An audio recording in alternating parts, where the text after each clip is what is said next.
Okay.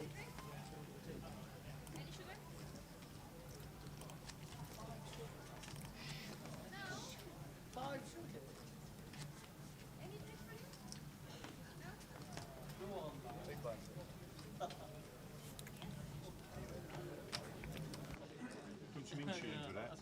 Bit of insurance with that. No, you can't watch the stream on that. No.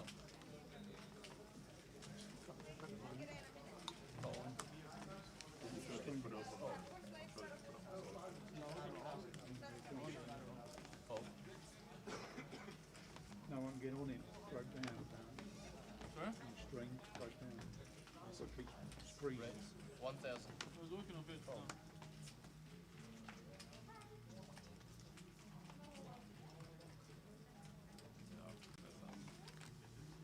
You got a text from your mate that you were back on? Yep. You were wandering around aimlessly, and you got a message saying, "Oh yeah, we're back." Welcome back, everybody. Oh, sorry about that. It's out. We just outed you. Yeah, not much It we went, can it, do. went, it went, I'm having sausage and mash with tea. I'll be back in half an hour. That's exactly what it did.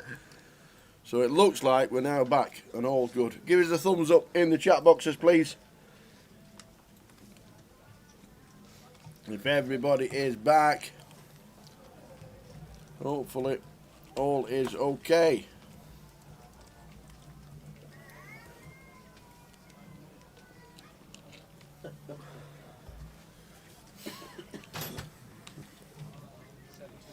Oi, oi, Green Eyes gives us a thumbs up. Thank you very much. We are good. Welcome back. Thanks, Bill. Oh, missing Daddy.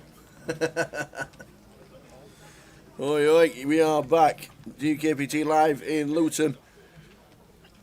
Morning from Australia. You're kidding. Good morning. Whereabouts in Australia are you, Green Eyes?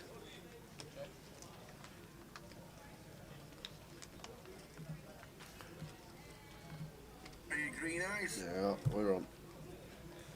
Afternoon, Dan. Dan is exactly correct. You can't argue with technology. When it says, I'm having half an hour, I'm having half an hour. And the world will shut down. Did you see that? You can't see me or Jay. Oh, no, you can't. You're right. We'll sort that out. Maybe that's a good thing. Yeah, yeah. Maybe that's a good thing. But as long as you can hear us, and as long... Green Eyes is in Brisbane. Awesome. I've got a wonderful niece who lives in Darwin. She went backpacking when she was 21. She's now 32. She's only been home once. Loves it. Loves it, loves it, loves it. Good afternoon, good morning to Brisbane in Australia. You've just tuned us after we had a technology outage. And as Dan Nesbitt says, you can't argue with technology. What about the world shutting down last week when Facebook and WhatsApp went down? I didn't. Or did you miss that? I missed it. I don't have social media other than Twitter, so. Facebook, Twitter's first message was welcome, everybody.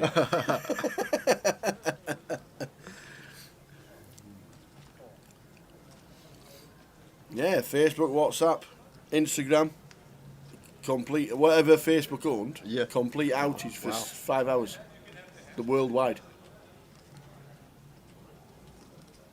I was probably in bed.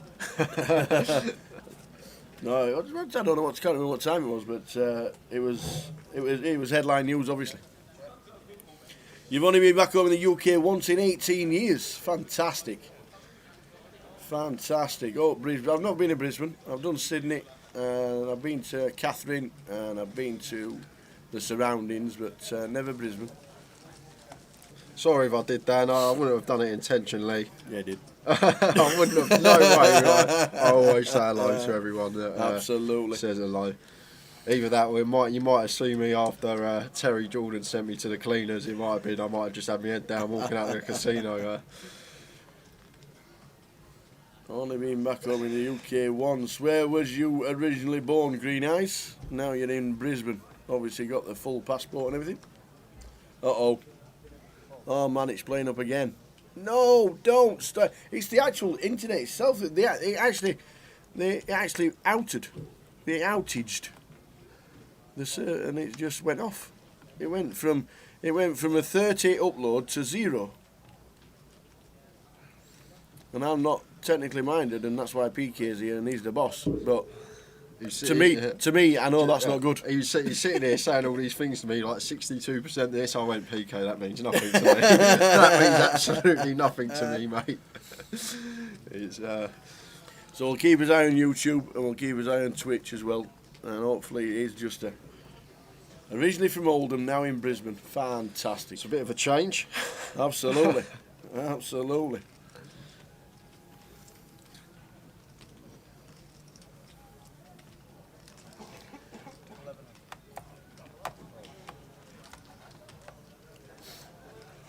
I really want to go to Fremantle, near Perth, just to see the shrine for Bon Scott.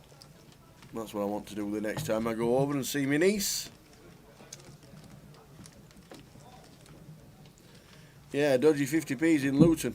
Maybe there is, but the upload, honestly, the upload went from 30 upload to 0. Yeah, we're back on the old jitters. Are we? Yeah. Where's leg 7? Leg 7. What is this leg 7? 7's Blackpool. Blackpool. Blackpool. Blackers, as you can see, that is having the same problem as us. Oh, what a great tune. If you can't nod your head and tap your foot to If You Want Blood, Daddy Jules says it keeps freezing. Boom, boom, boom. PK is still looking at it. It's still on the case. We've got the pictures at the minute. As we can see, the action tracker is also having connection problems. It's on the blink again. It's looking like it is, which is a bit of a bum. PK is running round. We have cards at the minute. Obviously the action tracker's having problems as well with the connection. We are trying our best. Whatever technology problems it is, the upload's gone from 30 to 0, which is a bummer. Another one, message from Luton Police.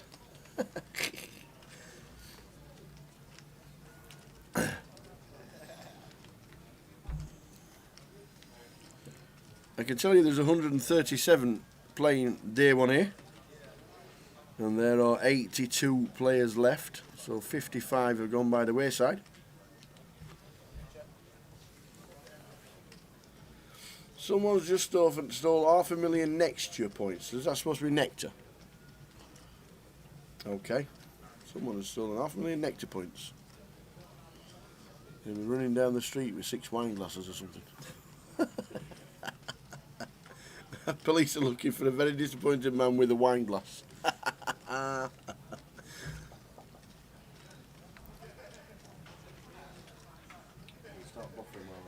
Yeah. Still doing it now, PK. Just small bits.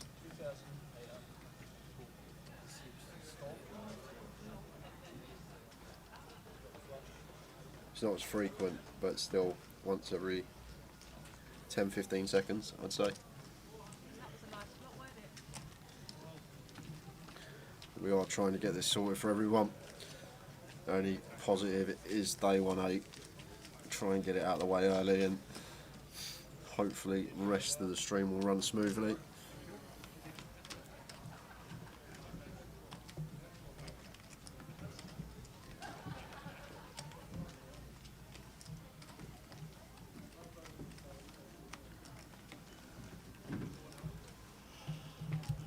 Better on YouTube, says Gary. It is obviously a proper internet problem. I keep saying the upload was very stable, very secure on 30, and PK came in and he said it's on naught. Well, how does that happen? Anybody in Luton have an EE problem? Let us know. I'll tell you what we'll do. We'll run through some of the bust outs. Ishak Ilaj, second bullet out the door. Terry Jordan, first bullet out the door. Jonathan Schumann out. Ishak, 15 minutes later, he's maxed out. Oh. Arias Sakashik, Dan Sampson, Artan Dadusha, Ben Bunnin, Giovanni Amoroso, Dan Sampson again.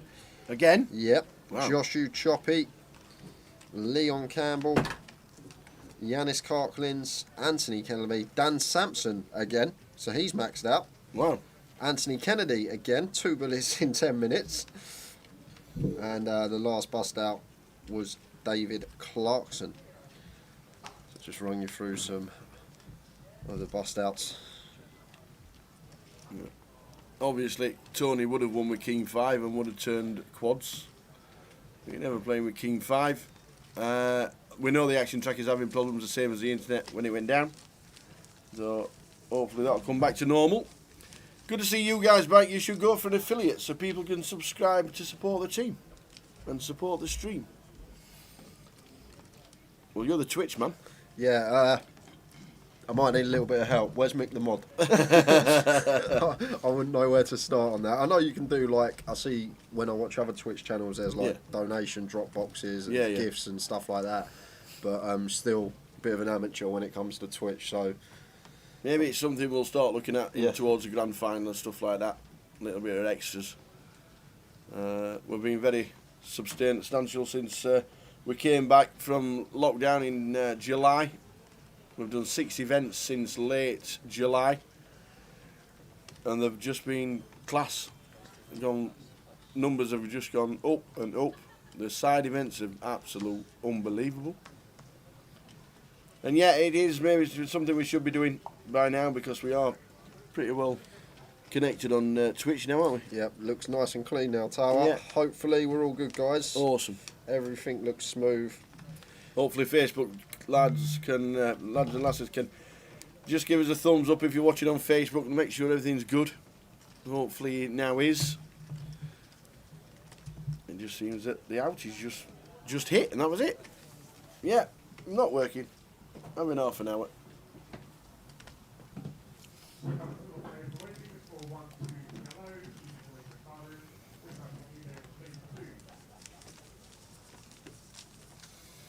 Good evening, Paul. Paul Child watching on YouTube.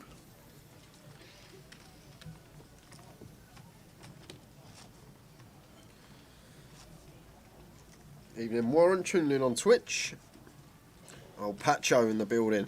How are we doing? Mark, giving the thumbs up. Thanks, Pat. Thanks, Everything Mark. looks good. We've got 40 minutes left of this session. We have missed a fair amount of it. It does look like everything's back running smoothly. Nick under the gun. Expect him to open this one. Ace do suited.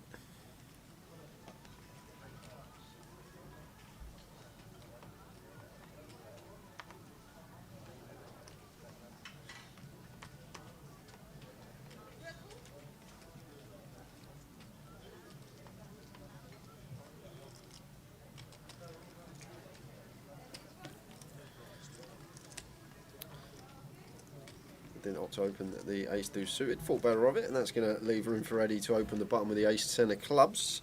George here going to be free betting this one more often than not. Ace queen versus button open,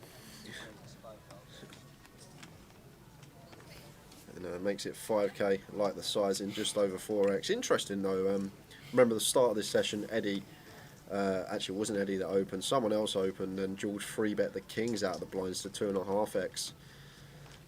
You want to look deeply into that. So I'm Eddie here. Going to be peeling this one. Button versus small blind. We got position, but no, lets it go. Makes a good fold. Good lay down from him. Awesome stuff. All the thumbs up coming on Facebook now. Sean, Mark, Pat, thank you very much. Paul Childs, a regular DJ onto the stream. Good to hear, good to hear. Evening, Tara and Jason. Mick, there we are. Talamir tells us how do we go. I'm sure you will be qualified. Humstraight only need 50 followers. Average viewership of 3, which you guys smash out the park. And the stream over 30 hours in a month, which you guys do easy. The next step from the affiliate is partner, which I'm sure won't take you guys long. Average viewers 75, but could give you guys a bonus. So guess We he's have saying- average viewers of about 600. Yeah, just Twitch though. I think it's just on Twitch. Oh, right, 'Cause okay. most of our viewers come from YouTube. Oh, of course, so, yeah. so I think he's just talking about Twitch. But on day 2s and day 3s, we'd smash the 75 anyway. But definitely something we can look into.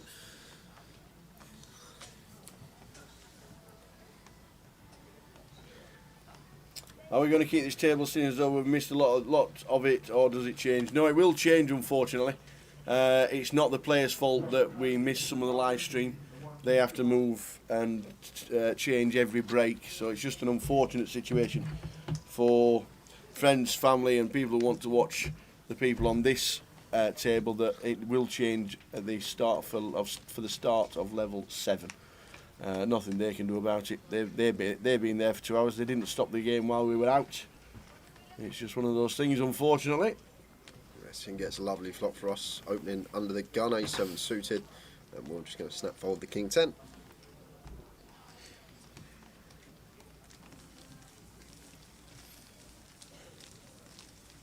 Ali UK will be rooting for somebody on the table. Who is it, Ali? Who is it? Good to see Sim Mellin back at the tables. Tony Ringe, Hendrik Gecki, Will McMurray. In fact, we've got the new leaderboard now. There's been a change. Oh, has there? There's been a change. Duh, duh, duh. It's now 9 points difference for Ewan McNicholas. Ewan McNicholas will put it on the stream over the weekend, but Ewan McNicholas is 9 points ahead of Ben Teague for the £20,000 sponsorship package and the Player of the Year trophy. Ben Teague is second, Chris Johnson is third, Riggy is fourth, and Guy Taylor is back in fifth. Speaking of back, Andy back in sixth, right behind Guy Taylor. Obviously top 5 of the guaranteed diamond packages. There is obviously talk with the turnouts that we've been getting for the tour this year of more packages being added. We will get clarification of that when it does happen.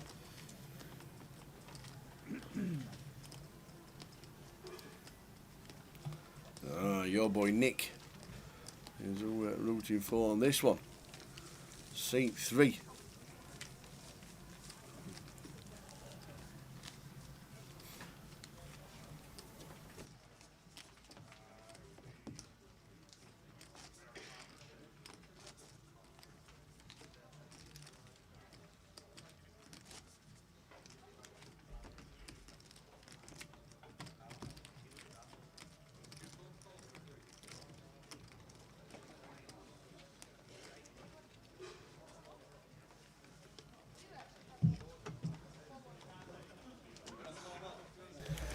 Rooting for my boy Nick, the main event finalist Nick, who went completely under the radar. Apart from everyone who knows Nick, 7th in the Wills. Was he 7th? Yeah, 7th for 1.525 million. Delicious. Not a bad payday for that man in seat 3. Obviously got a lot of game to run deep in that sort of comp. Yeah, it is amazing. Any luck in the mini main, Jay? Says Mick the Mod. I think it's a genuine question. No luck in the mini main. Oh no, it was the 30-30 that you. Yeah, 30-30, stone cold bubble, mini main, no good, busted early day 2. Final table Omaha. Yeah, did get an FT, 1 FT this week. Most of my week was spent at the cash tables. There was some insane cash games going on here in Luton. And what are the blinds for the start of day 2, says Bav? The blinds start at 612.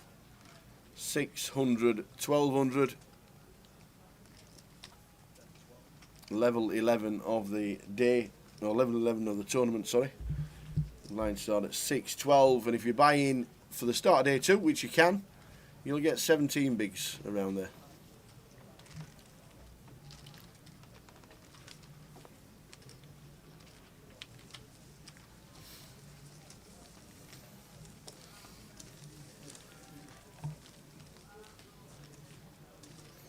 So it all seems back to normal. Oh, Nick, I'm just looking. That WSOP cash was only his second cash. He then went and played an EPT the month after and final table that as well. It's a form game. You always say that, Tower. Definitely a form game. Yeah, the confidence is just high, isn't it? Just high and just good and just one of them things. Structure on the app is wrong. We will find out. Thanks, Bav, for pointing that out. Penny Smith says his seat free married after hearing them results. Thanks for that, Bav. We'll point it out to the people that can change it if it is indeed wrong. George opening 7-8 suited, makes it 1k. Raise and take. What are the dates for Blackpool? Arse. It might. No, you might be right. You might be right. No, I think that's wrong. It's normally 6:12, isn't it? Yeah. Not 5:15. 6-12, because as always say you come back with 16 bigs for a day 2 buy-in. So what I'll do, Nicola, make it nice and easy for you. I'll stick the Blackpool schedule up. Yes. What are the dates for Blackpool? There you are, 27th to the 9th. 27th kicks off with a satellite, finishing on Tuesday the 9th. That is the online close of day 2 though. But main event kicks off on the 4th of November. Yep. There is a day 3. Day 3 mini Added. main. Love it. The mini main is being added for a day 3 because it's the numbers have been insane. Jay, as a player, says it's a fantastic addition. So you get to a final table and you'll be playing the day after. So we shall.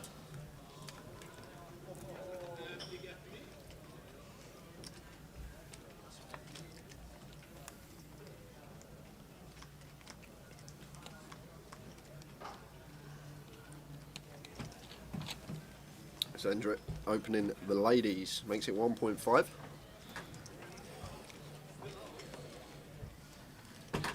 And Usman going to call blind on blind, king 7 off, perfectly fine to peel this one in position. Catches bottom pair, backdoor second nut flush draw, Endrit with the over pair on the 9-7-8.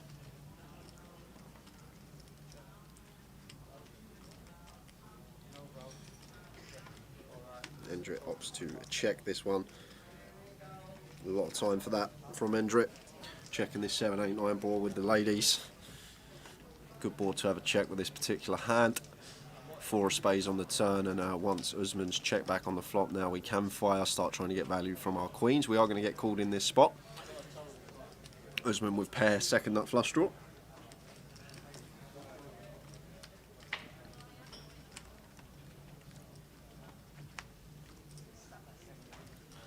Five of hearts on the river. Does give Endrit the check mark.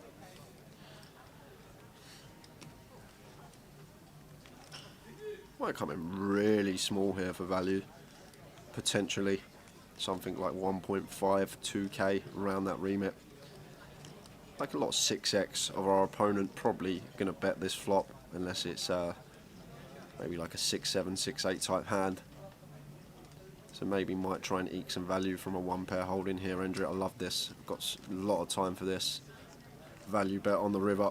Exactly 1.5 quarter pot. Big fan.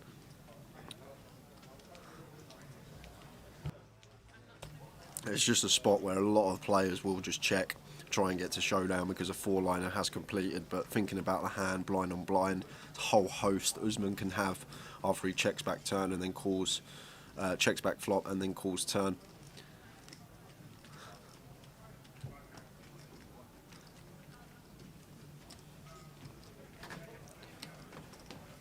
So really, really big fan of this size.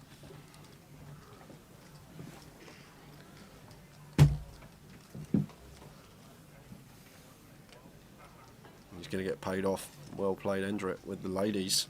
Maxo. Well done, Bav. Thanks for the information regarding the level that's wrong on the app. It is the only level that is wrong.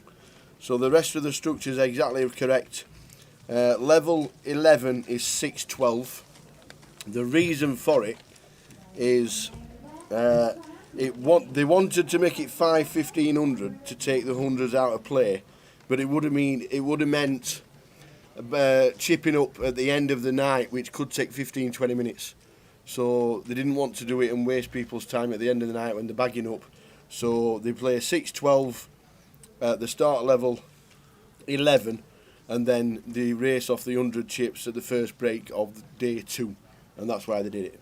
But thanks to that, Bav, they are going to change it. It's 6-12. It's the same kind of chips, 5-1500 to 6-12, but it is 6-12, and that's the reason why. So they do the chipping up on the first break of day 2, and not waste time at the end of the night. But thank you for pointing that out. Mr. Ringe Tony with the ace-10 in the cutoff. And they're going to get some action here from Eddie. Has him in a dominated spot.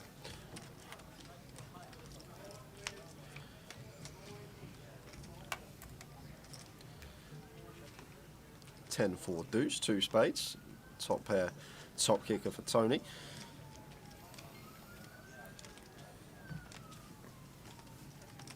And opts for 2k into 2.8. It's over 60% continue here. Eddie with ace-9, ace of spades. I think against a reasonable size he would be peeling here, and he is still going to peel. Ace-high can be the best hand, facing a cut-off open. We've obviously got backdoor spade possibilities as well. 5 of spades on the turn.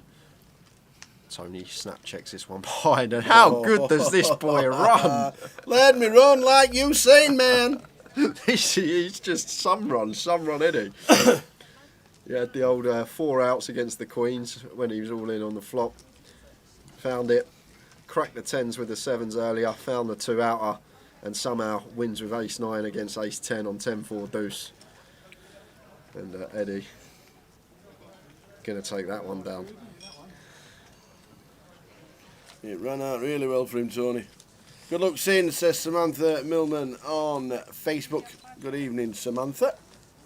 How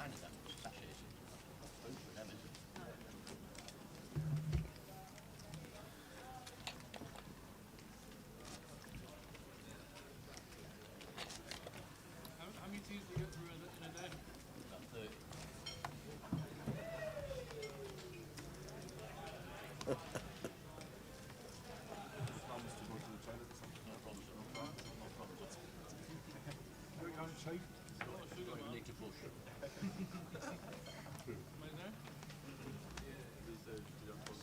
So I'll quickly catch up with the eliminations from around the room. Yeah, last one out was Dave Clarkson was the last one out. Ardell Hussain, gone. Patrick Fahy, gone. Gabriel Ennie, gone. That is it. So there we go. 83 players left out of the 138 that have played day 1A. Welcome to Luton, wherever you are in the world. I see we've got Brisbane watching, formerly Oldham.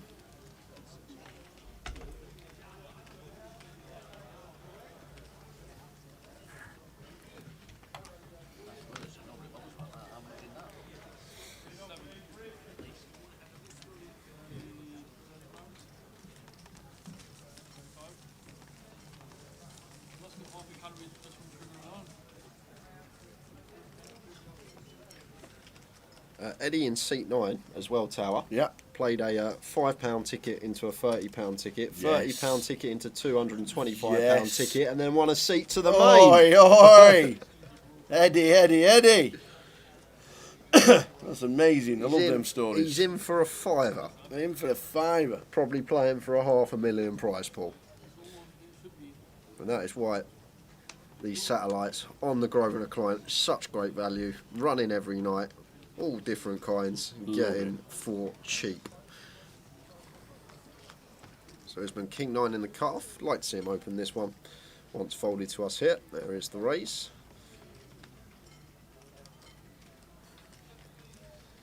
And Eddie here.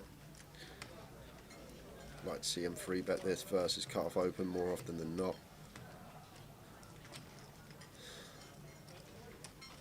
the free bet. Looks like he's gone for 3.5x. Now Usman just going to get out of the way, tower.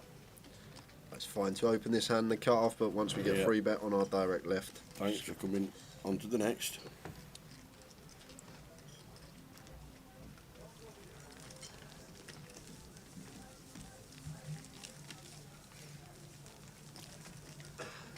£173,000 in the price pool so far. All day to monitor buying on the start of day 2 as well.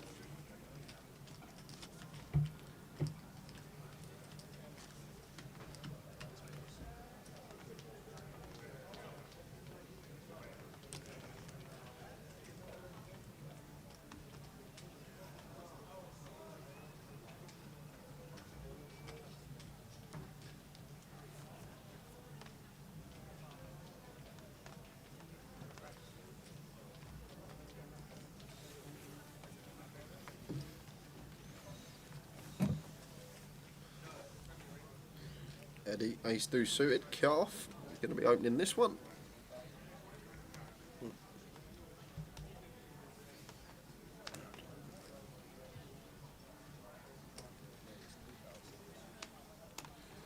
George, 3-betting the Jack 10 suited on the button. And just snap fold from Eddie with the ace deuce.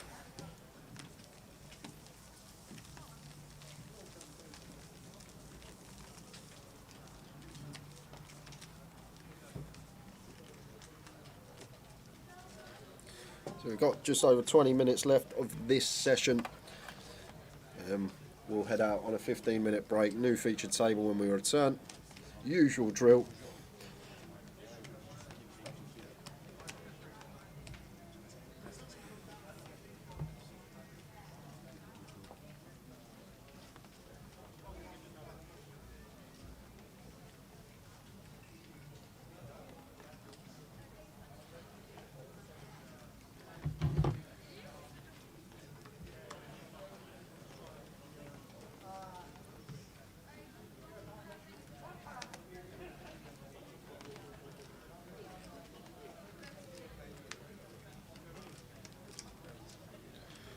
Will with an ace on the button, makes it 1.1, and Nick with the ladies in the small.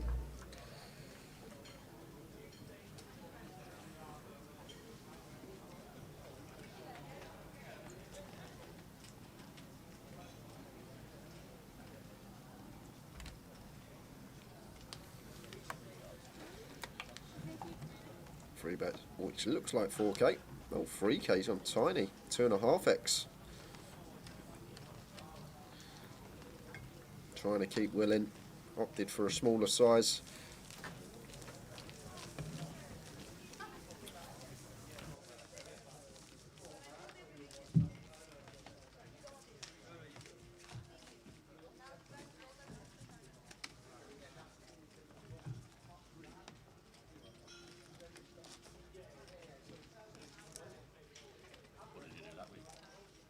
Bearing in mind, I'm going to watch it in half an hour anyway.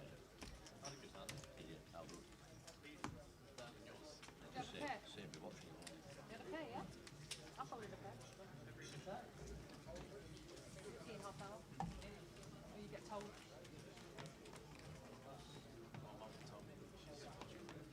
Now to play poker?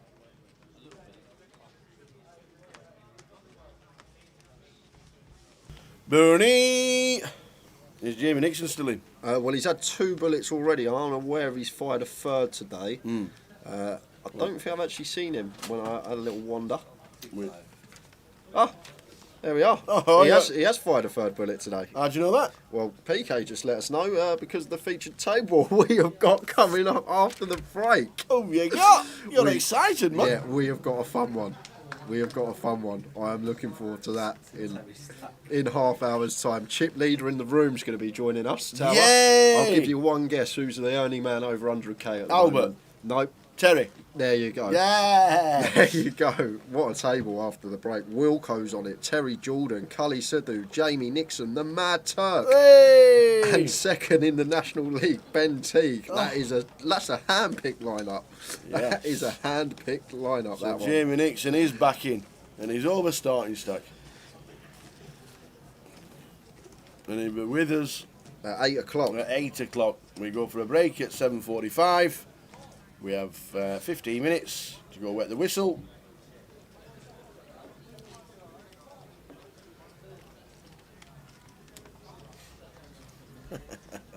Rakesh. How do you know when a ghost is sad? He starts boo-hooing. Boo-hoo.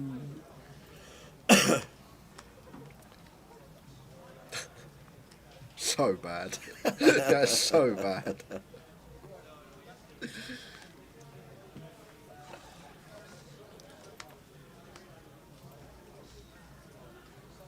Sin, legitimate holding on the button. Raises to 11. Enter at 6-4 in the big. Going to defend this one. 7:45. Back at 8. 9-8-8, 2 spades. Sin still with the best of it. Going to come in for continue.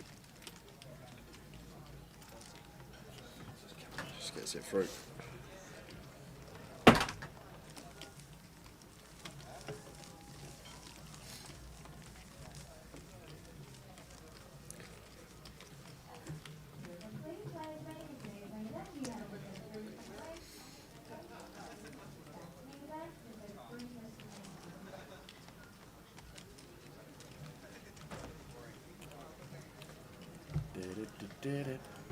Boom, boom.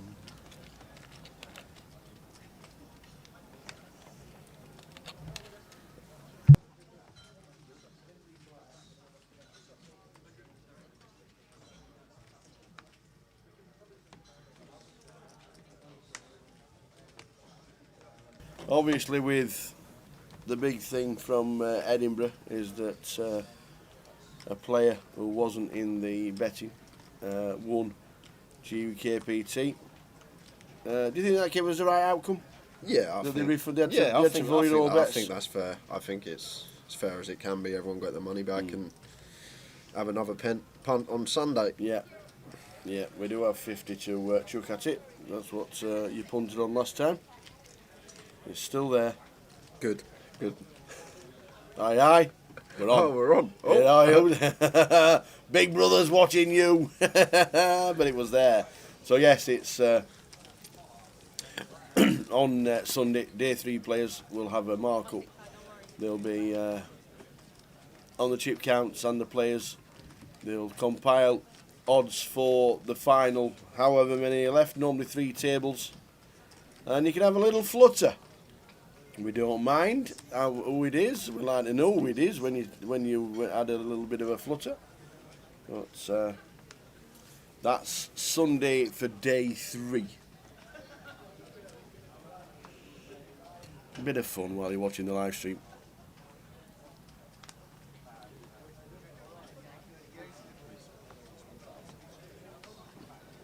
Nick Martinson, final table World Series a couple of years ago. Wonder if he's going straight from here to Vegas. yeah, it could be. Probably he will be. 2019 last live WSOP main event, coming 7th in that field is just incredible. And then popped off to Barcelona, played a 10k EPT event and final tabled that.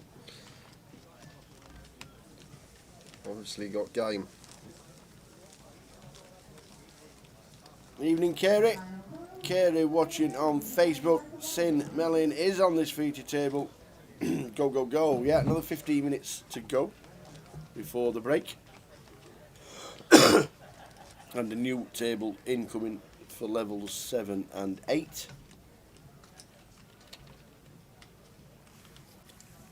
It does indeed. The next feature table does sound class. Yeah, it's great.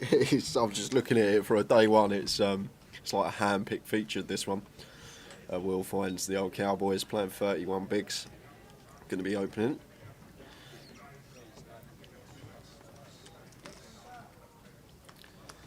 Makes it 9. And George, nice hand to defend with, 10-8 suited.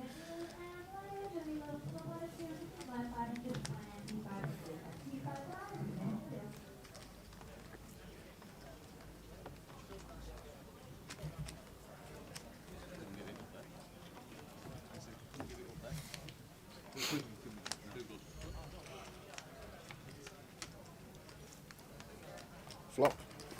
Ace, 6, 9. 100% today, Tower, we are. 100%. We are 100%. If you've got kings, expect an ace on the flop. And Will fires for 1.6, and George going to call with his gunner ball.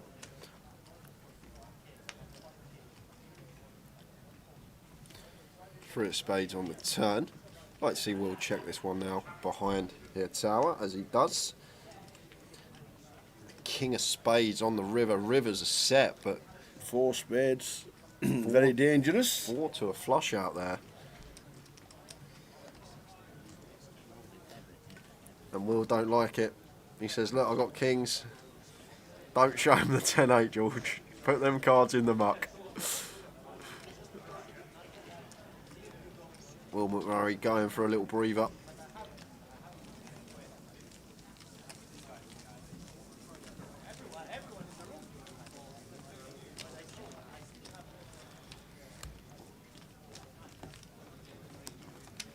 Don't shoot me, it's in my head. No, it's not you. The game's shagging it along the way.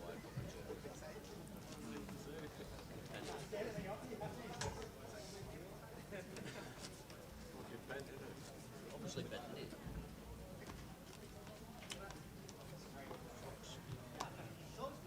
You have an ace as well? That'd be too easy, wouldn't it?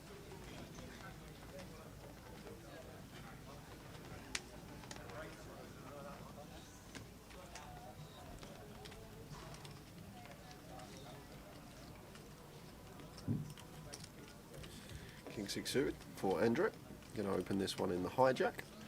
Brisbane ace 8 off in the cut off here. Could have potentially free bet this one versus Endrick's open. Opts for the fold. Action going to be on Will in the big with the ace 5 off. Just 400 to call. 4.5 after 1 on his money. In it goes to the flop.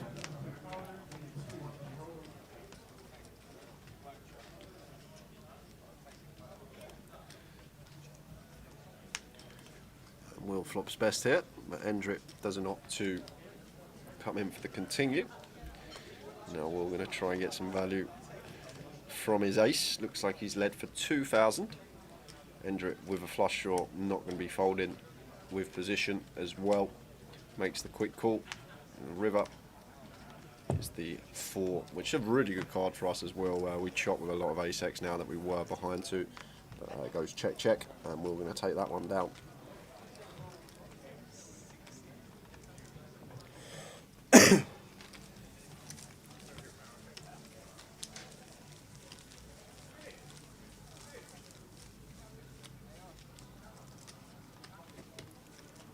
Ten minutes to go. 10. And 10, 10, 10. 25 minutes to go before definitely the lineup of the day so far. If you have just tuned in, missed me saying it 10 minutes ago. Wilco's coming to the table. Terry Jordan with the chip lead. Cully Sadu, Jamie Nixon, the Mad Turk, Ben Teague. Just 6 of the players that are going to be on our featured after the break. I am looking forward to that one.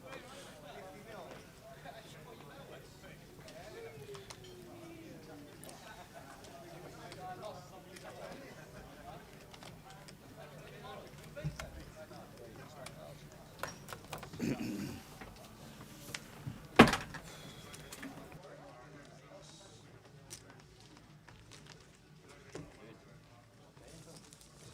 come back from the break.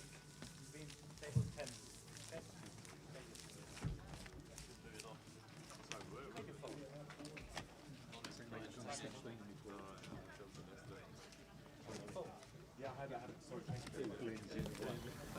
So we continue with the final 10 minutes of this session.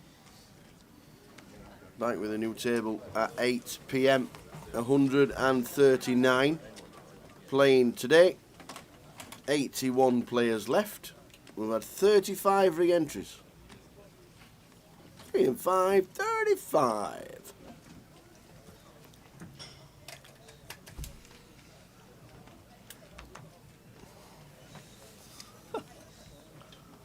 That was a quick level.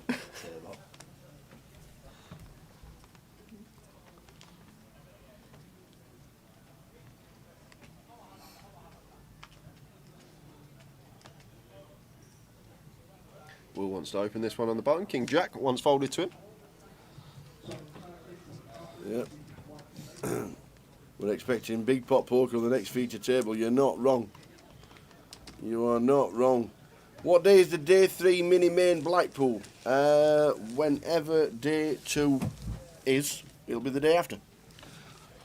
I'll quickly pull Yeah, up, when it'll be pull up the Blackpool. it'll be Wednesday, won't it? Wednesday the 3rd. Wednesday the 3rd of November will be day 3 in Blackpool. It's been added for the players. The days are getting longer. The numbers are insane. This guy whose final table been on there and been done it, big player, plays a lot. He said it's a great addition. So they had a thought to think about it, and day 3 has been added. If it's, I'm guessing it's going to be moving forward. The minis during a festival like this, there will be a day 3. So on there, on the left-hand side is the full schedule for Blackpool, and the mini main day 1C turbo, mini main day 2 is Tuesday the 2nd. So Wednesday the 3rd will be the extra day. It's great, Tuck, because like usually in these minutes you get into the No, final no, table. we know past... it's not. Sorry, it's not on the app because it's only been added today. Yep. It's only been added today. So if you're watching the live stream and you know you're going to be playing the minute and it's not on the app, just tell people that there is a day 3 and it will get added by the team. From a player's perspective, though, the last thing you want to do, there's like usually 40, 50k up top in these mini mains now. You get to the FT at like 1 in the morning, you're tired. Yeah. It's just great that you can go home, you can go to bed, you can refresh, you can come back all fresh for the final table ready, rather than just being on the back end of a long day. Yeah. It's such a mentally taxing game. This people don't actually realise it. Who don't play poker a lot, how mentally straining it can be. In fact, Dan from Card Room Magic is and the app is actually in the building today. I don't know if he's still in now, but if he is, I'll at the break in 6 minutes' time, we'll go and see him and ask him to add it to the app. But, we understand it's not there yet because it was only announced today when Jim told me.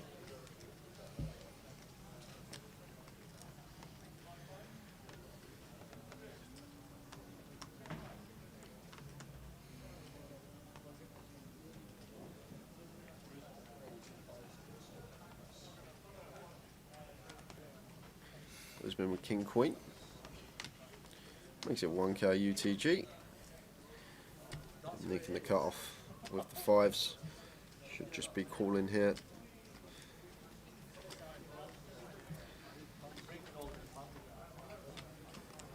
It's going to bring Tony along with the old suited connectors in the small. And Hendrik thinks better of the 10-6.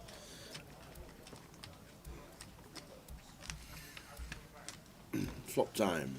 7 deuce 5. And Nick smashes this one. Tony 2 overs, gut shot, backdoor flush draw. See that he won't mind this flop. Usman going to come in for a continue here with his king high. And on this rainbow really dry board, I'm almost always flat in here as Nick, unless we have some sort of particular read that Usman has like an overpair in this spot, but I'm just always going to flat this spot. We want to keep the overcards in that are drawing dead versus our hand. Keep them bluffs in there. 7 of spades on the turn. So Nick boating up. And Nick Usman just going to shut down now once we've been called in 2 spots. 7-8 suited, 7-9 suited, 7-6 suited, all plausible hands that our opponents can have. Both Tony and Nick cut off and small blind call versus our under the gun open. But if I'm Nick here, I'm probably going to fire now once it's checked us in the cut off, try and put some money in this pot. Obviously Tony can have a 7 in this spot for sure. He can have one of the 7x suited holdings I just mentioned, so want to be firing here as Nick. Not going to get looked up in either spot, but big fan of the bet. 3.8k. 2 quick folds. Paul Fletcher, good evening. He's going to play down the White Lion with Maz tonight. Nice one, Paul. Have a good night. Thursday night. The pot washer's still in the mix here, so he won't be there tonight, down in Wrightington. And Tim says, don't you mean go out with you, Tower? Go and have a drink and then have a bad headache for day 3. That's an option. That'll be an option.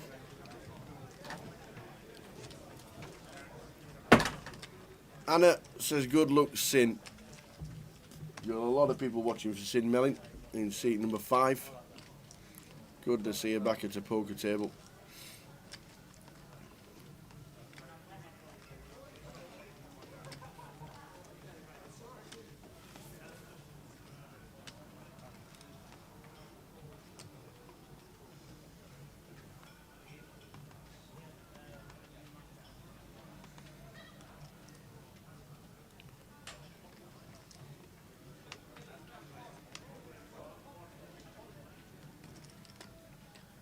Nick with the snowman. See 4 minutes left on the clock. And then 15-minute break, and then the table of the day Absolutely. for sure.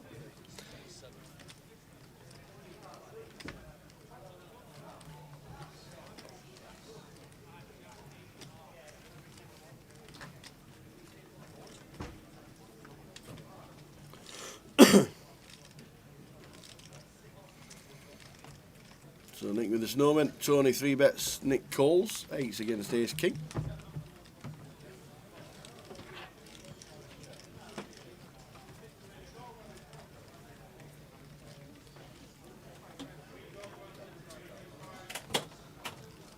Hits the flop, Tony range bets, and that will do.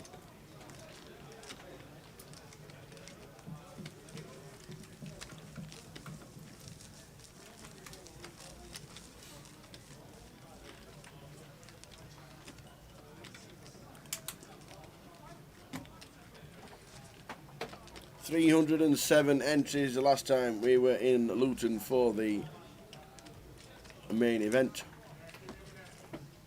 In 2019, Vic Meta won it for £83,509, and already today 142.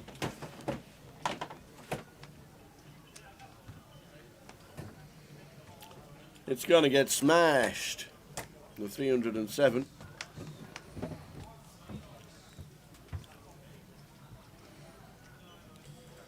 Sin King Jack. Raising it up. Yep, will be in the hijack. How do you pick up them chips with them nails, by the way? It's a bit of an art, isn't it? Snap fall from Eddie. In the big raise and take for Sim.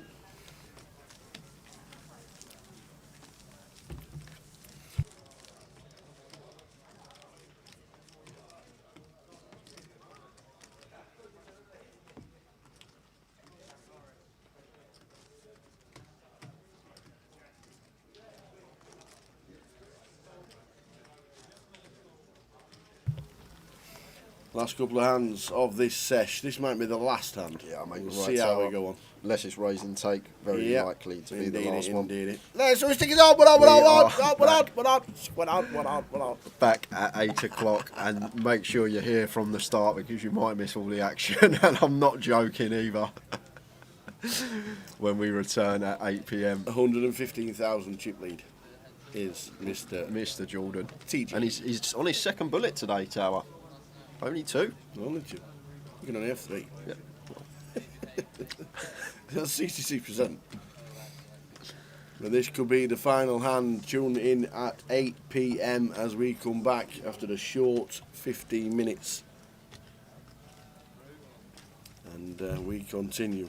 But it will be an interesting table as we come back. Yeah, Tony comes in for the old limp in the hijack. We see a flop. George the option to check the 10 deuce. Going to sweat from George's perspective here. Ace 10 5 rainbow. A bit of clock management, and this could be the last hand. We're going to the turn. This is definitely the last hand. It's only 20 seconds. Sim's already off. Good to see Sim back at the poker table and everybody on this table. Sorry about it being a short session because of the outage. Nothing world problems can do to get us back on. Here we are. Tony's playing limit. 400 on the flop. 800 on the turn. 1 bet, 2 bet, 3 bet. King of Hearts on the river. And that is that. Yeah. Check, check. Tony's got an ace. He's going to take this one down. We are back in 15 minutes and I am looking forward to it. I hope you guys as well. We will see you at 8 p.m. In 15 minutes. See you then.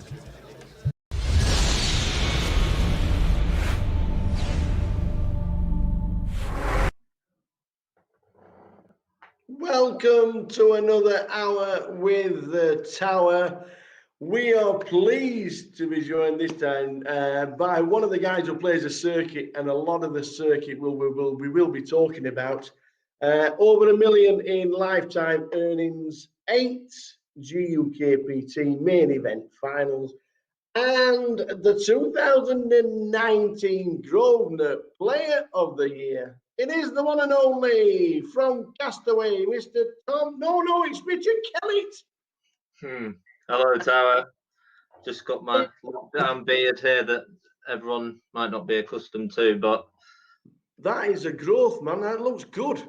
yeah, well, the pubs opened, didn't they, on Saturday, and I was sort of tempted to go out, but what I made sure that I did is I didn't go for a haircut, so then I didn't want to go out like this, so I managed to fade it for another week. I tell you what, if Simon Zach watches this, you could be brothers. Yeah, I was going to say, yeah, do look a bit like Zach. Yeah, You know what? Absolutely. Hey, we're going to run through what Rich Kellett has done for over the last decade. It's been pretty eventful. And one of the first things we can talk about is that we saw recently you posted on social media about you're in a chess club at school. Now, you're talking to a guy that used to play for Rotherham, by the way, at chess. Oh, wow. So now Yeah, that is a long time ago at school, by the way. Yeah. Was chess a good base for poker? Is that with the deep thinking? Absolutely. So in my primary school, in my local village, our head teacher, she was called Mrs. Baxter. She was very, very she was really passionate about chess, and it sort of exuded through the whole of the sort of year 6 age groups down to year 3. We were playing and we had a really avid club. And yeah, it just went from there. Really, me and my younger sister, we ended up being 2 of the better players, and we ended up representing Lancashire, Nice. and we'd even go down to England matches at the Albert Hall, where they play the darts. Now we used to play in the Royal Albert Hall, where Ali Pali, where they have the darts finals now every January. And yeah, we sort of got to the stage. I was number 4 board for the number 11, the under 11s in Lancashire, and my sister, I think, was the number 1 board for the under 9s in Lancashire. So we were pretty good, and then obviously we were coming home and we were playing each other and getting better and better. And then it got to a point when we were about 9, 10, 11 where we were too good to play the other children. So in the evenings, this was sort of like, we were at an age as well where we were going to bed at 9 o'clock on a usual night, but instead of that, we sort of we were only playing competitively with other children at weekends. So what we ended up doing was we ended up joining like local men's clubs at like 9 and 10 years old. So you can imagine these were really late nights. We're in these local games. We're going to places like I was from Chorley, so going to places like Leyland, Blackburn, and Burnley, and all over the place, travelling around the northwest. And we were sat in there till 10:30, 11 o'clock at night, and we were playing against fully grown men who were drinking pints and blowing smoke across the chessboard. So it was it was sort of like the ideal preparation for poker. But at 11 years old, when I went to high school from primary school, it just sort of wasn't cool to play chess anymore. Everyone, you just couldn't be that kid who was in the library every day. So yeah, I had to get back out on the football field, and I stopped playing then. So I've met some people through poker all around the world who've gone on to be really, really good chess players. But I sort of completely left it alone from 11 years old. How good could you have been, Duran?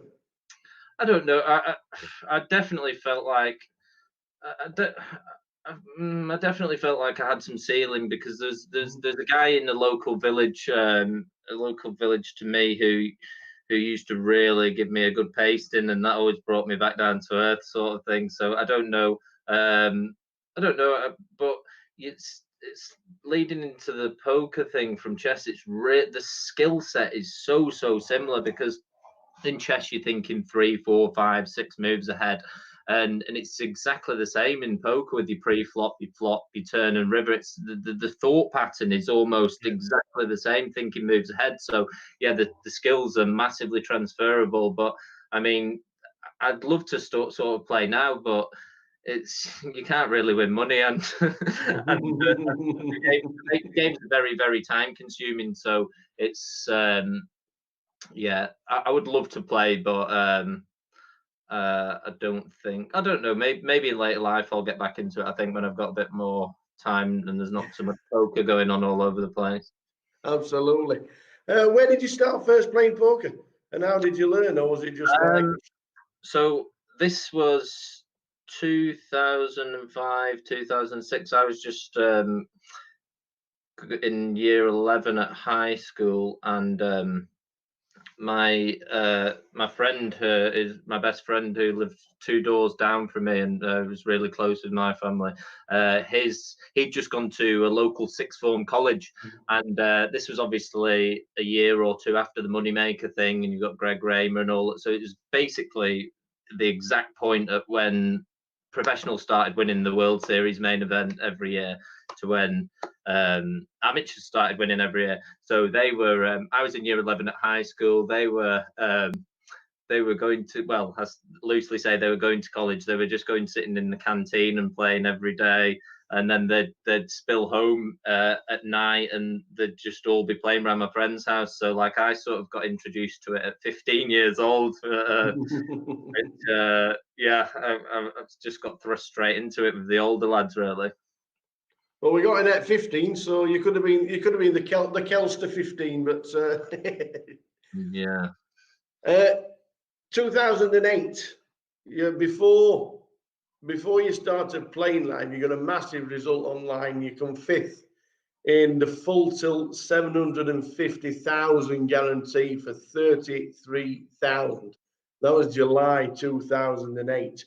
What Yes. did it feel like winning that much money at that time? Wow, yeah, because I've just turned 18, and like it was pretty crazy because I did have a little foray into online poker before I was 18, but this was yeah, this account was my own account and everything, and yeah, I hadn't really even I'd played tournaments and I knew that I had sort of like a winning style in them at this point, but this night was crazy. I'd hardly even played any $215 buying tournaments before, and I bought into this one, and it was mad. I ended up getting a big stack, and it was the first time that I'd ever actually stayed up all night, sort of playing poker. So you had a break every 5 minutes past the hour. Well, actually, it wasn't even a synchronized break. This was pre-synchronized break, so it would have been whenever the tournament started, an hour play, then a 5-minute break. So yeah, this one I just remember going to the wash basin every hour to splash some water on my face, and I wasn't tired, but I wasn't tired because I was pumped full of adrenaline. But yeah, just my little routine. I'd been probably the longest I'd ever played a tournament up until that point, or been in a tournament, was maybe 4 or 5 hours play, and this one was. We're now 13 hours into this one, and I'm just going to the toilet, flicking some water on my face. Yeah, and it was really exciting. And I was thinking I was chip leader 2 tables left, and it was like $180,000 for the winner, I think, and that's just madness because I think I started the day with $400 in my poker account or something. So yeah, that was definitely what got me a massive taste for online tournaments for sure. Did that go straight to a bankroll, or and let you play bigger tournaments? Sort of, but then I was very yeah, I was very naive in my early days. So I just used to I just thought I was the best player ever then, and then I would often go and play like high stakes cash games and things, and like experimented in that way. I managed to withdraw a chunk of it, but yeah, like I was very I sort of loved just to jump in at the deep end, and yeah, definitely had a different career path to most when it comes to that sort of stuff. Yeah. Well, after you'd had that nice score, you started to venture into the live poker. Your first Hendon mob was back in 2008. Can you remember what it was? So when I just turned 18, I used to go in the closest to casino to where I lived in Chorley Yeah. at the time, which was Bolton Casino, and that was actually back in the day. That used to have some amazing cash games. They'd have like a 2-2 game every evening at the Grosvenor. That was actually where the first ever GUKPT was, wasn't it, Bolton? Yeah, that's right. Yeah, the first ever one. Yeah, and like the games in there used to be crazy. Like I couldn't even dream for games in there that these days. But yeah, I used to have a little go into there. Me and my friend would go down, and we saw it advertised on the internet as like a £3 rebuy tournament. Anyway, so we went down. We went down. Just thinking, okay, well, we're going to go and play this tournament. It seems quite cheap. It's only £3. Anyway, we realised about 5 minutes into the tournament that £3 actually gets you one set of chips, and that lasts about 5 minutes because everybody's just going all in, every hand, rebuy, rebuy, rebuy, rebuy. So yeah, we opted for the freeze out tournaments then, and I was having a little bit of success online at the time. So like, I actually was playing a lot bigger online when I was 18 than I was in the live ones. And I did a little bit of research and I found out there was a place, Casino 36 in Stockport, which had some games. And they were they were £50 rebuy tournaments and £100 rebound tournaments, and they had a really big cash game there. So yeah, it was weird, but I went down there and I was trying to get in at the front door, and they were sort of saying, yeah, you've got to be 21 really for this one. Anyway, I ended up on some sort of technicality. They ended up letting me sign up at 18, so I was just forever known as the kid in there. I was like just by a mile, and I was playing every night with people like Ali Milou and everyone. So yeah, I've known those guys really, really well for over 10 years now, and that's sort of what my first exposure to the poker circuit. You went to Gala at Leo's. So Gala, second for 1200. right? Yeah, I remember it. It was a Gala at the Liverpool. That's right. Yeah. It was like a Sunday evening, the last tournament of the. And we're back. Oh, I can't wait for this one. Good timing from the tower. What's that you got? I've never seen one of them before. Ta-da! That, ladies and gentlemen, is something that's not come out in a jelly bag. That is an apple. Ladies and gentlemen. Good evening, everyone. What's happening? Penultimate session of the day, and looking forward to this one. I'll tell you that. We got some names on here. There's a smile on his face. He's just waiting for carnage. I've been sat here my whole 15-minute break. I ain't moved like that. In one, it's going to be Wilco, Adam Wilkinson. In two, the man they call TJ, Terry Jordan. 3, Cully Sadu. 5, Jamie Nixon, the Mad Turk. In 6, Francis Abadan. In 7, Ben Teague, second in the National League. In 8, and in 9 is Gabriel N.A. And that is who we've got. What's just happened during the break? What's just happened? Day 3 of the mini has been added to the app. Oh, there you go. Black Bull. It's in. It's already there. There. That was there. quick. It's already there. Look, it's there. Who done that? Dan the man. Dan the man. He's in the building. Is he? Aye. I wouldn't even know. Is he the one sitting next to Jim? Yes. Oh, okay, I do know. Yeah. How many bullets has Jamie had? This is his 3rd today. So he has one more shot today. He won't be able to re-enter if he does bust. Yeah. Turks looks like he's not stopping. Yeah, he's pretty short, the Mad Turk. I'm sure we'll see his chips in very soon, but the story, Terry Jordan, chip leader in the room, 113,000. Where's he got them from? But Terry, nice stack. No bluffing out of you. I don't bluff. You said you bluff once today? Bluffed me up a pot earlier. Yeah, you're easy. know, yeah, I fucking played it. I played it like it was Taking chances, so some big bet and you've got to be massive. One over card, you're fine. It's only one over card. I'm thinking you're doing what you're doing. Yeah, you're right. You're doing it right. You need to when you get your chips in. This shit, of course, I've got balls. Let's try and play.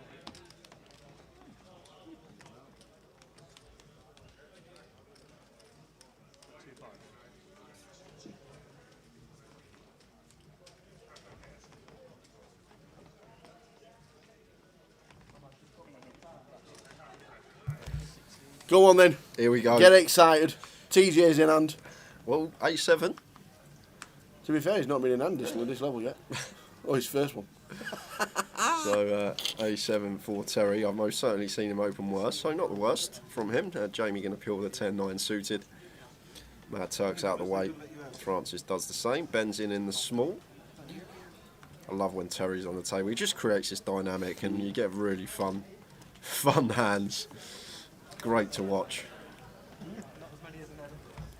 Indeed, indeed. We're going to see a lot of flops in this session.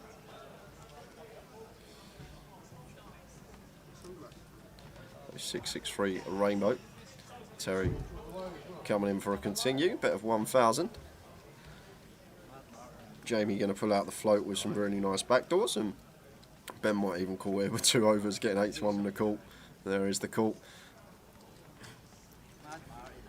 See a turn. Terry does actually have the best hand at the moment. What a turn this is for Mr. Nixon, turning straight flush draw.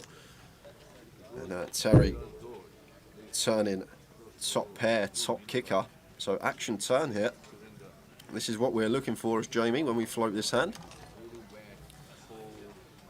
If I'm Jamie here, yes, we can incorporate this hand in as a raise some of the time, but against this particular opponent, just like to see him call in position. See a river. He's got catalogue of outs. Look at that at the top. He should have 17 Boom. outs and deuce of diamonds on the end. Gives Jamie the best hand, and looks like Terry bet of 1,000 here, and Jamie going to have an easy raise here. And against this man, I always like to go big. I don't think Terry's going to fold this particular hand. Tower.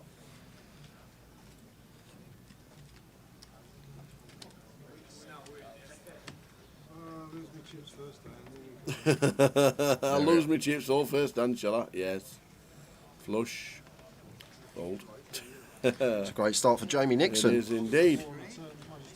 Martin O'Shaughnessy says, the Tinkerman getting a game in before he takes over as Newcastle. Who's the Tinkerman? I have no You're a idea. footballer. Come on, you follow football.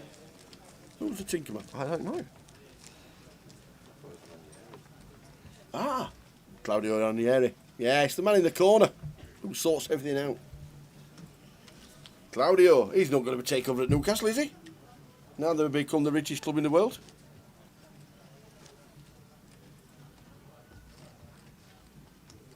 Razor Kev's playing £300 for a whole week in Blackpool.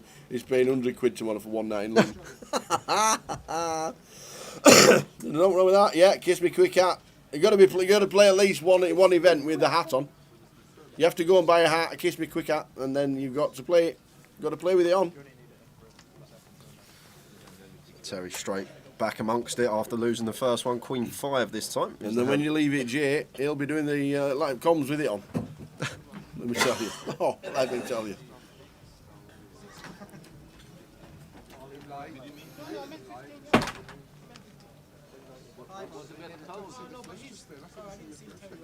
Francis getting clicky. I'm not sure, that must have been a misclick tower. Mim 3 bet the ace jack to 1.5.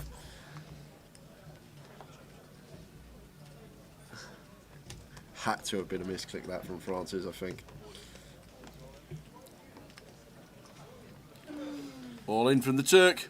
That's why the court's on. Yeah, the graphics have disappeared, which means a slight error.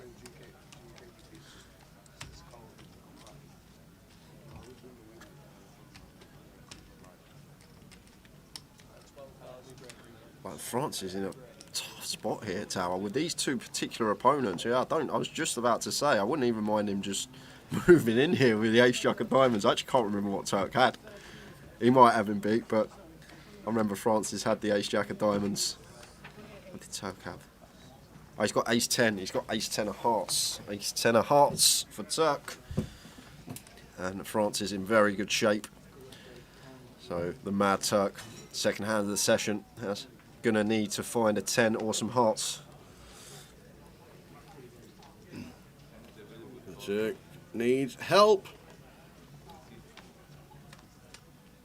Flop time.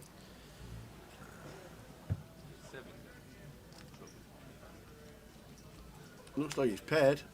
Not sure why we've not seen the. I think Yeah, there's been no no graphics. graphics, unfortunately.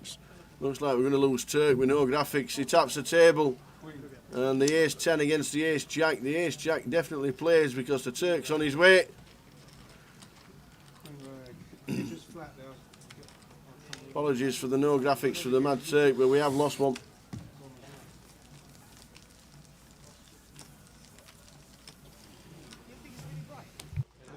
Yeah. What's that? I say, you think it's really bright?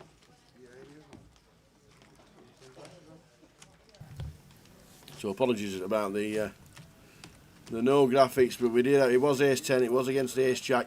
Francis had the ace jack. Turk needed a 10. Turk hasn't got a 10, and Turk's seat is empty.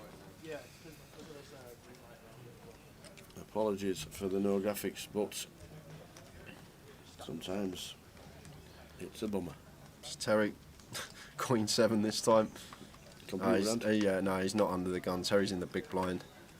He's just waiting for our action track up. Let's get things back to normal.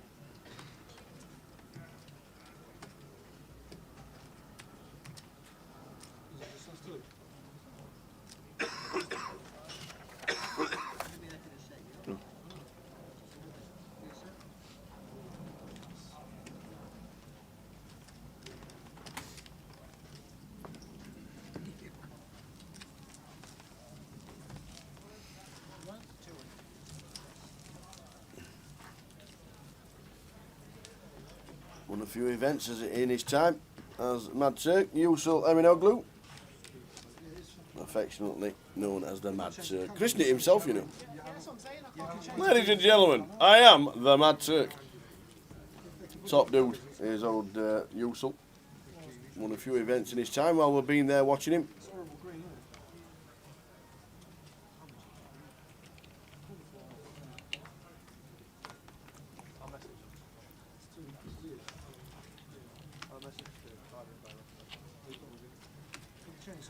So France is going to open the A7 off UTG +1.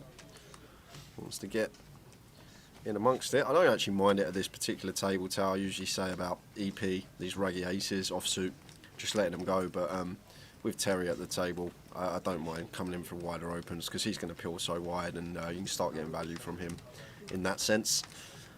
Cully's going to be the man to defend in the big 8-4 suited.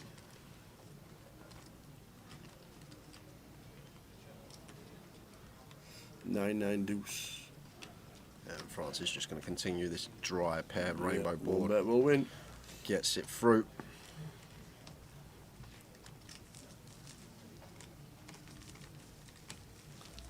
Whatever you're watching on Facebook, on Twitch, YouTube, you can find us all on social media.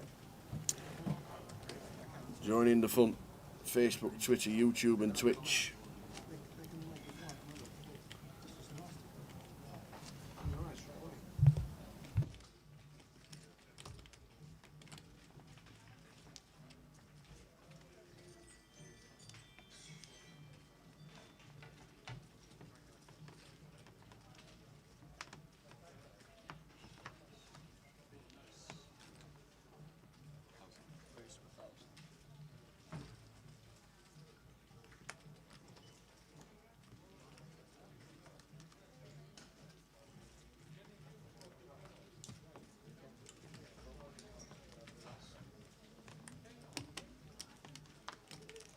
Says, don't worry, Terry, it's not the blue green ones you want, it's the yellow and white ones. So Teddy calls the 1K with the 8-9. Comes 7 Jack 3. He has the gutter ball. The sixes have had him still actually the best hand here, but Terry going to start firing with his gut shot. I actually like this from Terry. Once we peel this hand on the button, going to have plenty of Jack X. Adam's calling once with the 6s. Turn to white. If he fires twice, he wins. But he decides to check it, so he goes check, check. Oof, there it is. Ping. Now he's going to fire.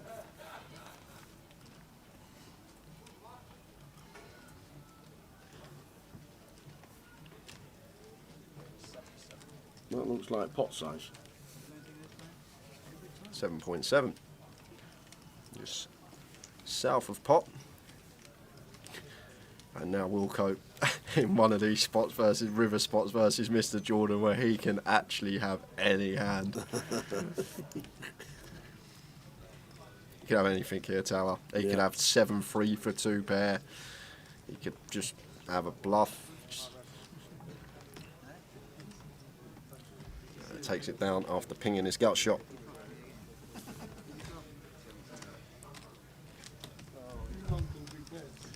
If you're thinking of joining us in Luton, that's what is left here in Luton. It's been a superb festival. The numbers have been crazy. 828 was it in the mini? Yeah, I think you're correct. Which is one of the reasons why they've made a day 3 for Blackpool. So that is exactly what's left on the left-hand side. Main event day 1B starting at 12 tomorrow. The turbo's on at 9. That's like the side event. Obviously, there's no real side event because it's the main event day 1C turbo. And in 45 minutes, Oh! gonna see the main event cash out satellite. Looking forward to how that goes. Trying a new. Raggy said to me, "I'm playing it because it sounds great." He bust out. I think it was aces against ace king, king on the flop, king on the turn. What? Out he went. So it was. He said, "I'm going to play the satellite. It's a new satellite. I've not played the satellite before. Sounds great. I like the 15 to 150. Then off you go, win the seat." So we'll keep his eye on that. See how many players are actually playing it, and if anybody gets to 150 first, we can see who it is.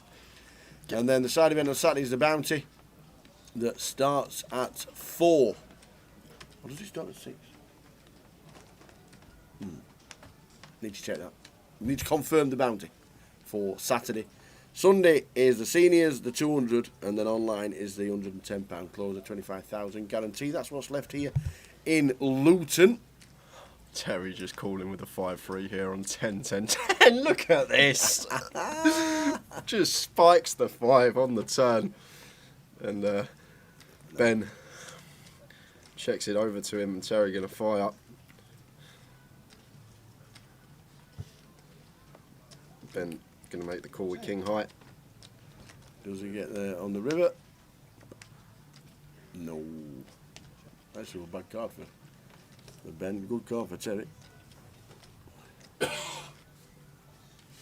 Ben has to get out of the way. What are the cash out satellites? So basically, Mr. Warty, the way it works, you buy in £125 plus your 5. You get 15k starting stack. As soon as you get 150k, you're out with your seat. You've won your seats. You can get out the and door. off you go. If you've got extra chips, so say you win a big pot and you end up with 190,000 chips, 150,000 get taken off the table, and the other 40,000 get split to the remaining players at the table. Interestingly, if you've got 150,000, Yep. if you sat there with 145,000, Yep. and somebody wins a massive pot, 2 players all in, aces versus kings, for 180k pot, the guy wins it, 180,000. The extra chips are taken round, added to each tag. It makes him 151,000. Does he get a seat? Yeah, of course he does. Yeah. Like it. Oh, that'd be right interesting. So yeah, a lot of people are a little bit excited about it. They've tried it in the EPTs and they've tried it at the World Series, and everybody seems to love them. Rather than getting your big stack and sitting there for 4 hours not playing a hand, waiting for everybody else to bust out, waiting all the time, you're thinking, God, this is going to take forever. I'm never playing another hand because it's pointless, because I won my seat anyway. This way, you get to 150, you're out the door with a ticket, see you tomorrow. And then, like, delving into the strategy of it's going to be great as well, because if you're sat at the table and you've got 80k and you know someone's got 145k, you can just start running it against them because they're going to have to fold so tight, like things like that. It's a really interesting concept, and Yeah. it's going to be good to see the turnout we get for it. So, graphics disappeared again, unfortunately. Don't know if he's having internet connection issues. But the graphics disappeared for the hand. Nothing actually happened in the hand, but the chip stacks might be slightly wrong. So yeah, looking forward to watching the satellite. And obviously, when I get close to somebody starts shouting, "We're nearly got 150 here," then we'll be out checking. He keeps folding like Hiya, Tim. Oh, the mini's having the app's having a bit of a nightmare today. The app's saying the mini main 60-minute levels. Mini 30-30, always 40-minute clock. 40 minutes. Always a 40-minute clock. So we need to inform the app guys that are there.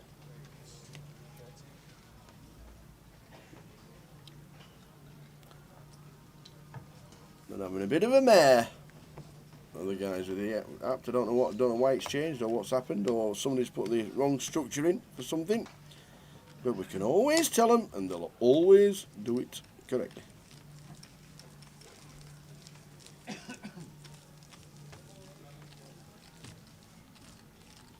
Maxi says, is there a player cap for the bounty on Saturday? Don't fancy a 2-hour drive to be told I can't play. I think it'll be busy. There won't be a cap. There may be an alternates list, but all I could say, pre-register. You still pre-reg? You can buy it at your local, Yeah, buying at your local. So go to your local casino, Maxi, and you can register for the bounty now if you want, and then you're in already. So you won't get on the alternates list. You can turn up. You'll be straight in. No waiting around.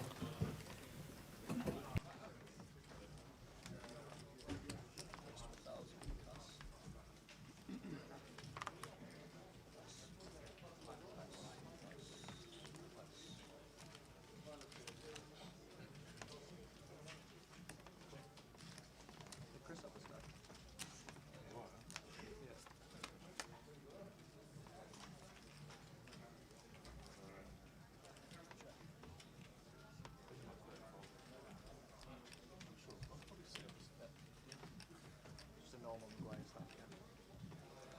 Hovering around average and the other one. So Cully bets on the flop. Adam gets out of the way. There's me in the background. That was me asking for... That was our break. Obviously, we're in 30-minute delay, as you know. I went over and I said to Dan, can you put day 3 of the mini onto the app? He said, yes, no problem. Little thing about the day 3. It will be down to play to level 26 on day 2. So that's 2 days of 13 levels. Or the final table comes first. Okay. Because the final table here was level 26. Yep. So that's what they're doing it. So it could potentially be coming back with 10, 11 players sometimes. Yes. Yeah, okay. Yeah, you could be coming back with 10 or 11. Or if you get to the final level 24, you finish early because there will definitely be a day 3. It's Ben opening the Jack 7 suited in the cut-off. Terry with an ace in the big blind, not going to be going anywhere. He'll flick and defend.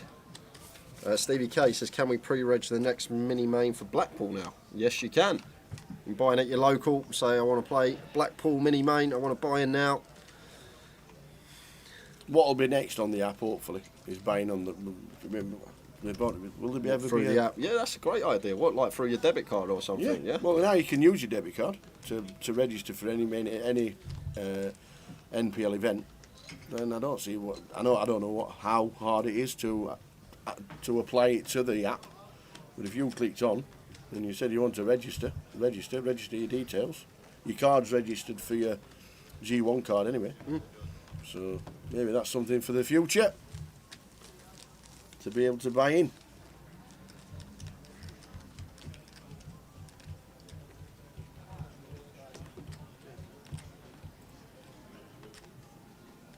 Well, dealer's wants to change the music on the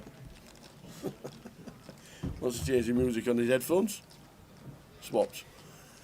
No, dealer swapped. Incoming. He weren't too fussy about listening to Kylie Minogue, so he's changed dealer. Dealer likes it. Can you play a live day one with a ticket you've won online via a satellite? Can you play a day? Yeah. Can you play a live day one with a ticket you've won online? That's the reason why we play satellites. You can indeed. That's why we have satellites running every day for the 30-30s and the 25-25s and the and other events, the main events, satellites as well. You win a ticket, you turn up with the club, you say I've got a ticket online, they check it against your name, they tick it off, you use it, you win, play it, you win, you walk home with chunks. That's how it's done, isn't it? Will do, Rip Cheetah. There's 13 minutes for the satellite online for the main at the moment. There's no one registered yet. No way. Get involved, guys. I'm logging myself and have a look. I can't play, because I can't play the main. Because Jade missed me. Yeah. If you got the feature tower, I think You'd laugh. I'd love it. I'd love it. You'd laugh your head off. Be like tower should be caught. Oh, he's raising here. What's he folding that for? Folding again? Got an easy call. Oh, he's folded here on the turn. Can't believe he's folded that.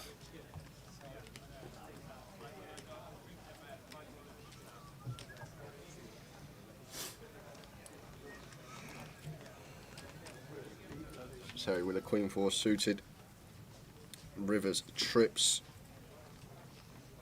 and going to get paid as well, Tower. If I'm in Cully's shoes, I am not folding Queens and 9s versus Terry here. He does fold it. Good fold. Terry shows him the 4 of spades. Just shows him the 4. A nice fold there from Cully. On that river, it's probably one of the few rivers I will be calling the double barrel on once we call the turn. Obviously 5s and 10s as well, which make us a straight. And around our starting stack for the cash out satellite is 15,000.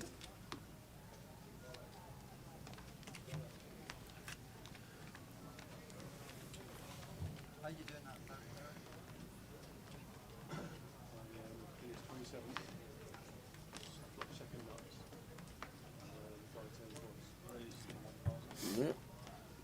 1250 seat, only £225 in, 1 entry. Boss kicked 2. Francis 9-8 here, +1. Definitely a bit on the loose side. Wants to get involved. Raises. Terry with an ace, not going anywhere, especially on the button. And Stephen getting a nice price with the ace 5 is in the big blind. Ace 10 2. Checked over to Terry, who is firing. Stephen with top pair, not going to be letting this one go. He's going to make the call. Oh yeah, it's just message there. Just arrived, so.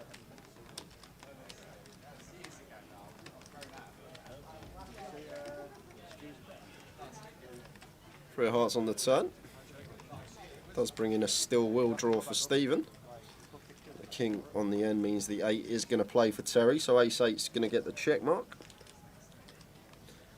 Terry's going to snap this one off for sure. Which he does. Slams down the cards, shows him the ace 8, the 8 plays.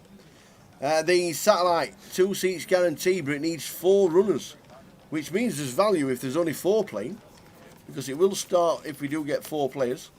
Let's see if it's going to kick off. It kicks off at 8:30. You need to get in for that very sharpish.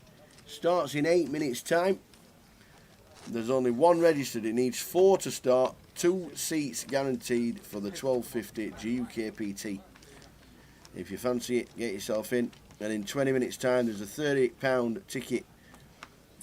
3 guaranteed for the GUKPT. That's a fiver, so 5 into 30, and that's got enough runners to start. And answer your question, Super King. Answer is yes. Yeah, you can pre-reg for with a ticket that you've won. Yes.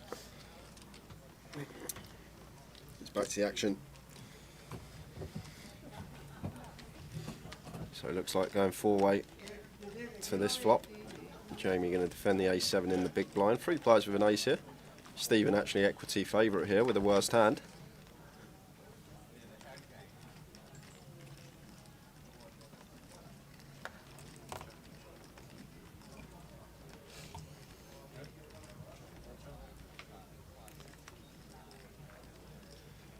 The Queen Jack freeze, check through, deuce of spades on the turn.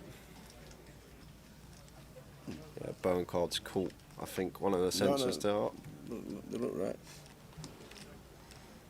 Oh, right, got you. Yes.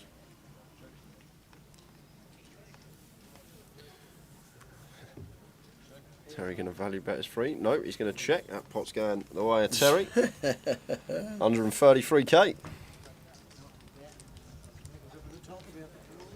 Did you? Can you pre-reg, Super King? Yes, all done. We're up to date in the chat. We are up to date date. in the chat. And fire away, anyone This man's tuned on in. fire this evening. If you got any questions, any queries, And if you want to play a 2 seats guaranteed for the 12.50, we are just about to start online.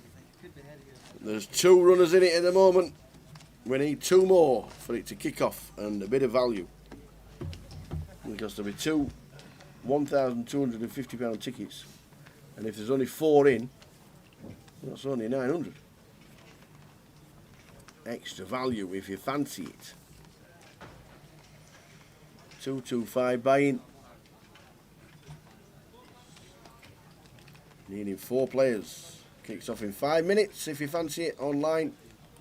Get yourself in and we'll see you tomorrow if you manage to play it and win a seat. Terry making it 1.5 with the A6 off. Francis going to defend the Queen 4.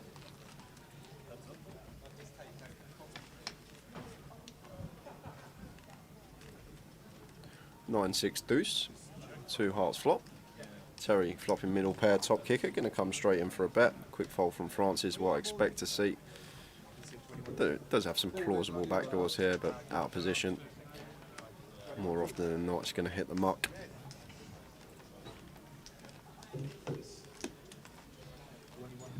And Gary asks how many in so far. So we are up to 143, 144, 144, one's just entered. One just re-entered. Amazing. 144. I think that beats 2 years ago for day 1 hit. Andy Wright showing off in the chat. 11:30 in Dubai, beers flowing, bar still open till 3. Beautiful. What a life. You can't move into the small blind though, right? It'll be moving into the small blind. Was this on you? No.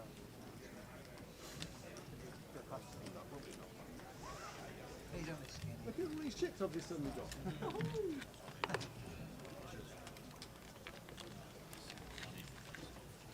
11:30 in Dubai. What's the Dubai beers? What's that all about? Hey, what's that there? Well, seat 4 was sat in seat 4 for about 10 minutes, and he was meant to be in seat 6, and now the player that was supposed to be in 4 has just come to the table. So they've done the old switcheroo. Ah, so when he came to the table, seats 4 and seat 6 were actually empty, weren't they? Because Yeah, that was yeah. Mad Turks empty, Yeah. and there was nobody in seat 4. So yeah, he was meant to go into seat 6, but he sat in seat 4, and now someone's come over and gone, I'm in seat 4, what are you doing in my seat? And turns out seat 6 was in the wrong seat. I don't know. Oh, neither do I, Tower. I don't know. What's going on Human today? error, that's all it is. It's hard as if you want to sit on the right or left of Jamie Nixon and it makes a difference. Harvey Norris, yes, Kellett is still in. And Barry Neville says, good evening, guys. Nice to have something interesting to watch. Good evening to Anne and Shannon.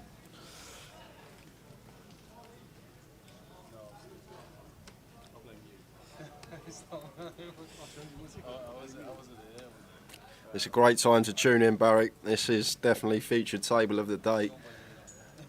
We got this man in 2, who's going to be involved in almost every pot. Love to see it. 9 suited is today's acquisition. Under the gun +2. Facing Adams raised. Unfazed is Terry. Jamie got a nice hand to just flat here on the button with position over the opener and Terry Jordan. Good evening, Anne. Watching with Shannon. Evening, Shannon. Up the owls. Well, that's what Barry would say. I wouldn't, but you would. Hope things are good. Everyone's on holiday, What's Tower. happening now? Pokemel's in Turkey watching. What's that all about?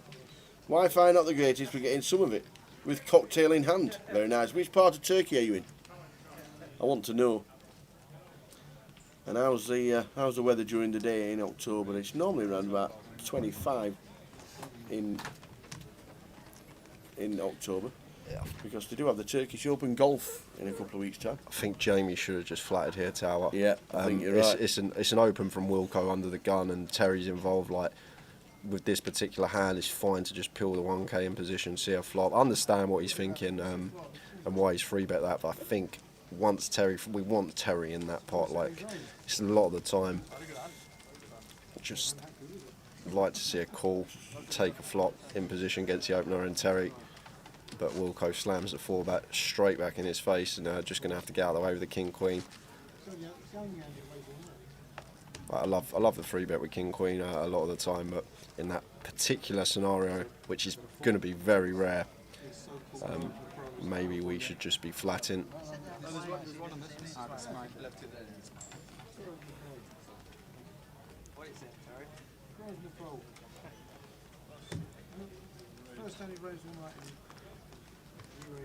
Like if it was just under the gun open from Terry, absolutely love the 3-bet, but because it was Wilco and a flat from Terry, I think a lot of the time just want to be calling the 1K, take a flop on the button. We just see if we can snag a top pair and get some value, but Wilco, nice 4-bet from him. Got to add that in as well. Like, this is exactly what Cully's done now. Terry's open, and now Cully's 3-bet the King Queen, which I like. Simply because it's the open from Terry rather than Wilco. So we can 3-bet this hand for value. It's not even a 3-bet bluff against Terry's range. It's a value raise here pre-flop.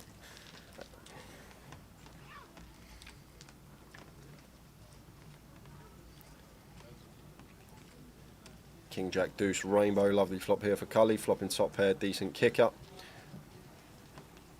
And quick continue, quick fold from Terry. Pokemel's in Antalya, 27 degrees. It's lovely. It's a Scottish half term. That makes sense. Getting a bit of sunshine on the back while the bin lids are off. Antalya. I was in Ishmilla not last year. Obviously, nobody went out last year. Ishmilla was the last trip to Turkey I had. Loved the place. Don't forget as well, guys, social media. You can find us on Facebook, Grosvenor Poker, on Twitter at Grosvenor Poker, and for your live stream coverage /GUKPT on Twitch and YouTube. If you are watching on YouTube and Twitch, it would be great if you hit the subscribe or follow button every time we go live. Get notified if you do have notifications on. All the live stream coverage. We are here till Sunday. Luton leg 7. Terry limping the King 9 under the gun.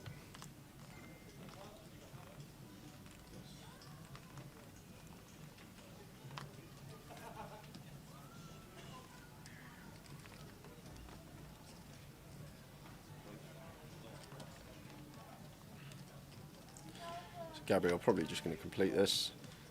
And Adam with the Jack 10 checks his option. 3-way limp pot.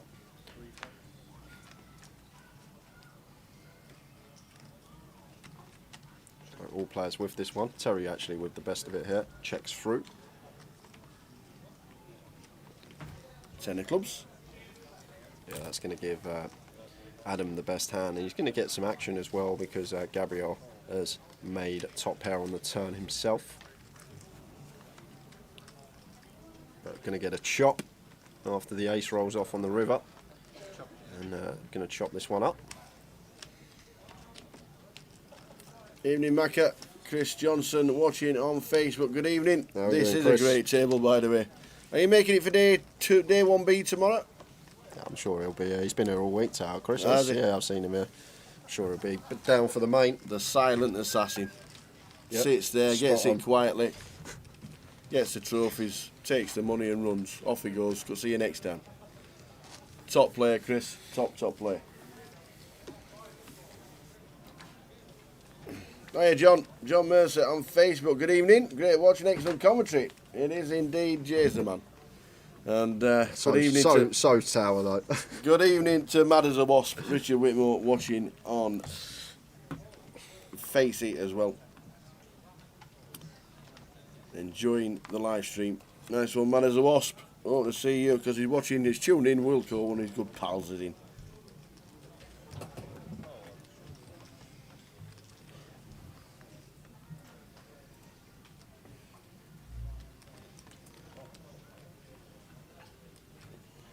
So Stephen in a low jack with ace jack makes it 1.1. Francis is going to peel the 10-8 suited. Gabrielle going to do the same with king queen on the button. And Terry defending the 6-5 in the big blind. Four-way action. Queen 6-6.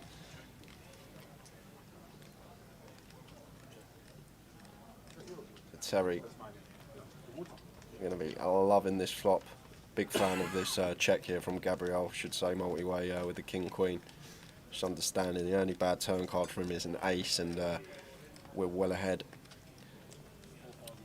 A lot of the time, or well behind against 6x. We've got a pretty lock on the board with the king queen, or we're drawing to 2 outs against the 6x, and Terry's in the pot, so more than capable of having a 6, but going to have to call here as Gabrielle, unfortunately for us. You can't say that, Chris. I think I 3-bet you a 4-bet once, and I had aces. And the one time I 3-bet you as a bluff, I think you 4-bet me. So I think it was the other way round, mate.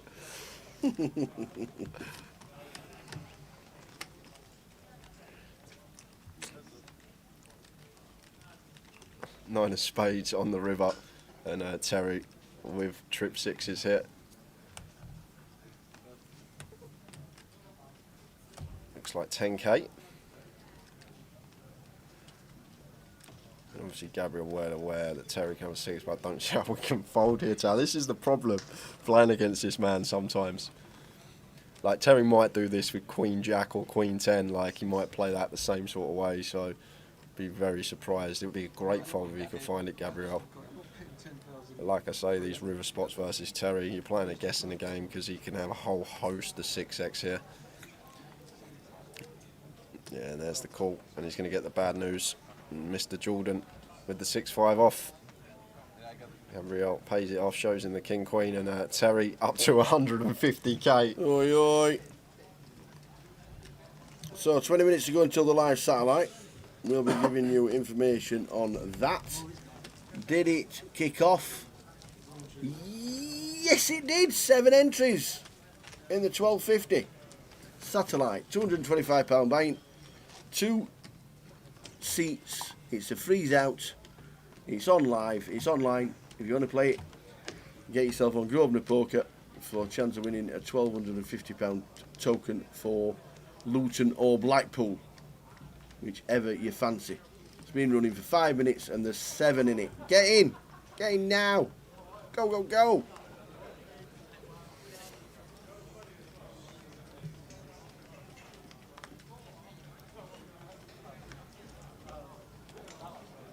France is making it. Looks like 1.1. It is 1.1, and Ben with the ace deuce just gets out of the way. This man coming along. Terry makes the call with a 9-6 off in the small, and Cully going to defend the same hand as Francis in the big blind.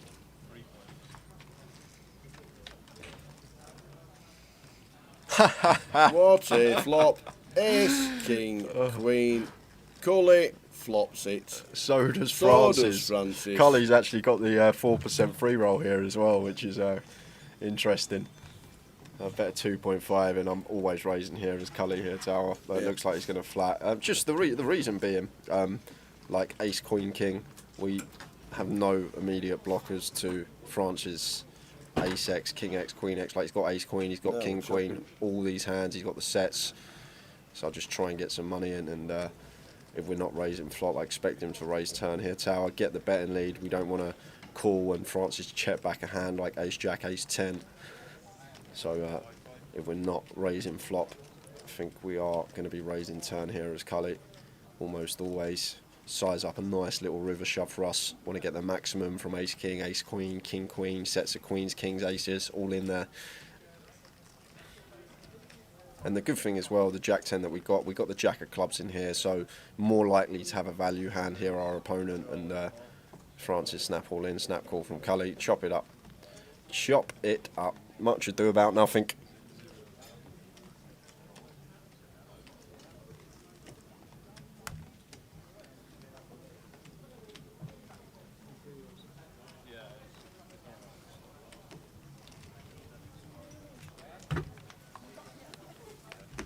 Chop it up. 10 jack, smirk, smirk.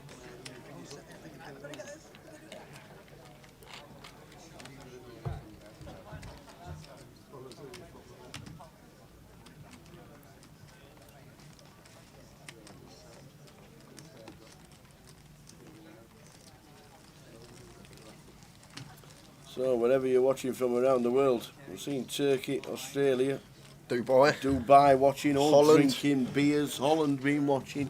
We've got Peterborough watching, up the posh.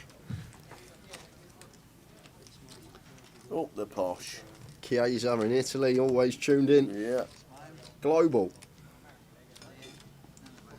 I wonder if there's anybody from Luton watching. No smiling at them there. Birmingham watching. 27 degrees in Antalya. Delicious. Raised up 1100. Oh, Cox is in Thailand. Amazing. John Cooper in Yarmouth. Gonna jump back to the action because open from Stephen +1. Francis flattening the 6-4 off, getting involved. Ben just rips the king queen. Ben ripping here for 19 bigs. Love this. Gets should get Stephen to fold the ace 10 here tower. Just can't call this as Stephen versus. I know we can see he's got the best hand, guys, but versus Ben's shoving range here, this ace 10's not going to fare too well. So yeah, big fan of that fold from Stephen, and a quick fold from Francis there. I know you're probably thinking, how's it a good fold? He's got the best hand, but versus the hands that Ben should be shoving there for 19 bigs over EP open and flat, ace 10 just doesn't fare too well against that range. Dubai's watching, Thailand's watching. Steve Jakes is watching in Lanzarote. Which part of Lands are you in? Northern Ireland. I like Lanzarote. I like Playa and I like Costa Teguise. Oh, I like it all. I like Lanzarote. The People's Republic of Liverpool. Love it. Northern Ireland's watching. Great to have you on board, everybody, wherever you are around the world. It is fantastic that the GUKPT has come back this year and just smashed it out of the park. The numbers have been amazing. And there's Puerto del Carmen, absolutely beautiful. Nice one, Steve. Have a great time. Sat outside drinking a €2 beer in Puerto del Carmen. Delicious. And Oggie's watching in his he's watching from Ben's mum's front room. Well, Terry's got aces Oh, and Georgie's days. got aces Oh, here as we go. well. What's that about?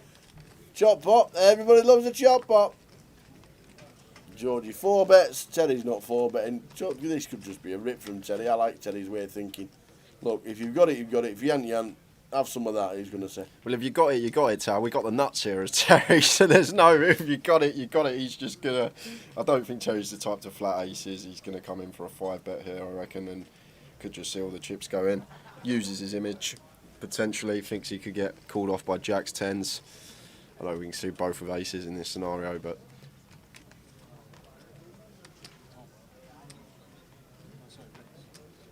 He has raised. Looks like about 20k. yeah, he's just going to 5 bet, call this off. Yeah. And Georgie, he's thinking, oh, Terry's actually got a hand here and I got the goods. What a life for me. Yeah. He's going to double check back. I've got the aces all in. I'm all in. Yeah, call. Terry calls. I can't believe it. We're going to have the same hand again. Boots versus boots. The boots versus the boots. Now this would be ill. I've got a flush draw. Yes, so have I. Good evening from on the couch, says Prof. Good evening.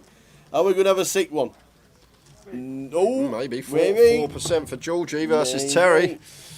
He's got the old 4% free roll. Oh! Here we go. For the highlight Here reel. we go.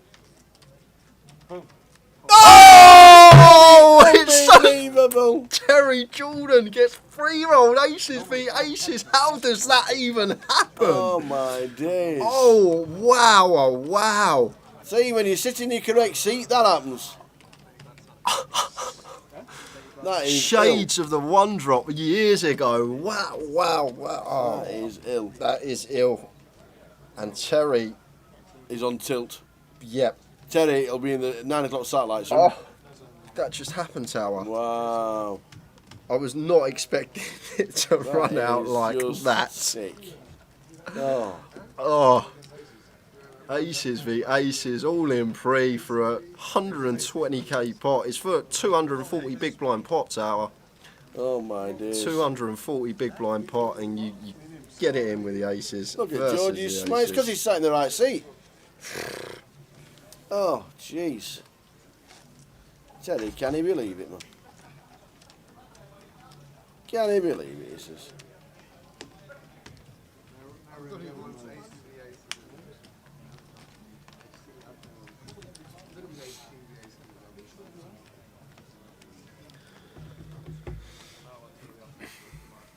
Live poker confirmed rigged.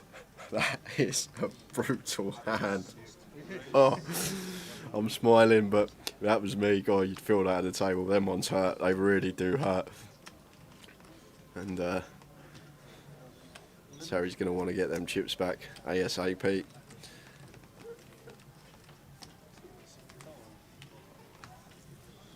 Georgie up to 123k.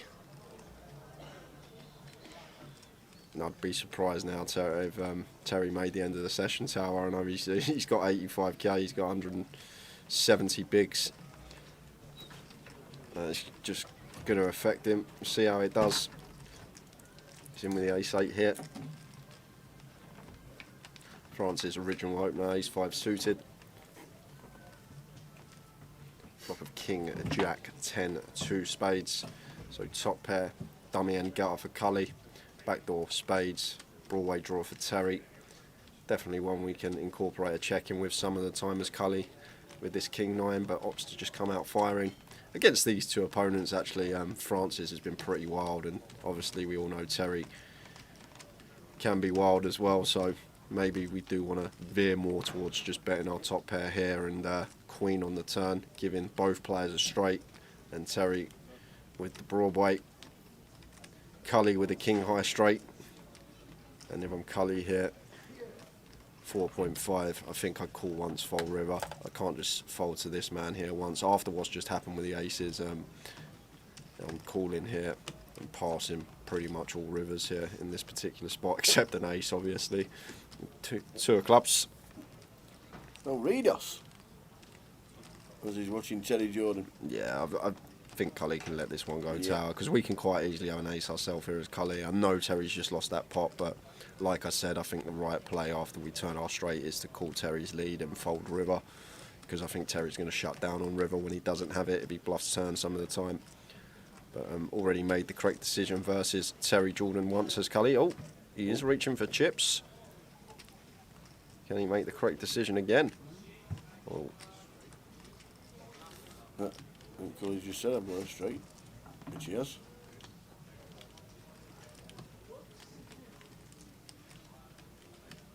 So it's easier said than done. He's just seen him lose a pot, aces v aces, for 240 big blinds. So that may be factoring into Cully's decision here.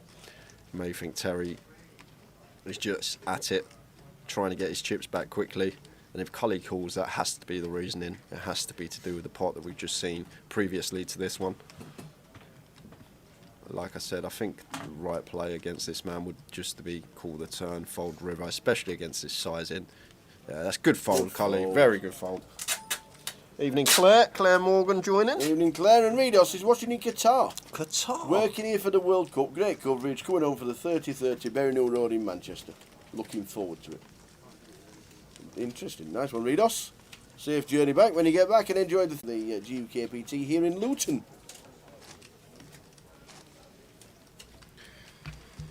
Been a good turnout already today. How many's in? 144 entries. Oh, delicious. 144. How many's in the satellite?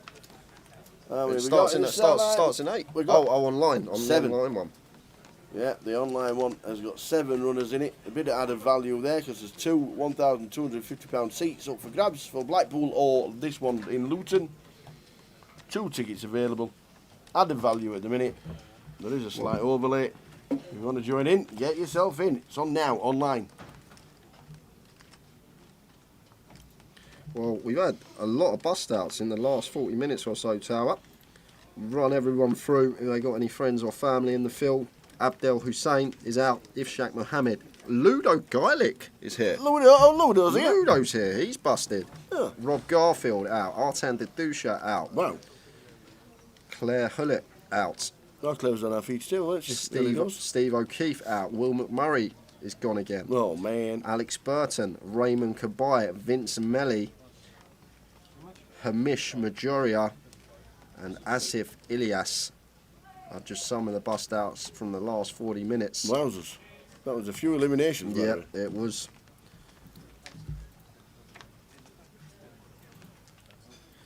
Good to know Ludo's here again. Right. Yeah. 2 Glasgow lads fighting it out for the title a couple of weeks ago. Jay fixed the router, says Claire. Yep, Yeah. all me, Claire. All me. Mr. Technology, yeah. PK was telling him what was wrong. He was shaking his head and said, what are you on about? He said something about 62% to me. I go, what does that mean? If anything buffers or anything, we just stick his hand up like we're at school. Yeah, that's exactly Miss, it. PK. Miss, I got what's this? Good thing he didn't win the free roll last night. Otherwise, we'd have been screwed. That 8-man sitting go. Him sitting there at the table. Something's wrong with the stream. What are we gonna do? Hello, Swan97, joining us on Twitch. And yes, Chiesa Ludo is playing. He's had a bullet. He's re-entered back in the field. Well, look at the field. See what's going on, Tower? Shall we? On the outers. Go on then. So, oi! There we go. There he is. Instant service. Instant service. Look at that beard, man. Trimmed and stuffed, looking cool. Looking cool. Not many chips there. 10k maybe. 11 maybe. Ludo. Dave Doherty. Oh, what, we're getting all the Scots in. Dave Yes, Doherty they're and all coming Dan, down. Dan Gormley sat next to each other. 2 lads from Scotland. Yeah, I guess it's big. James Williams sat next to Tony Renge. James, runner-up in our leagues leg. He was. Lost heads up. And there's the mini main. No, 30-30 champion. The 45 large. Colin Gillen, and I should mention as well, he qualified through the online leg for the. Yeah, he was the online leg qualifier. Andy Chipshop, Andy Christoforu in the field. There's Andy Chip Shop. Sat next to Danny Toffel. Andy looking slick. There's Danny. Danny Toffel. Good to see the outer tables as always. Always nice to see what's going on out there. Back to the action, because open from Terry with a 6-5 off. Flop of ace, queen, 4, 2 clubs. Francis flopping best. Is Ben Mayhew actually playing? I haven't seen Ben for ages. He's a goalkeeper now, isn't he? Berry. Yeah. He is a goalkeeper. Berry. I think we're Berry the team that went bust. I have no and idea. went out of the league. Like I say, Premier League, that's about it for me. As soon as you go below that, I'm clueless. Where's Pineapple Chris? Why he didn't have the lucky hoodie on, did he, for day 2 when he got eliminated in Leeds? Where's Pineapple Chris?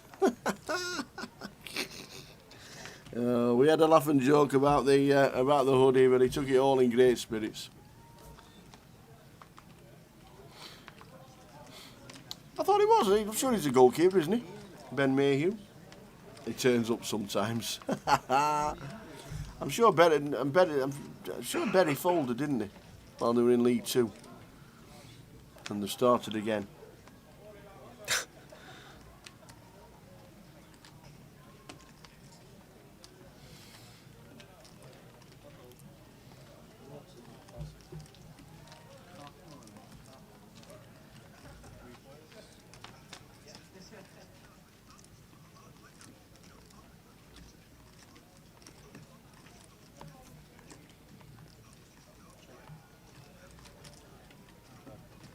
So Terry with the 8-5, up and down, over pair to the board for Francis in 7.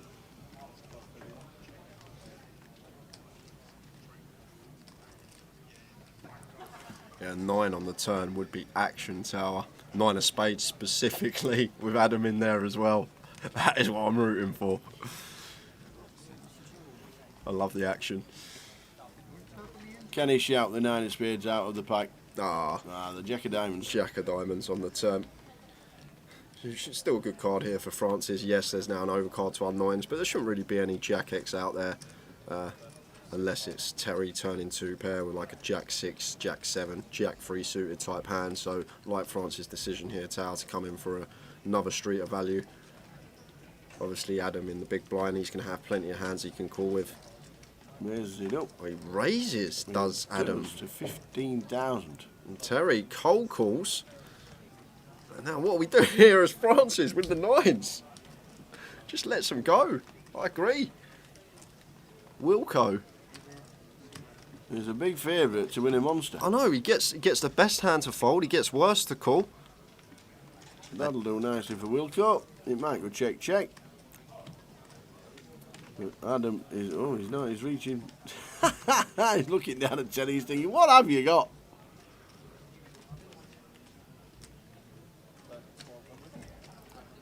He's bet 1,200, is that right? He's bet 1.2 into 50. And Terry says, have some of that. Pounces on it, Tower. Absolutely pounces on it. Now what are we doing as Wilco? Well, he can't do anything but get out of the way. And he's going to slam down the bluff. There you go, have some of that, he says. There's nothing. I've got the kahunas. And he's back to where he was before he lost the aces pot. Just like that. He's straight back to where he was before the aces beat aces. Terry Jordan. What a man to watch. It's great to see. Great entertainment on the feature table. And Wilco's thinking, why don't I just check? Good foul, sir. Good foul holding.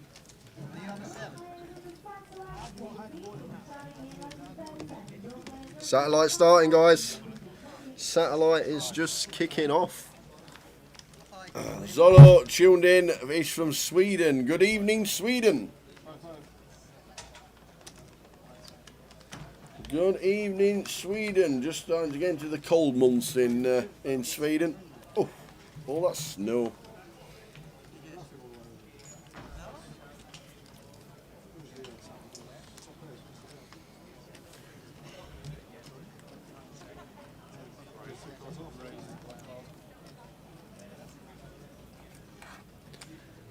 Ben with a King Jack.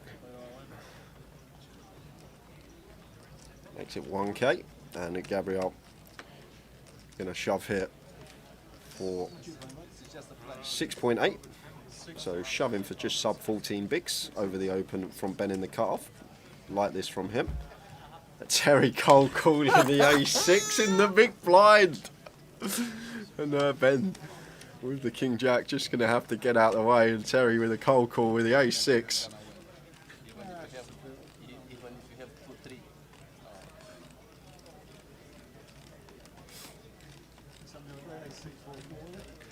So Gabriel is in, and he needs to avoid being terried.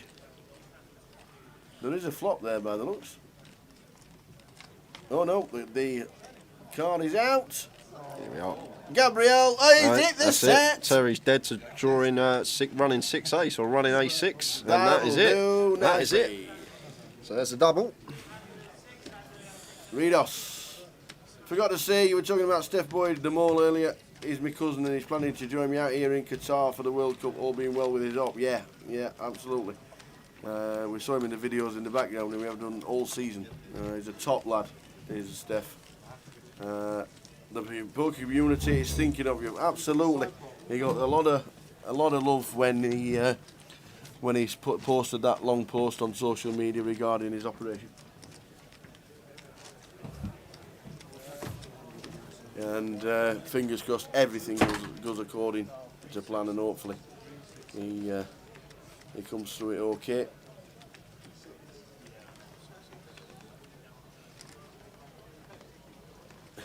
Good evening, Sweden. Tower looking for a new job with Eurovision, says James on Facebook. Good evening, Sweden. Good evening, Luton. Here are the votes. UK, nil point.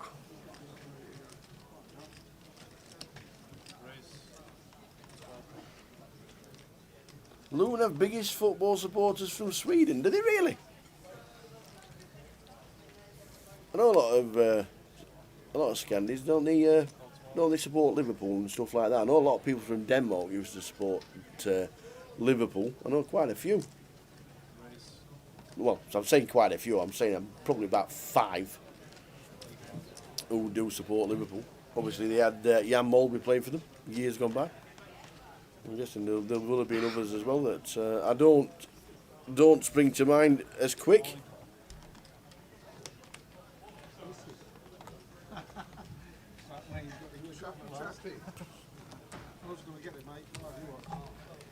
Adam has the boots and has a chance to double up off Cully, who's got the hooks.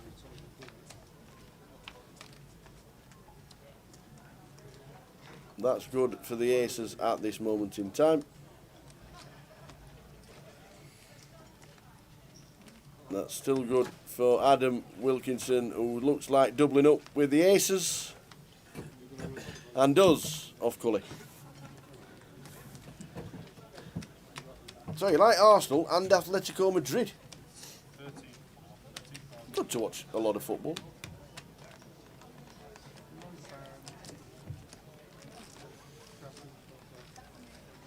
What's going to do? Get 13,000 kids. I'm hoping one of the two of you might. It would have played out. Yeah, he gets in. He does, You get in and you get the lot. So the satellite has started with 45 runners. A good turnout. I think Jay's going to see what the early stages are like, which is pretty good. News is here he comes. News from the outer tables and the satellites already in. A lot of people saying they really, really like the idea of it and they're looking forward to playing it. So it's good from us. News from the outer tables from Jay. 45 in the satellite so far. Did you watch any hands? No, I didn't. Oh. I didn't. Quick nip to the load, get some water. Thought there'd be. And we're back. I wonder how they're going to play it in the first few levels. Can't wait to watch it. Actually.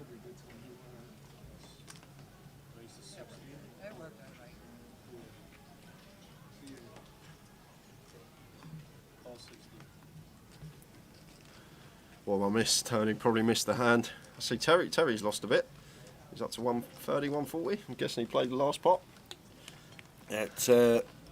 Yeah, but Wilco's just doubled. Ah, okay. Aces against Cully's jacks. Ah.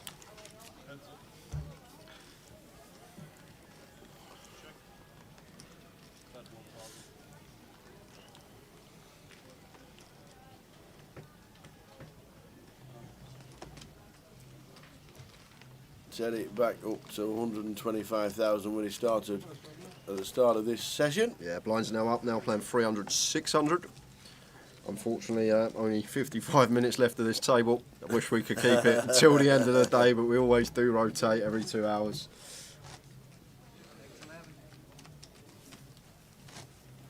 Harmony's online playing the £225 satellite. 8 are playing. Sledgehammer is chip leader at the minute. We'll keep his eye on that because they could be playing in Luton tomorrow. 2 tickets up for grabs, one either for Luton or Blackpool. 2 seats guaranteed. And there's 8 in it in a minute. Good luck if you are playing the online satellite. We'll keep his eye on the live cash out satellite. You get to 150,000 and you walk away with a ticket. So we've got Gabriel opening to 1.2 here with the ace-5 suited. Terry with the old 10-4 in the cut-off, making the call. Cully, Queen Jack, gets out of the way.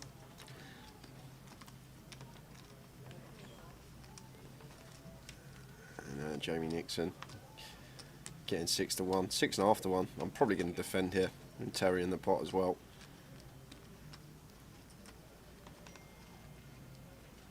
There's a call from Jamie.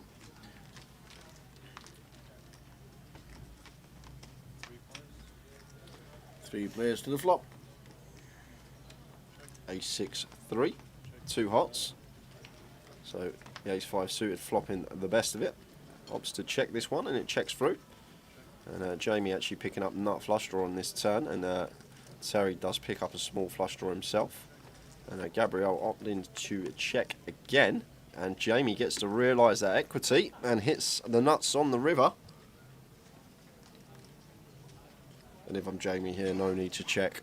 I'm always going to bet this spot, because if Terry's got any sort of heart in his hand, he's going to pay it off. And bet 3.5 from Jamie. Quick fold from the ace-5 of Gabriel. And as expected, Terry does pay it off with a 4 of hearts. And, Jamie up to over 30.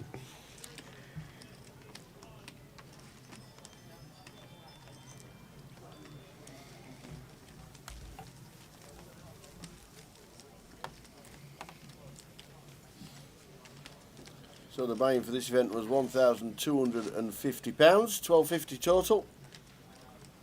And at the minute, 144 players are playing Day 1B tomorrow and Day 1C in the evening, the Turbo. And you can buy directly into Day 2 if you fancy, which between 10 and 20 people normally do.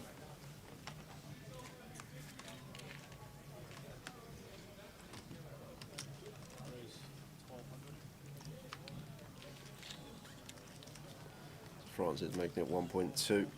Terry's in with the old Montana banana. The old 9. You think the VP would drop just by folding 9 deuce? just fold 9 deuce. What can you do with 9 deuce? Well, we're about to see. Georgie's got aces again, but this time probably not going to get any action. I say that. I say he's probably not going to get any action with these hands, but there we go. Terry's in. 9 deuce off. Trying to crack the aces. He wants them chips back off Georgie. Oh, and he's got possibilities. He's flopped an up and down on the 3, 4, 5 rainbow flop, so he's not going to be going anywhere.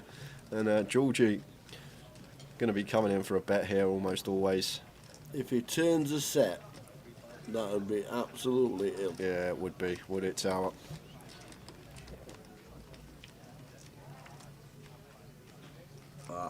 Well, he turns a pair. Yeah, that's a terrible card for him. Yeah, will for Georgie. Terry now drawing to a chop. Need to find a 6. That's the 5 of hearts on the river. So Georgie wants to be coming in for value here now with his will. And just a quick fold from Terry.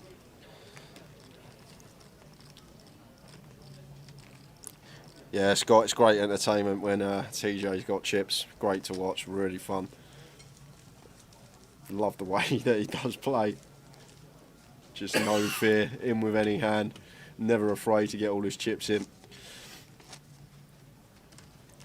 And he just creates a dynamic on the table. If you've ever been sat on the table with Terry Jordan, you'll know what I'm talking about. The whole table dynamic changes.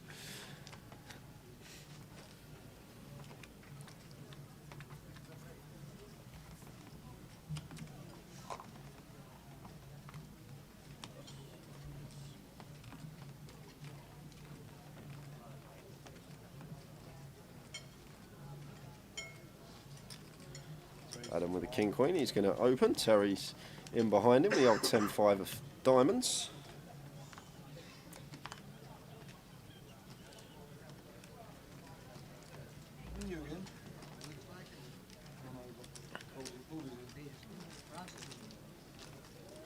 That's going to bring Francis along in the big with the offsuit ace. Freeway to the flop. Oh, what a flop for Mr. Jordan. 10-5 of diamonds flops the flush. And 7-3 deuce, all diamonds, and no need to check this with his image. We can just come out fire him. That's exactly what he does. And Francis' second pair, nut kicker against this opponent. Could see him call once here, potentially. He's going to make the call, and Wilco got an easy fold with a king-queen.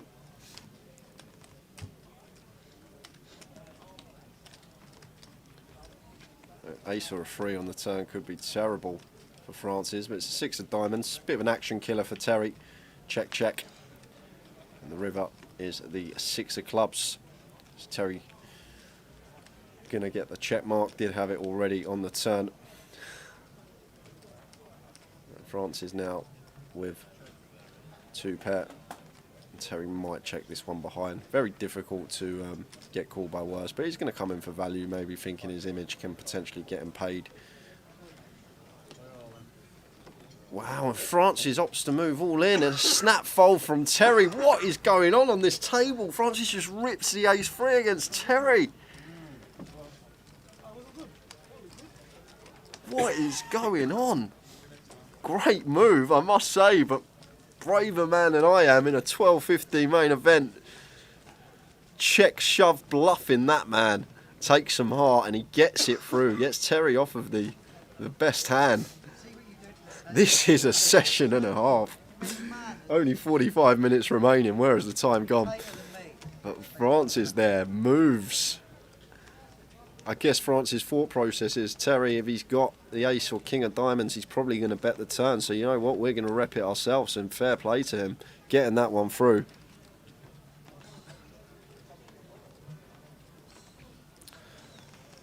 Profesh asks, have I ever sat at a table with Terry, and can you remember the first time it happened and what your thoughts were? I've played many PLO cash game hand with him.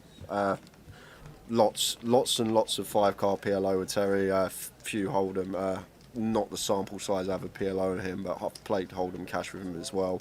But the first time I've ever actually sat in a tournament with Terry was actually this weekend in the 30-30, and the story is, it goes like this. I had 310k going into the last session of the day, which is 200 big blinds. Terry was sat at the table with 200k. I didn't make day 2 off of that bullet. So there you go. That's what can happen. It can be a blessing, but it can also be a curse. But he's great to have at the table. He's great action, great fun to play with. And he's also a really good sport as well. I should mention that when he's in a hand, like, he's not one to berate when he loses or he gets unlucky. He just gets on with it, which is really good to see as well.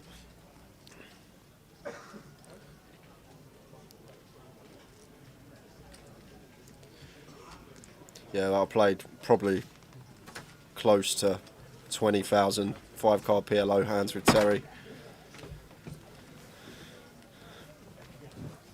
Terry the River Jordan.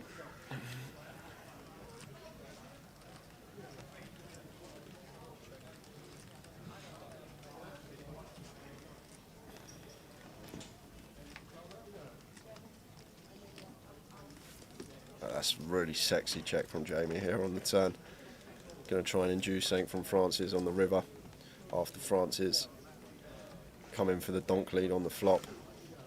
And Jamie check back the aces up, but not going to get a bite from Francis on the river. Going to come in for value, but not going to be getting paid in any spot. I've got news. You got news? I have news. The chip leader in the satellite's got 68,000 chips. Oh. We're in level 1. Level 1. What time's late reg close on that one, Tower? I'm guessing 9. Well, guessing 11, sorry. 68,000 as chip leader.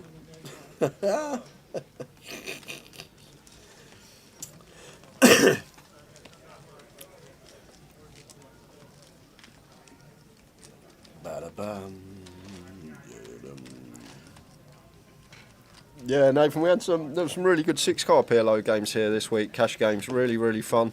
Terry was amongst the lineup, but was really good action, especially Tuesday night. Tuesday night was wild, yeah. But really fun game. 11.15 is cut off for the satellite. 6 levels plus the break. It's already hit the guarantee. It can only get bigger.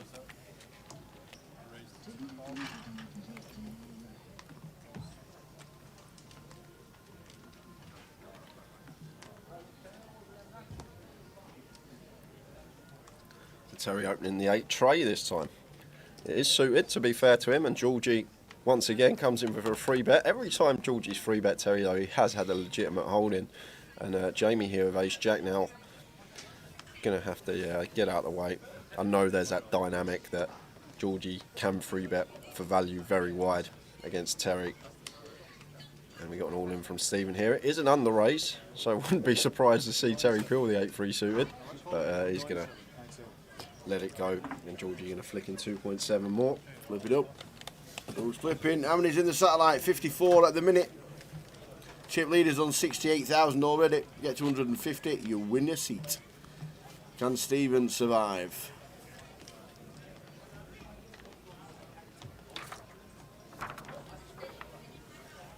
Not yet. The king on the flop. Yeah, going to need to find a 9. We need a 9. Running Queen Jack don't do the job either. Oh, He yo, finds it. yo, That's yo, it. yo, yo. That will do the job. Boom. 9 ball corner pocket on the turn, and Stephen going to get a double up.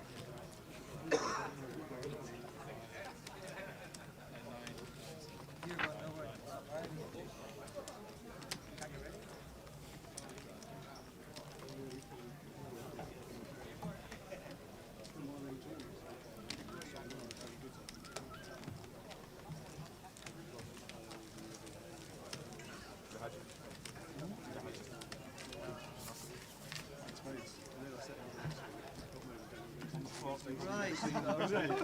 I think Lane.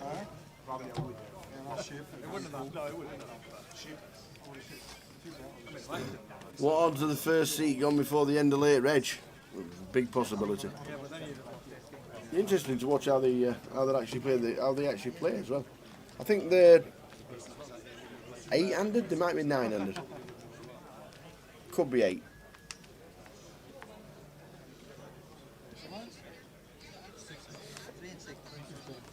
But I think the 9. Confirm that when we go on our break at 10 o'clock. 9-6 under the gun. This qualifies. Raises to 1.5. Georgie with the ace queen, not choosing to free bet this time, and Stephen now is all in. Huge shove here from Stephen, shoving for what is around 37 bigs here. Just much prefer the free bet here as Stephen. We want Terry in. Terry a lot of the time can have 2 undercards to our jacks, which we've just got an absolute crush on. Just think it's too many big blinds to be shoving here. We want Terry involved, and Georgie here with the ace queen in an intriguing spot. It's difficult to find a call here, but like I said, it's 37 big blinds here from Stephen. Is he ever ripping in ace jack? Is he ever ripping in ace 10 suited for 37 bigs after this action? And looks like Georgie comes to the conclusion with the answer being yes, because he makes the call with the ace queen, and we are flipping. And Stephen, who just doubled with the 9s, found it on the turn. It's the same 2 again. Is Georgie going to give Stephen back-to-back double ups? No. Well, he has got the jack of hearts. The jack of hearts. Going to need to find a black jack or a heart. 4 of clubs changes nothing. Situation remains the same for the river. A jack or a heart. And it's the queen of spades, so we will lose Stephen. And Georgie gets his chips straight back.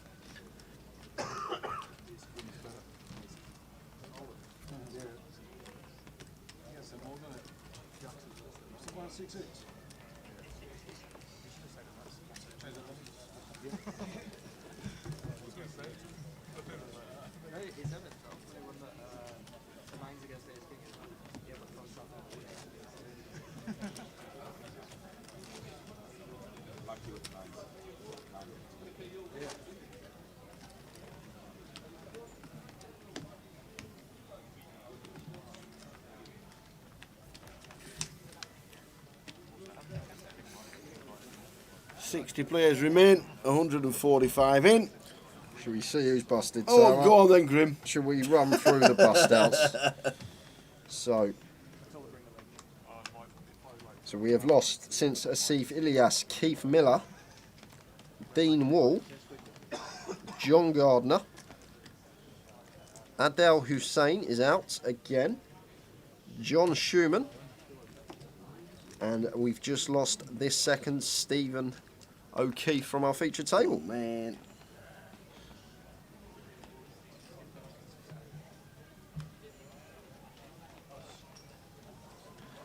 Ben all in the cut-off for 13 bigs over the open from Francis in the hijack. Good from him, taking a nice shove spot. Should get this one through. Francis can't be calling here, can he? Yes, he can. Yeah. He's got the chips. He goes, you know what, I don't care. I know it's 13 bigs, A6 off, should be going in the muck, but I'm going to call this one off. And he does actually have the best of it, but we can see this is one of the problems with calling with A6. You're either going to be in a dominated spot, or the hands you're up against, like Queen Jack, are going to be a fair amount of equity against you, and it's come Queen High for Ben. Nice, nice, nice. Just fading aces. And that'll do it. Yeah, so Ben does get the double up. Nice double. Francis happy to give him a spin, and Ben back up to just shy of 17k.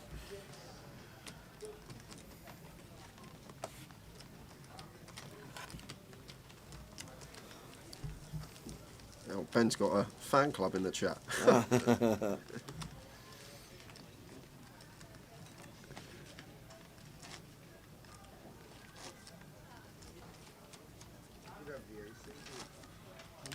said, you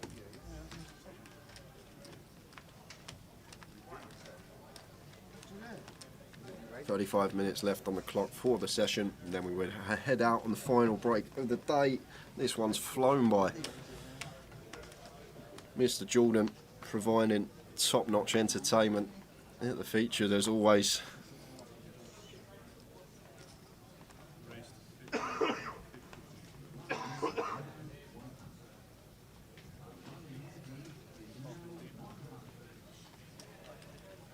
So Francis with the sixes, opening early position. Gabriel, King Jack suited, lovely hand to flatten the cut-off. He'll make the call. Terry's in with a 10-3 in the small, and Cully going to flick and defend with a 5-4 four-way action to this flop. Really good call. Look, I was calling all right, and then I was calling last count.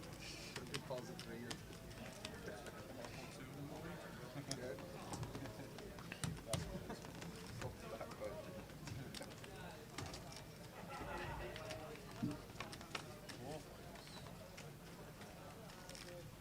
Jack 3-3. That's why you peel the 10-3 off in the small. That's why you get involved with a 10-3. Terry flopping trips, and Francis betting 2k, and it was against Gabriel before that Terry flopped trips against his King Queen, and Gabriel's going to run into it again. He's going to be having nightmares tonight. He's going to see Terry when he tries to fall asleep. We had a similar situation, if you have just tuned in, guys, about 45 minutes ago, where Terry peeled the 6-5 off and Gabriel had King Queen on Queen 6-6 and lost a big one versus Mr. Jordan. And Mr. Jordan's about to send him to the rail here. Terry obviously not going anywhere after flopping trips. Makes the call. And now Francis got the easiest fold with the sixes. And Terry goes, I've got 10-3. And Gabriel's like, not again. Not again. Have you done it, man? Who are you? What's your name? My name's Terry Jordan. And I play any two. So it needs a jack. And only a jack. Gabriel any to stay alive. Doesn't. 8 of hearts confirms his fate. He's out the door. We'll have the option to re-enter. But Terry back up to over 100k now, 110. Two massive stacks on this table, Terry and Georgie. With the legitimate hands that you got you with in the 30-30? Terry. Or were they Terry hands? To be honest with you, I lost a big pot to him and he had kings, to be All right, fair to him. yeah. But I did lose a massive pot to him in a 4-bet pot and he somehow rocked up with 6-4 off on the river. He had trip sixes, I had ace king, it was king 6-6, 2 other cards and yeah, then the bust out hand, he opened blind, 5x under the gun. And it's folded round to me on the button. I've got a king in my hand, so I'll just run it against him versus a blind range. And he's just woke up with aces. He's open under the gun blind and he's got the boots. Yeah, but yeah, there were the 3 pots that Rich literally sent me to the rail. But yeah, ruined me. That's how he had the chip lead in the 30-30. It was all my stack went to him.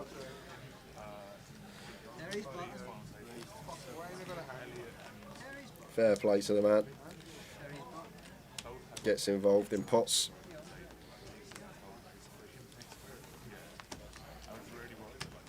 Just going to raise and take there with the Jack 10.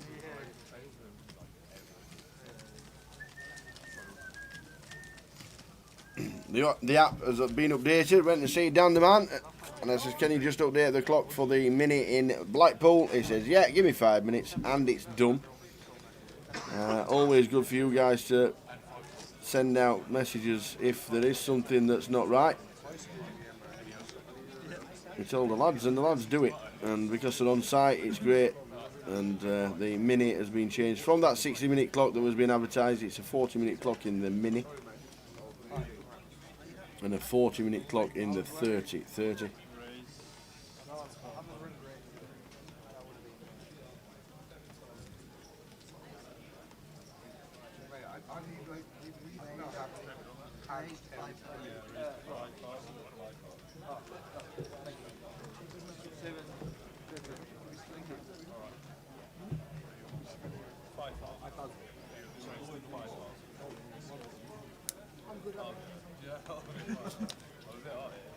Oh, he's folded one tower. What? Nah, he's eating though. Yeah, ice cream's out. To Oh, be fair. Does anybody know where we are? Oh yeah, of course not. But it's ours. Unbelievable. Nobody knows where we are. Ice cream comes first. Absolutely.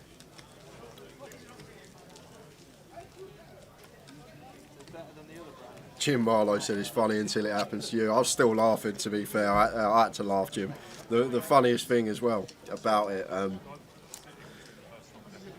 I thought I was having Saturday off, so I made plans. And obviously I had to come back for another bullet. I can't, yeah, I'm 310k, last session, thought lovely, no way, I'm not making day 2. Sorted something out, and there we were, back again, firing on Saturday. I was still laughing, like, he's Terry. Like I say, he takes it all in good spirit. He's fun to play with. He's a lovely guy at the table. It's poker at the end of the day. People buy in. They can do what they want with their chips. They pay for their chips. Play them exactly how you like. Got no problem with it at all. Queen deuce this time makes it 1.2, and Jamie calls with the Queen 10 in the small. Like, this is a situation you'd never see Jamie pill the Queen 10 here. Usually, but versus this opponent, like it, ace 6-4 rainbow. See a flop, see if we can potentially connect. Oh, Terry turning the deuce with the Queen deuce. Actually makes the best hand, and he's going to fire. Made a pair, bets it.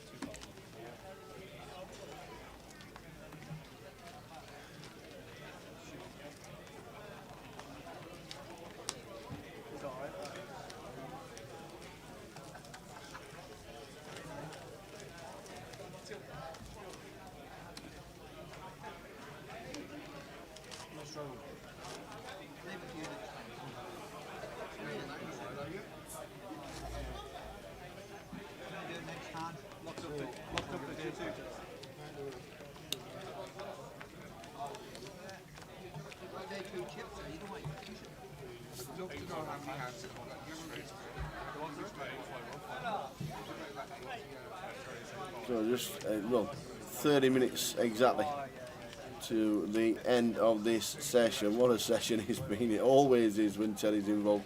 Cully's all in for his final 13,000. 20 bigs over the line, get him in. Terry's not going to give him a spin with the old 10-6. I'm not sure, Tower. Nah. No. I do think he's going to fall one. He's calling this. Oh no, he's not now. He's not now. Ben's all in with the ace queen. Yeah. Or 15.5. Now Terry will fold. The 10-6. Oh, here we go, it's spin value time. time. It's spin time. 10-6 of hearts. He's golden both. He's in. He's never folding. What was I thinking? Terry's on his second bullet. 21 outs. Ben's already stood up. He's got the old feeling he's going to get terried. Not seen Cully's hand yet, but we will do very shortly. Let's have a look at last year. We had ace queen versus king queen going forward. We lost the vote. Or yesterday, 2 days ago. It's like 3.5 people.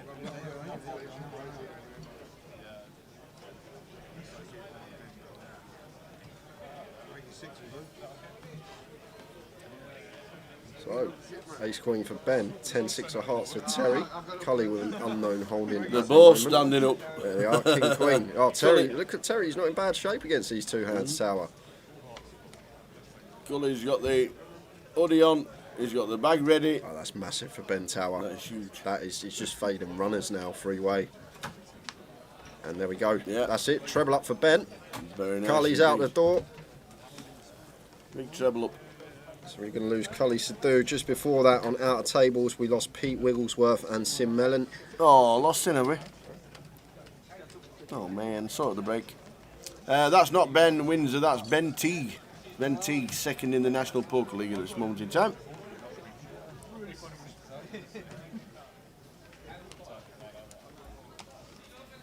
Hiya Dave. David Russell on YouTube. Hard to complain with the current promos, but any chance of an event in Swansea or Cardiff? Cardiff was on the map for a few years and then they just struggled and struggled and struggled. And it's really hard to go to a place where if you do stick a guarantee on, it's going to struggle. We know it's the capital city and would love to be back, but it's just now fitting it in the calendar as well. Hope the 30-30s and the 25-25s come back to Swansea, but it's hard to see a main there. Not seen the schedule yet for next year. I'm guessing that'll be out in London for the grand final. Oh, he's got a hand. Oi, oi. Ladies. Here's the ladies. Georgie. Has he straddled? He has straddled. Oh, he has straddled. He's sold to 1.2. Oh, wow, this is trouble for Jamie here because I'm definitely going to, if this is a straddle like from Terry, King Jack here is massive. Definitely going Raise to to be raising. 45. Yeah. Got to raise here as Jamie, got to. If Terry's blind here under the gun, this is the exact situation I was in Tower. He'd open blind under the gun, not small size as this, but it just means, he hasn't even looked. Has he looked yet?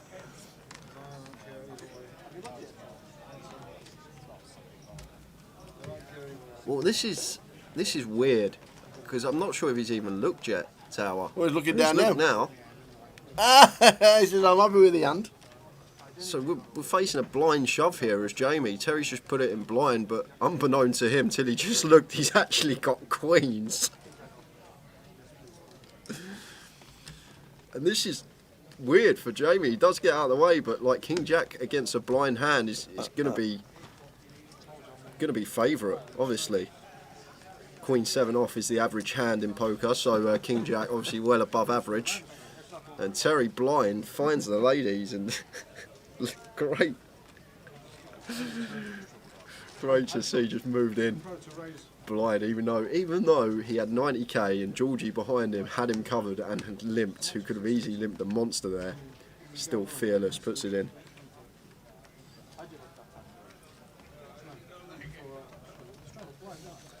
Do we ever host or raid people after the stream? No. Never done it. I don't even know how to do it, Bernie. Tower? Jay? No, between us, we wouldn't have a clue. If we could and we knew it wasn't something that we shouldn't be doing, we would if we could, but at the moment we can't because we don't have to.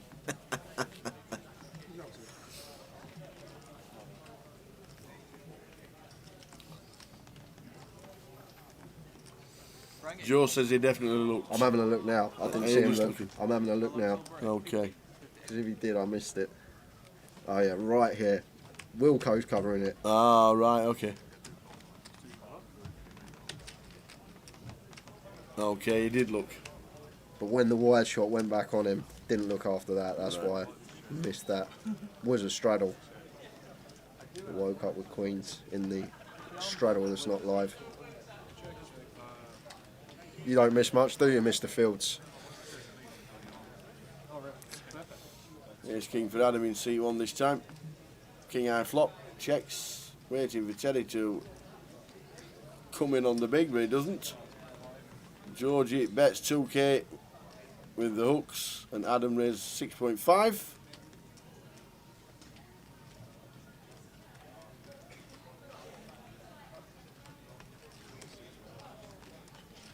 Georgie just opting to call under the gun versus small blind. Obviously both repping big ranges and get the king 6-7, only one overcard to our jacks. Are going to call once, but if Wilco does come in for a double barrel here, going to be hard for Georgie to Yep. call this one off. Comes in for a massive here, 25k into 19. Drops like 1.4x pot rip here. Adam on the turn, and if I'm Georgie holding, not going to be calling. Got two jacks in our hands, jack of diamonds as well. Got a very key card that blocks a hand that might go this size as a bluff combo draw.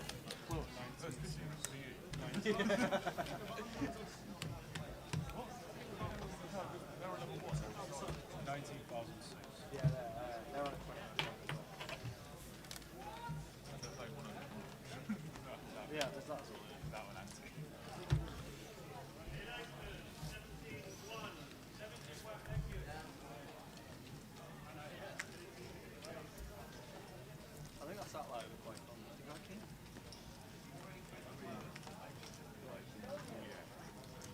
Just can't see how we're supposed to call here as Georgie. Like, we've opened under the gun and we've been free bet. No, Adam just flatted out the small tower. That's probably what's going through his head here.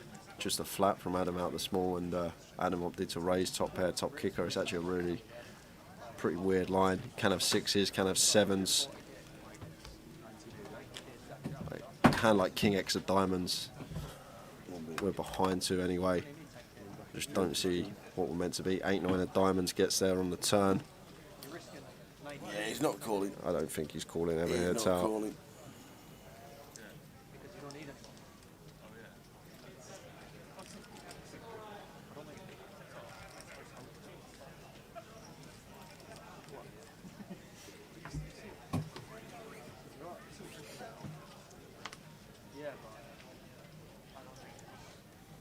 Would be some hero if he found it, Tower. 1.4x turn shove from Adam after check raising the flop. He says, nice hand, I fold. Shows him the jacks.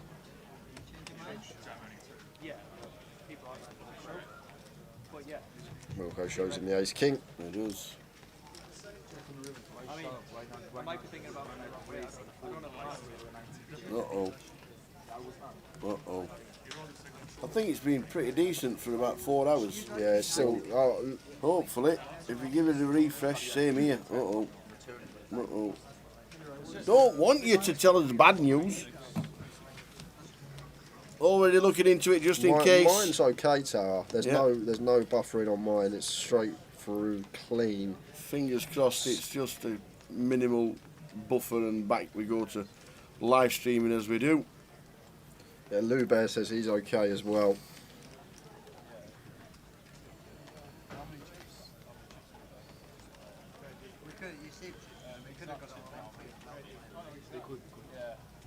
A couple more bust outs.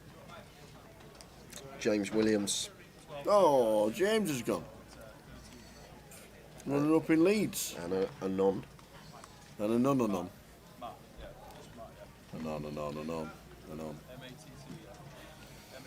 20 minutes to go of this fantastic session.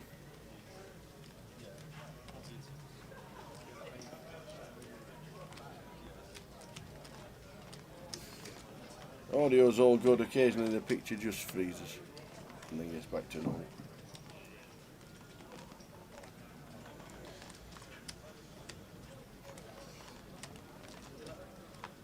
How did you do in the mini, Jay?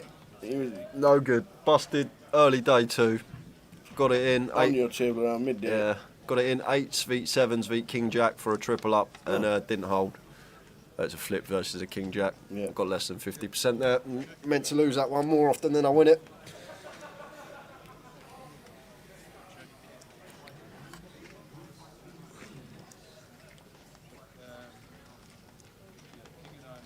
And run a set of 4s into aces to the guy on your left. That's how Lou Bear went out. 4 diamonds on the board. Ben gets the tick. Terry and Matt both have a flush. Oh yeah, I remember that hand, Lou. It's just come back to me actually. Yeah, I know the exact guy you're talking about, and the hand. That's a pretty ill one.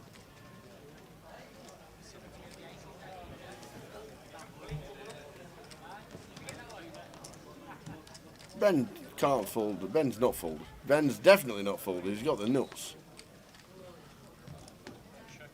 So we'll get Ben back in the hand. Ben is in the hand. Ben is in the hand. He is honest. Ben is definitely in the hand. He's not folded the ace of diamonds.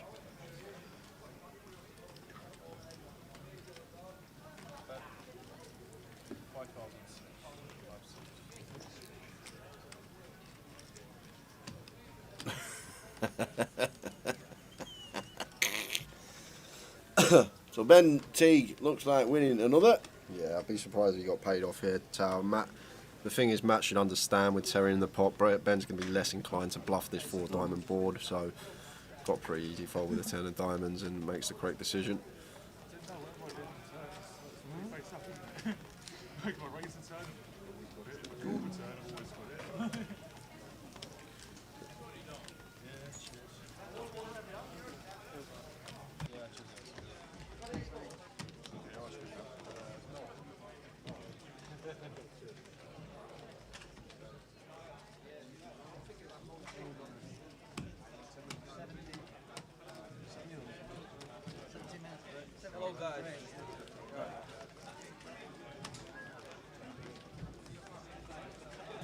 Don't forget to follow us on Facebook, Twitter, YouTube and Twitch. And live streaming on Facebook, YouTube and Twitch and the GUKPT website as well. Good evening one and all, wherever you may be in the world.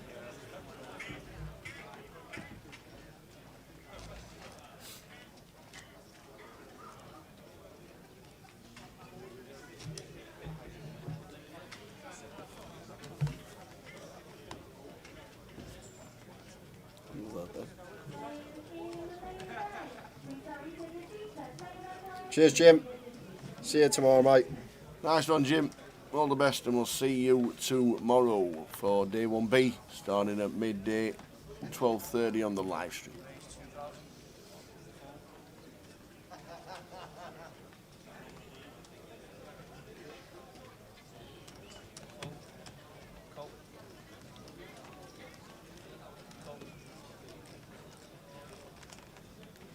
Oh yeah, I remember that one, Lou Bear. Threw the cape on, the 5-4 of diamonds, and yeah, I do remember that one. Fun one, that one. So Francis with the goods, he's got the kings. Not nicest of flops though, 4, 5, 6 all clubs. Does still have the best of it. Very connecting, dicey board this one. Just going to come in for a small continue, 2k into 7.2. Terry with his up and down, not going anywhere. Undeterred by the 3 clubs on the board, looking for an offsuit 7 or deuce. That one. That one. Quack quack. That one. Did the pocket? Did it pair the twos folded on the flop as well? Would have turned the set.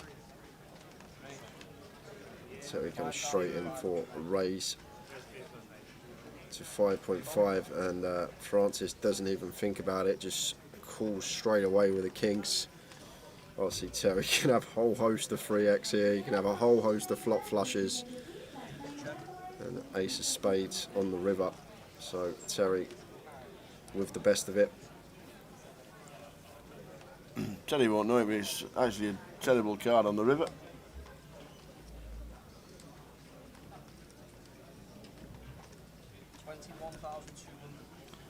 pot size. And he has to fold. Yes, with the kings.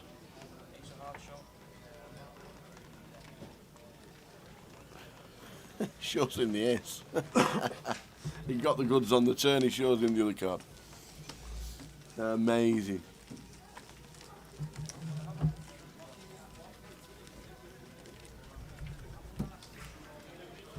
Yeah, like it's great to watch Terry on the feature. It's great entertainment, but like it's very hard to break down the hands he's in because it's such like a rare situation. Yep. I wonder if he's going to any of these in the next few weeks. Portsmouth, Birmingham Road, and in Manchester and Glasgow for the 2020 for the 30-30 next week, and then the final NPL points of the season will be in Leeds, Luton, Bolton, and Edinburgh for the final 30-30s of 2021. The 25-25s return with the first one in Walsall, but they are the last ones if you want to get involved. Portsmouth, Birmingham Road, and Glasgow, and then Leeds, Luton, Bolton, and Edinburgh. You want to join in for the 30-30s. There you go, a few now. I worked really hard for these chips. Nico, this is GUKPT Luton, Texas Hold'em, £1,250 for 20,000 chips. 2 re-entries available. This is day 1A, playing 10 levels today. This is level 8. We will be finishing up around 12:30. We will. And look at you two showboating with the graphics. Yeah, it's been great this year. The guys behind the scenes, the transitions, got new little graphics in. Yet see our ugly faces as well when we come on the screen. We need a bit of sunshine on clock, and let me tell you, it's fading away. We need a bit of sun. Right, with a turkey. Tenerife, Lanzarote. Somewhere with a bit of sunshine. Are the deep stacks coming back? I'm Lou Bear. Next year, there is a definite possibility that the deep stacks will be back in local clubs. Keep your eye on social for the announcements regarding deep stacks. There'll be more 25-25s announced as well, as poker definitely comes back to what it used to be.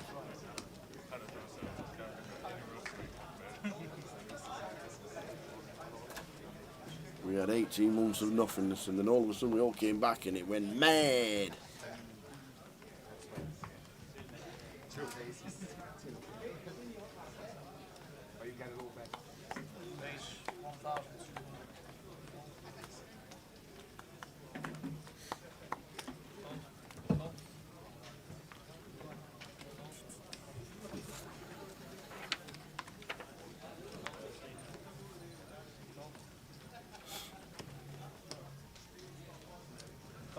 Tens for Ben, raises to 1.2. Terry calls with 8-9. And Francis calls out of the big with the old Queen 6 suited. 8-9-3. Flop time for Terry. And Ben's got the overs as well. Oh no, this is very bad news for Ben Tower. I know he's 51k, he's got here, but he's checked here under the gun and he's planning a check raise. That's why he's checked here. I expect him to check raise big. He's got exactly what he wanted, but Terry's just smashed the flop. And there is the check raise from Ben, exactly what I was expecting to see. I love it. I love the thought process. It's great. Like, try and get Terry to put in more chips with just a 1 pair, 9 or 8. And Terry might just rip this tower. If, like I'd say a lot of the time, you just want to flat keep your opponent's bluffs in. I say it a lot of the time. He might just rip it. And Ben's got a call. Ben's got a call, and this is the problem. Playing against Terry, sometimes you just don't know what he's got. But Ben has to call this off against this man. The tens are all in. Yeah. Ben Teague, second in the NPL at this moment in time, is facing. Needs a 10. Only a 10 now. Did have counterfeit outs, but now just needs a 10. It's a jack on the end, and Terry takes 107k pot. Ben Teague out the door just like that. Terry up to 171,000. Will he make day 2? That's the question. That is the question. What's the well? There's only one session left, Tower, after this one, so And it's got to be. He's got to be. He's got to be even money. Yeah. Probably less. I'd say less. He should be making day 2, I reckon. Famous last words. But Terry. What odds would you give right now? The Terry Jordan making day 2 as he has 171,000 coming up to towards the end of level number 8. Is even money a good price? Be careful, I get 30,000.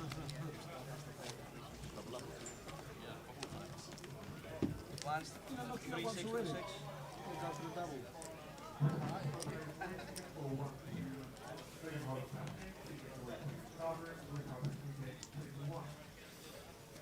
Do you think anybody's won a seat yet? Probably not. No? Probably not. I'm going to get a quick 1 minute. Go and find Quick out. 1 Tower. minute just to have a look, see if anybody's actually got a seat. Go on, have a look. Go, go, go. See it at the top left there. I think there's 8 minutes left before we head out on a break. That'll be the last 15 minutes of the break. Everybody, we will be back at 10:15.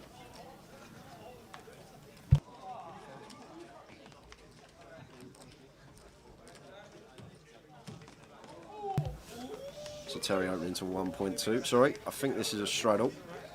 Georgie free bets the Queen 10, wants to get heads up versus Terry with possession. Look, we see Francis here just ripping Ace Jack for 50 bigs, and this is the dynamic that the man in seat 2 causes at the table. It just changes the whole situation, how everyone plays, and Georgie can't call this off with Queen 10, 50 big blind shove.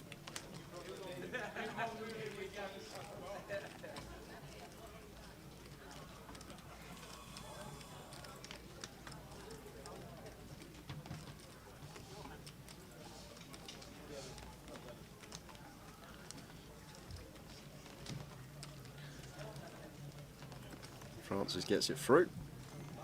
Up to 60 bigs now.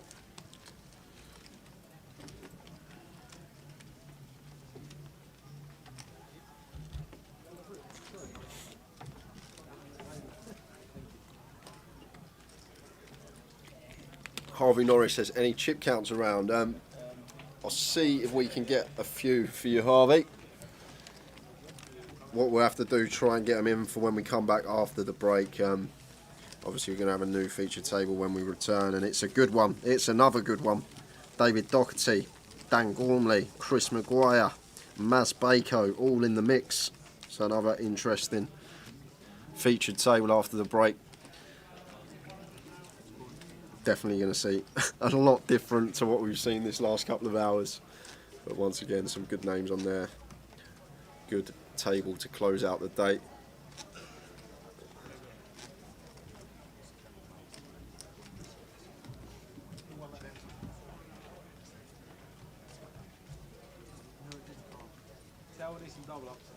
Oh, it's an easy chip to come in, sweet. We come back from the break. It's going to be table number 20. Okay? Table 20. Cool. Carey, chip count for Paul Romain if he's still in, please. I'll tell you what, Tower's out on the floor, and I think... Oh, no, he hasn't. I thought he might have had his blower with him. I would have texted him to get it quick. No, I haven't seen Rick Trigg, Joe. Haven't seen Rick Trigg at all this week. There's Matt shoving his last 13 bigs with the ace-3 of hearts over Terry's under the gun limp.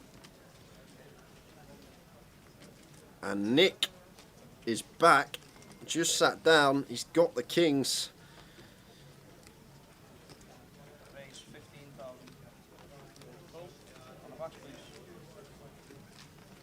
Makes it 15k to go, 2 quick folds. Matt gonna need to find an ace to stay alive. Must be one in the mark at least.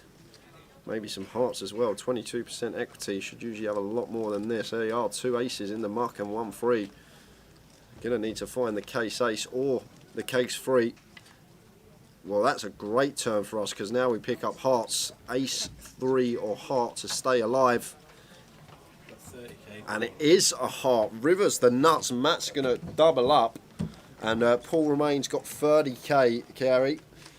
PK just let us know. 30,000 is what he's working with. But Matt getting the double up there. Unlucky for Nick.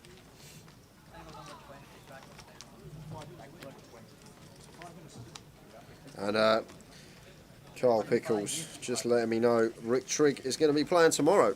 So that clears out for you, Joe. We'll see Rick Trigg in the field tomorrow. I've got like 40. I got one 30 at 65. What's the word? So we have only got 3 minutes before we go on break. Hopefully Tao will be back before then. Let us know about the satellite. That minute's turn it into 5. Probably, there he is. Just as I said. How is it? There's 2 stacks on the same table of 70,000. Oh. We potentially could have a seat soon.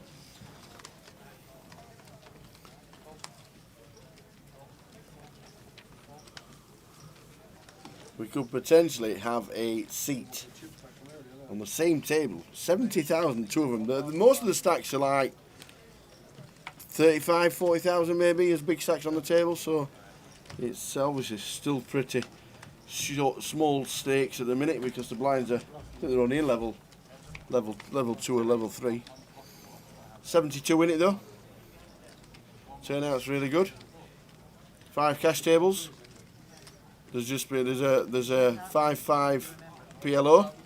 It's just gone 5-5, 10, 20, 40, 80. I'm like, how? So of course it then goes to the person who's next, doesn't it? So he went 320. We had, and that was it. Showdown, please. Yeah, it was. There's some big games out there. Big cascades. So if you like PLO action, there's 2 tables of PLO flying at the minute. There's no limit going as well. It is busy in the card room.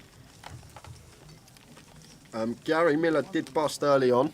He did he's back in. Yeah, he did have another bullet, and I haven't seen his name come up, I don't think. So let's have a quick look. Looking for Gary. I think Gary's still in the field in his second bullet, I believe. And Albert maxed out at 3 o'clock Super King, so Albert couldn't have another bullet today. It's 1 buy-in plus your 2 re-entries, and I'm sure we'll see Albert back tomorrow at some point. Usually he comes in for the start of the day.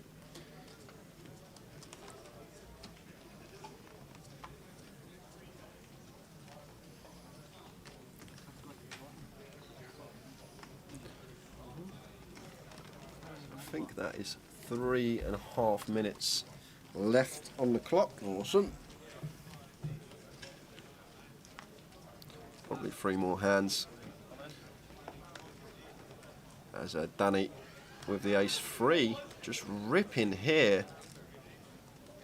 27 big blinds. Ace-3 off. In they go. 13 fucking tater, what do you want to do? I was like, yeah, you should have said. When you got no chips? I'm going to chip, we've got 26 days, the biggest stack of aces since level 1.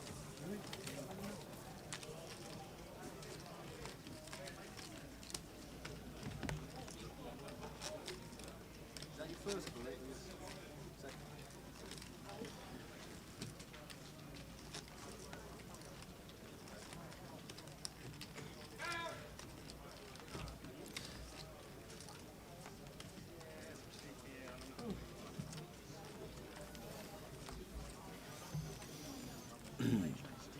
Why do buy-ins differ from the city to city for the main? I think they've just worked out the potential of a GUKPT being a bigger buy-in. Yeah. They've always had bigger buy-ins in the bigger cities. Luton is an hour from London, in fact not even that. So you get a lot of players from down in London. London's just London, you can play anything down in London and the price could be absolutely anything. The further north you go, the likes of Leeds, Edinburgh and the places like that do really well. With the 500 buy-in, they went to 750 this year and they smashed it.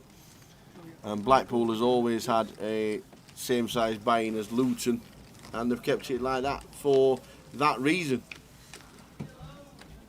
Obviously with the numbers in Coventry, Leeds and Edinburgh, they've been fantastic.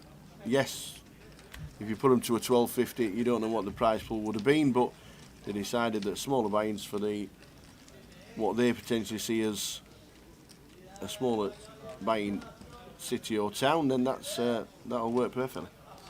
So 20 seconds left on the clock. So this will be the last hand. We'll stick us on. Last hand, baby. This is the last hand. 7 of spades on the end. So we were back in 15 minutes. Another good feature table coming up. Chris Maguire, is it Jam Nicks on it? No, Chris Maguire, Dan Gormley, David Jim Nicks is there, Docherty, look. Maz Bako. Yeah, I can see. I was reading the wrong one, Tower. But this will be the last hand, and Terry looks like he's coming in for the raise here with a jack high. Love it. He's going to get the job done because Francis with the king 10 not going to be able to call it off, and Terry just applying pressure. We are going to be on a 15-minute break. We're back at 10:15, everyone, after Francis folds, I'm guessing. Yeah. Certainly not calling with the king high. Terry's range is all that board. Yeah, he can have anything here, Tower. He can have literally anything, this man. He's not going to bet call off king high, is he?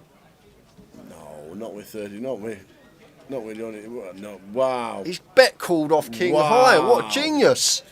Francis bet call with the king high. Terry shows him the jack high, and the king high is good. That session ceased to amaze me. Now, that was unbelievable, let me tell you. Well done, Francis. What a great call. We will see you in 15 minutes, everyone. See you then. 15. Yeah, that's right. I remember it well. February 2009, you had another big score on full tilt. You must have liked full tilt at the time. The Sunday Brawl. It was by far. Third for 40,000. Yeah, the Sunday Brawl, I think that one was. That's right. Yeah, it was by far the best, in my opinion, and I think a lot of people would probably say the same. It's by far the best poker site ever. Just in terms, like, people just used to go on to rail the cash games. Like, you didn't need, a lot of people were just on there not even playing. You had all Phil Ivey and Tom Dwan sat, and Gus Hansen and Patrick Antonius sat with all the big money in the cash games, and it was just yeah, for me, like, it was the greatest poker site ever, and I just really liked playing that on there. Yeah.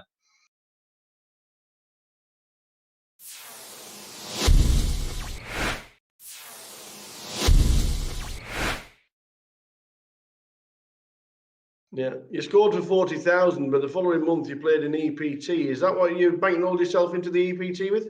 No, the EPT was a funny one, actually. I was playing on PokerStars, so this, the following month, yeah. So as soon as I got the 40,000 score, I withdrew a little bit from Full Tilt and put a bit on PokerStars, and I ended up qualifying through the step system. So I bought into the $82 step, and this was a sit and go, so the top two got you into the next round.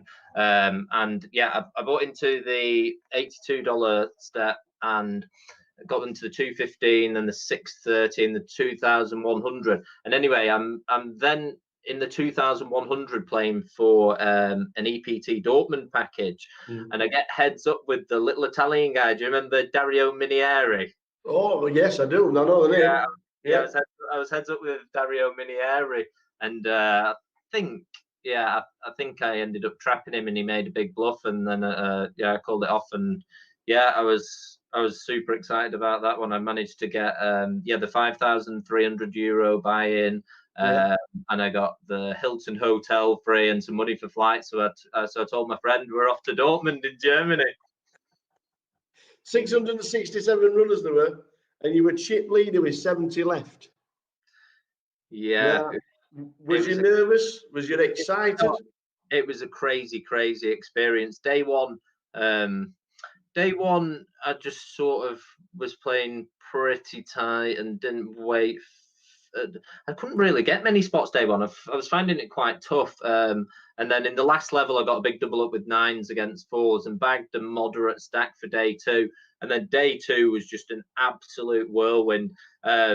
I sort of, I think I had an interview with PokerStars actually at the start of day two, and then I've got on this table, and I'm just running absolutely berserk, like, but I'm sort of painting a picture that I'm this really tight kid who's just like satellite in for this really big tournament. Like every time I sort of make a crazy move, I'll show a card that perhaps makes it look like that I had a strong hand or something. And they were all buying into it, and I was just going, I was literally just putting the foot down, putting the foot down, putting the foot down, and then I'd even find a situation where I'd like flop a set or something in a massive pot, and I remember it was because it was so early on in my poker career, but I just the amount of physical chips I had in front of me at one point, they had to stop the floor people had to stop it and come up and color them up. So yeah, that was crazy. Was it true you had aces 3 times in a row? I think I might have had them twice in a row. Instead, I had them 3 times in a row. Tell the bloggers anything. Yeah, I mean, I was really, really trying to exploit my image because I had a table that I could run over, and I wanted to sort of paint the picture that I was this young kid who'd qualified, who really wasn't really looking to put much pressure on, and then sort of do the opposite. Because when my style online at that time was just going absolutely ballistic and trying to run people over. So I felt that the best way to sort of be able to do that was to paint a picture that I was doing the opposite. 15th for 20,000. Annoyed? Yeah. Happy? So yeah, the TV cameras came in for day 3 or day 4. I think it was day 3 with 24 left. So that was really strange. I had to sort of like walk up to the camera at the start of the day and hold the card and flash it. And then there's a guy actually I know quite well now called, I think he's called Johan Storikers. He's a Swedish guy, and there's it was €1 million almost for first place, and there's 16 left. But I wouldn't say I was nervous. I was quite enjoying it really. And then I just found a pair of queens, and Johan found a pair of kings, and it was a bit. Maybe a little bit of inexperience, but like the thought of folding never crossed my mind. So it was just one of those things, and just narrowly missed out on the final table. But it certainly gave me a thirst to play more. Can you remember who won it? Yeah, it was Sandra Noyox, because she actually knocked me out. So yeah, I do remember. You'll never forget that one. But 2 weeks later, you got your first Hendon Mob win, and it's still there. The first win at the side of Rich Kelly's name. £200 side event in the GUKPT London. Oh yeah, it was a £200 rebuy as well, I think. So it was pretty big. Yeah, they got 26,000 for the win. The final table included James Aikenhead and the late great Dave Colclough. What were it like playing with those kind of guys? Oh wow, yeah, like that was just amazing for me, because obviously the thing is, when I was sort of 18 and I was really enthused about poker, so I was playing every day online, and I'd even go in WH Smith's and buy all the magazines, and so like to be in WH Smith reading these magazines, trying to suck up all this information, and see these people in the magazines to go into playing with them at the table the year after was just it was really sort of it was mad. Yeah, I know. And after the GUKPT win in 2009 was such a good year for yourself, because in August you got the biggest online score. You're on F-Tops. Event number 20, 2,438 runners. You got 96,000. And a jersey.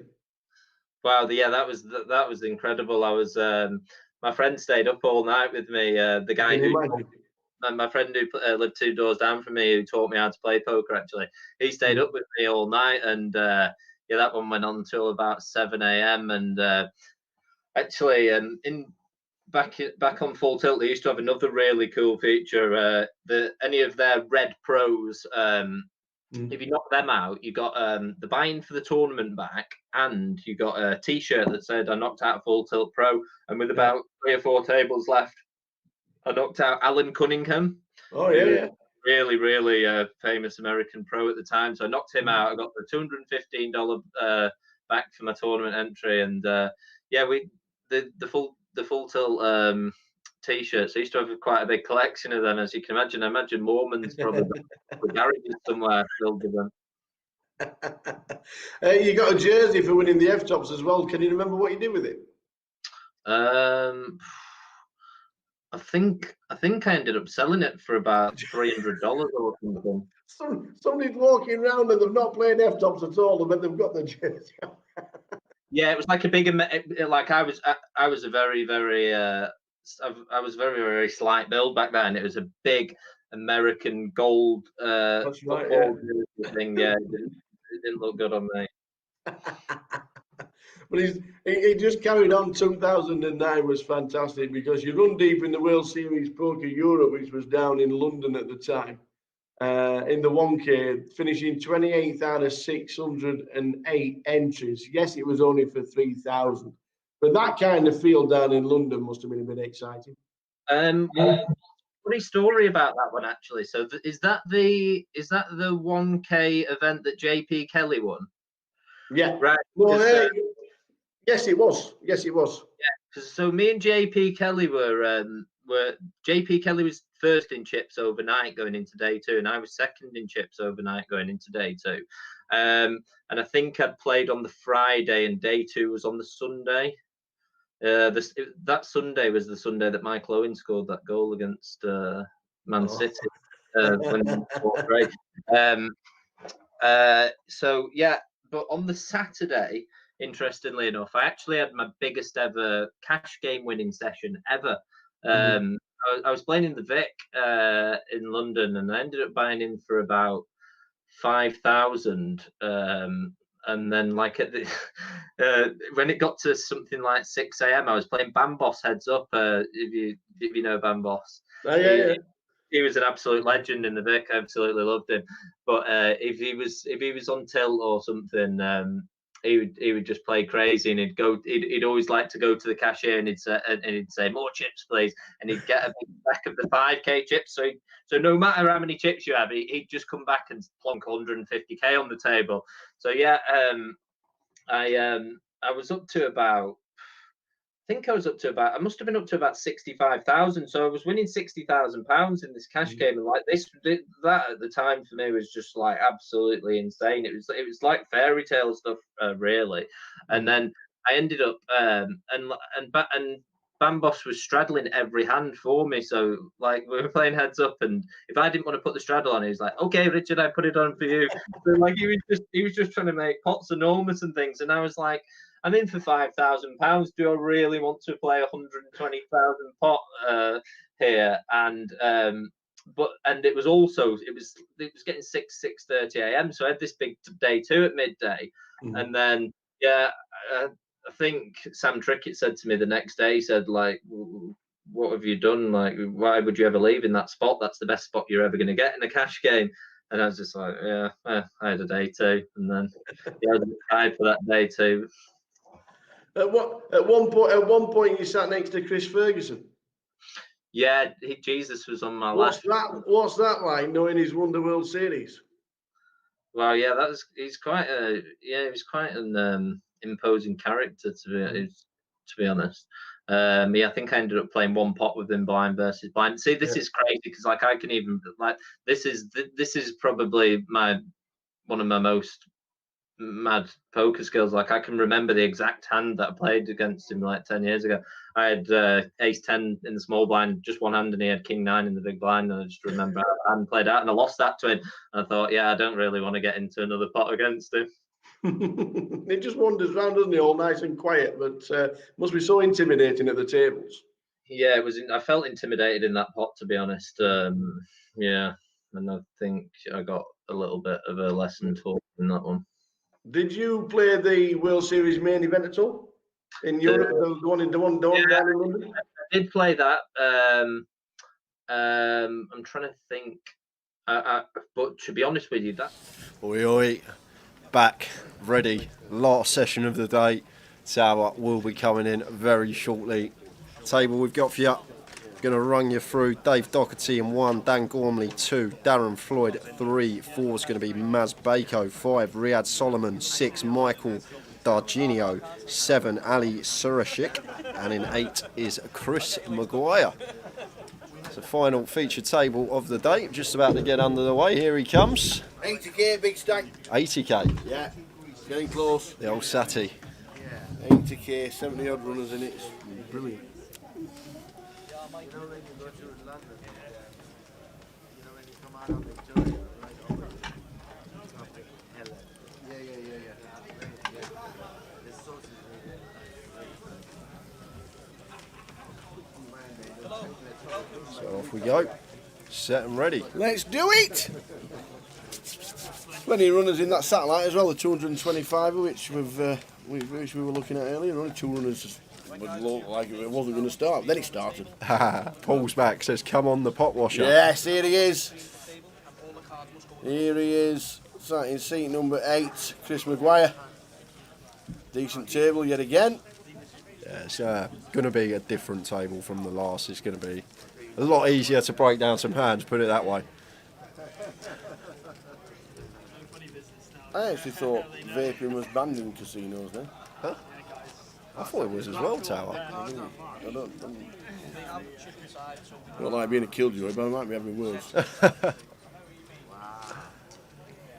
Always thought in Grosvenor casinos it was banned, but Yeah, this should be sent to the card in the place where you're going to have a smoke. Back to the table. let's go. Let's go. go. Get us off of there. Good evening, everyone. If you are just joining us, this is level 9 of the day. 2 more levels left to go. 2 hours.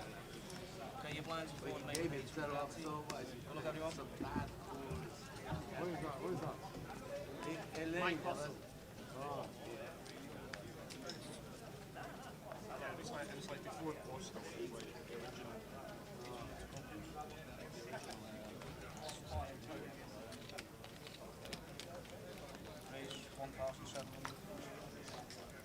So straight away, Dave opening with Jack 10 to 1.7.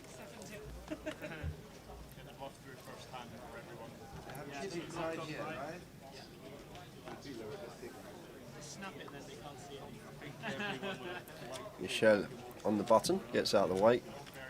Ali going to do the same, and action on Chris in the big blind with the Queen 7 off. Just going to let David have this one. Raising take with the Jack 10 of clubs. Shows it to Chris.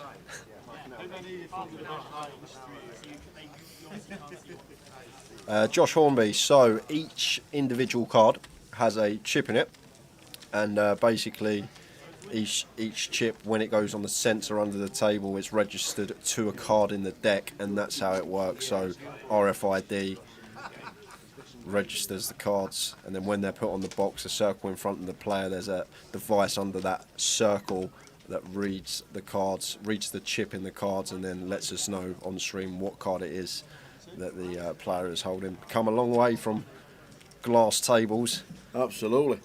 Whole card cam. Yep.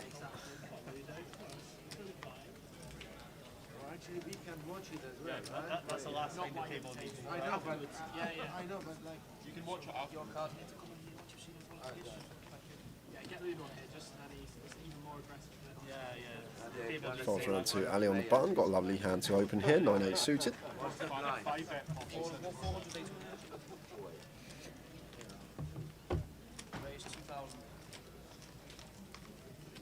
Pops for 2.5x. Raises to 2k. And David got a nice hand to defend. 10-9 off in the big. His heads up.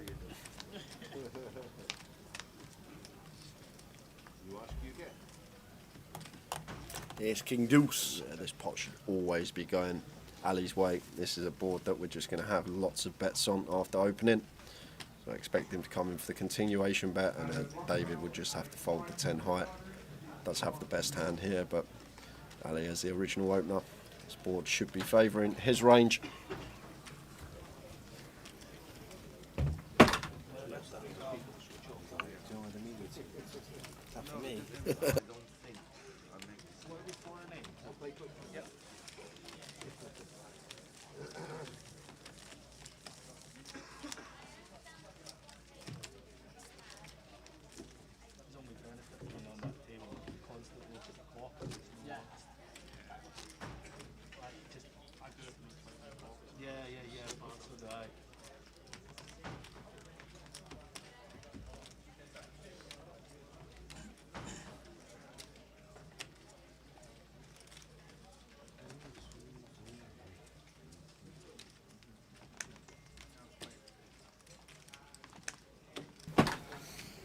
So Jay just nipped out.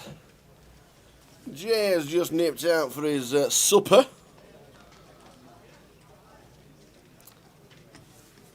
So level number 7 of the day. Yeah, I'm pretty sure that vaping was confined to the smoking areas. I think we need to have a quick word if we can. Obviously, we're 30 minutes behind time. It just looks awful. It looks terrible on the feature table.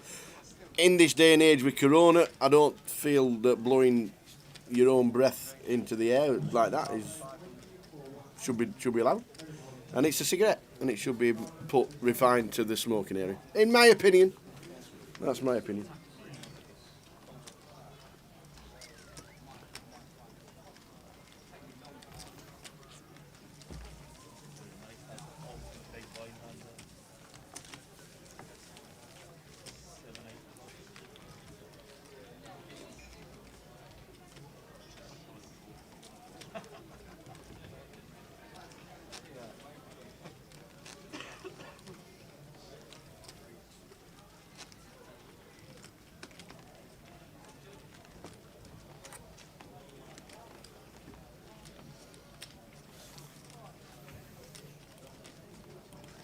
So good evening one and all, wherever you are in the world. We've had so many different countries watching today.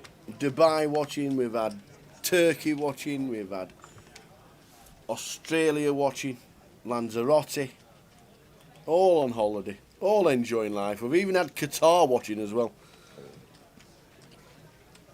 in preparation for the World Cup 2022.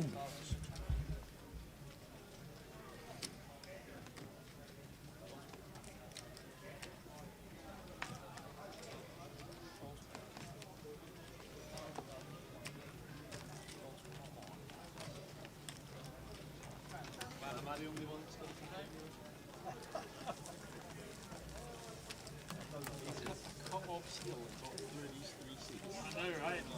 Literally, I just have like the worst seat. Just mine now, yeah. Definitely have the worst seat in the house, trying to get through you three. Absolutely no chance to get through those. First time all day. Last time we were in Luton, Vic Meta was champion. £83,600. Stato Andy Hume was second. Tom Hall final tabled. Phil Corrigan final tabled. Tim Chung final tabled. Great turnout, as always, for Luton.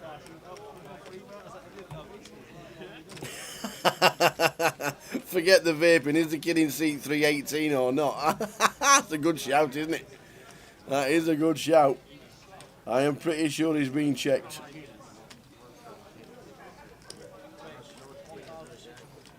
He won't be listening to the Beatles, that is for sure. Darren Floyd in seat number 3.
So Riyadh in seat number 5, 3 bets to 5.2 with the ace king. Dan Gormley will probably get out of the way.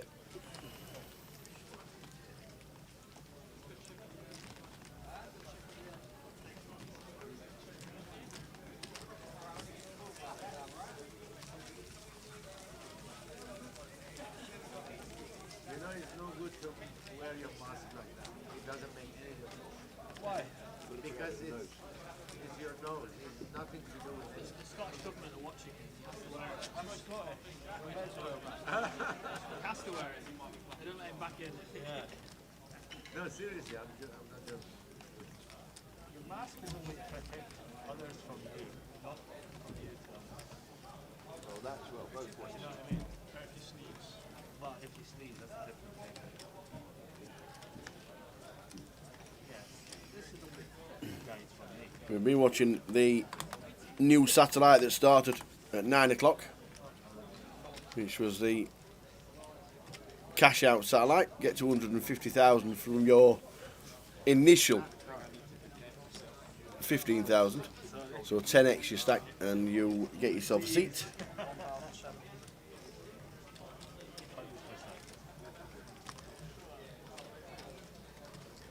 Besides, you're opposite me. You don't have those ugly faces. Think of the positives. No, Edinburgh. So Darren in a hand raises to 1.7 in C3. Riyadh 3 bets to 5.4 with the hooks, and the ace 2 just gets out of the way. There. Guys, I understand this might be your first time on a picture table, but it is important you remember to put in the logos for me.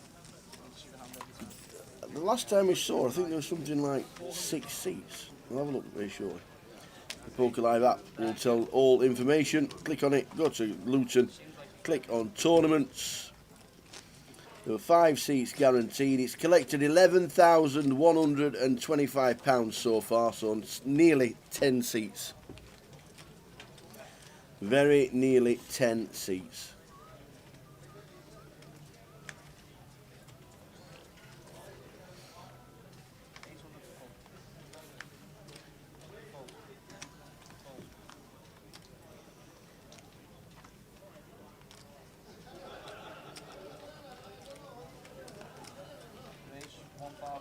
The satellites are a hit. And they really are.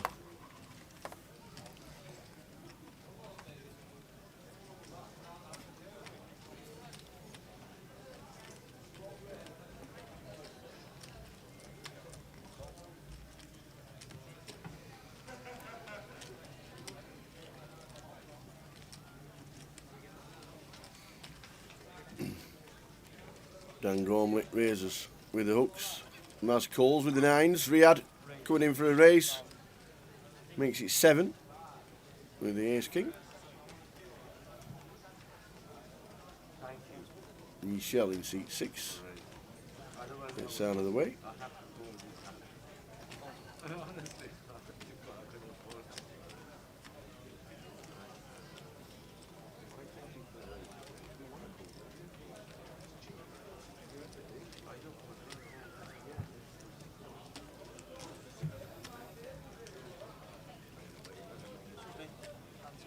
I can hear them, they can hear.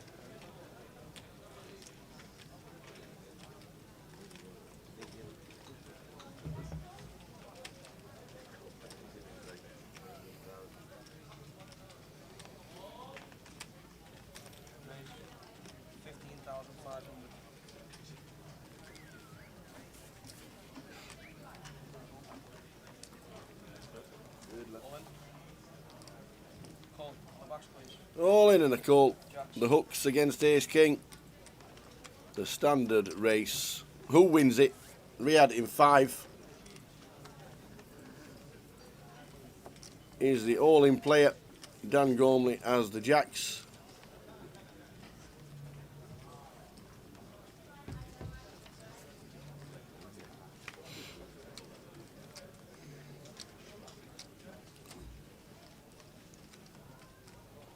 The Jacks are holding at the minute.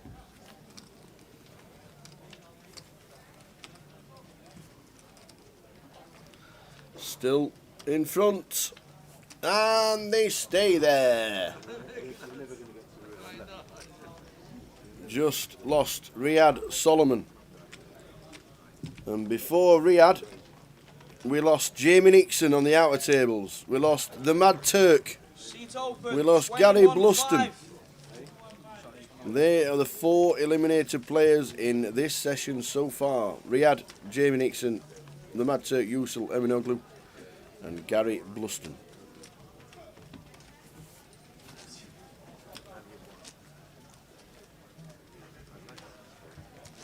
Tim Buckley.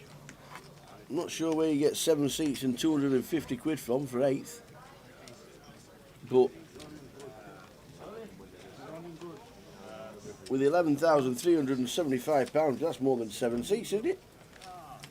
1250 seats, so 10 seats will be £12,500 in the prize pool.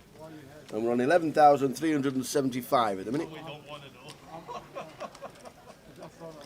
When a day one's over. All right. Yes.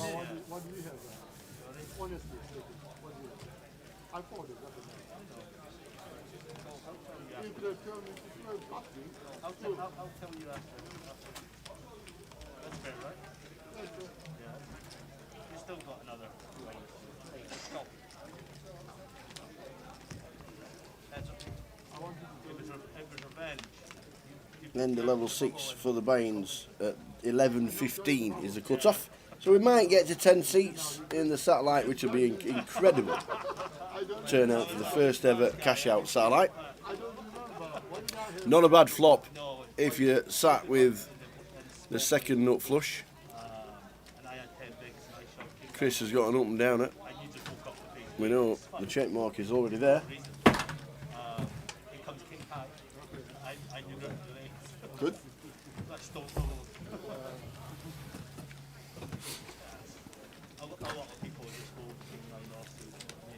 So I better 2, and just a call from Chris. Doesn't want to see an offsuit 6.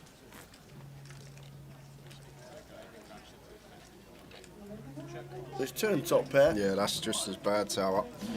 Gonna probably lose at least another street of action here with the 10-8.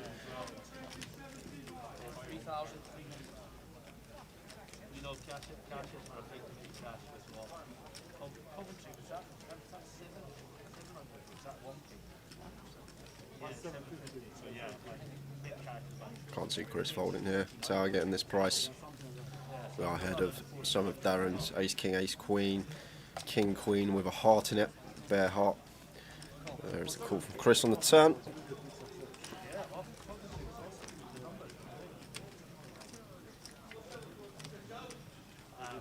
Seven of spades on the river. Chris probably will find a check fold here.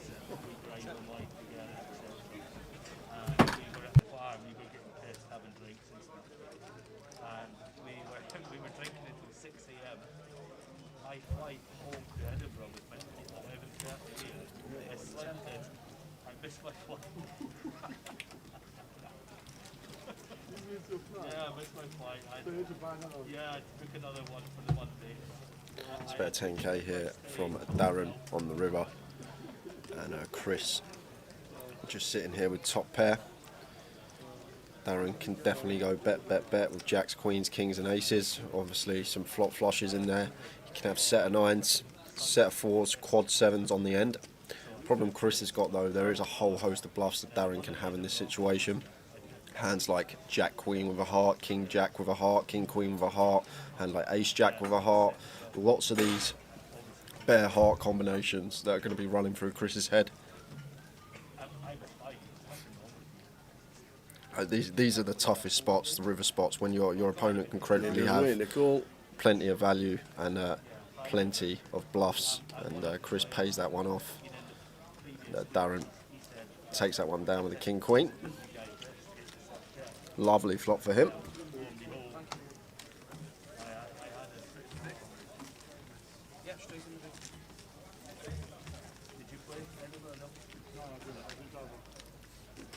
wasn't. I put out these words, I was on the one with them. Yeah, I know. A lot of guys play go online, they won for Edinburgh. I don't play online.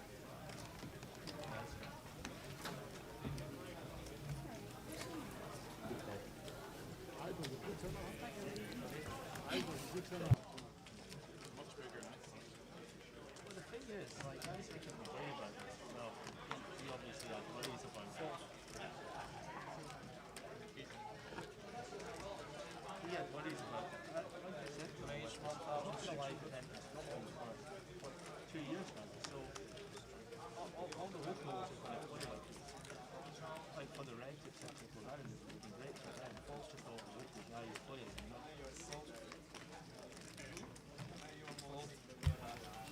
Dan opening ace queen makes it 1.6.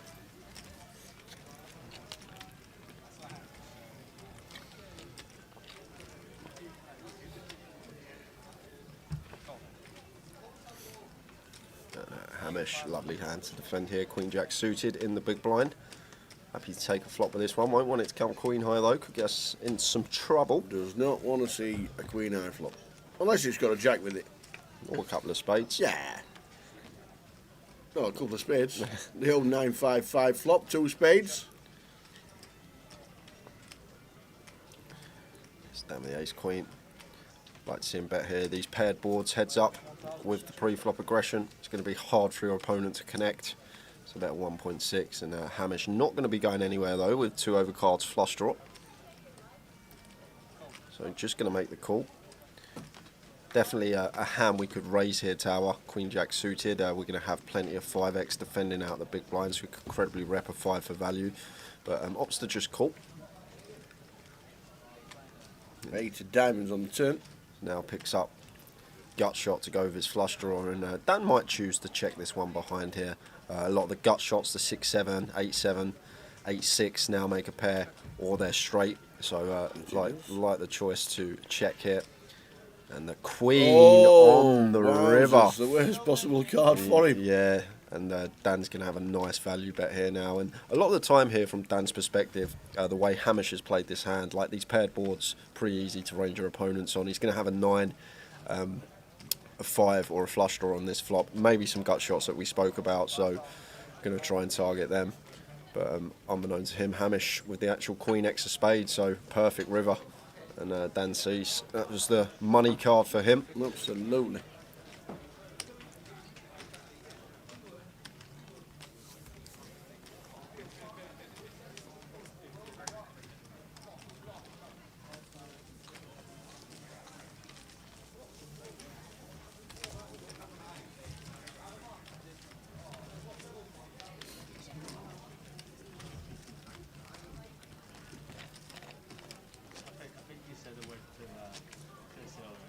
So level 9 of the day, the final session, finishing the live stream in around about 12:20, 12:25, just before 12:30 midnight.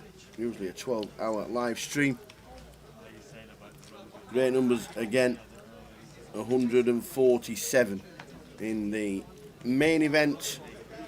The satellite has started really well with 92. £11,500 in the prize pool.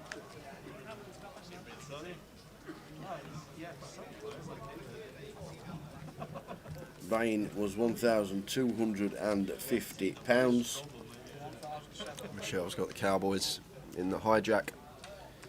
Oi, oi. And Chris has got 8s here.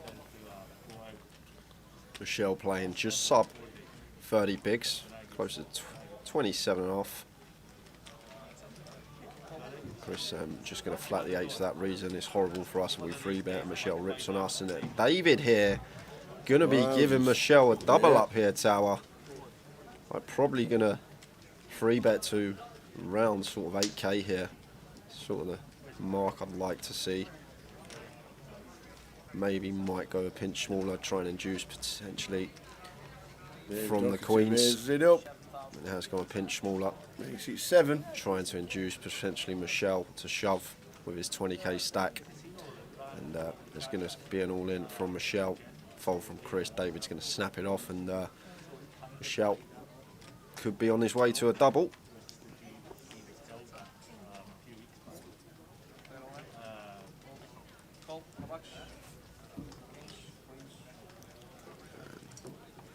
There's the all in and the call. Cheers, Aaron. Noted. Thank you, mate. Kings against Queens. Big chance to double up for Michelle in seat number 6.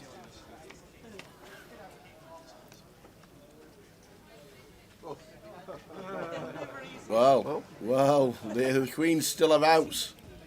2 of the 10s still in the deck. Oh, that and it's one? Straight in. One of them? It's straight in the front door, thank you. Wow, so now fading board pairs, and it's a 7. So 10 on the turn gives Dave Doherty Broadway. Wow. And we lose Michelle from the tournament. No more vaping at the table. Get out the door. Into the smoking area. Oh, wow, wow. To be fair, what we've seen with Dave on this stream this year, he's run pretty awful. It's due. It's a fair bit of run good on the featured Absolutely. table. Only a small one as well. 27 bigs. Cheers, guys. Really? I don't usually think that. You know, sometimes you just get a little vibe, but yeah, I have a feeling.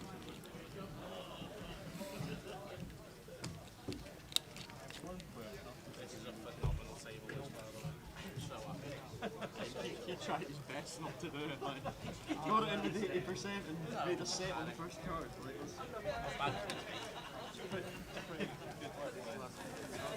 Where we have to next, pal? Donkey rides. Kiss me quick What, in the hats. middle of winter? What? Look, it's not cold in November. is cold. Just because It you're is from cold. down south, it doesn't mean It is he has cold. to. Anywhere up above Cambridge doesn't mean he goes to -6. Feels like it when you're up there, Tal. It's That luscious that walking wind along by that the prom sea. when you can't see. There's the schedule for Blackpool. That's where we're off to next, 27th to the 9th of November. All kicks off with the 30-30 first satellite for that on a Wednesday. Slight change to that. Tower has mentioned it already today. The mini. Yeah. Going to have a day 3 for that one on Wednesday, the 3rd of November. That's correct. That's now on the app as well. So all set on the Poker Live app. Absolutely. More or less the same festival structure as that. So it more or less looks exactly the same, but it's not a great one. And there's also the when is it? The cash out's on the Thursday. Yep. And there's also is there another Yeah, satellite Wednesday night. Main event satellite Wednesday, night. satellite Thursday. What the normal one on the Wednesday, the cash out one on the Thursday. Yeah, exactly the that's same. Exactly. I did say it was exactly the same, and it is because it says there. Blackpool, kiss me quick, squeeze me slow, donkey rides. Go on the big one. You will not see me on no donkey in November Tower. I'm letting you know now. Don't get the camera ready. Not happening. Look, if I can film an advert going up the big one, you can do the next advert sat on the back of a donkey.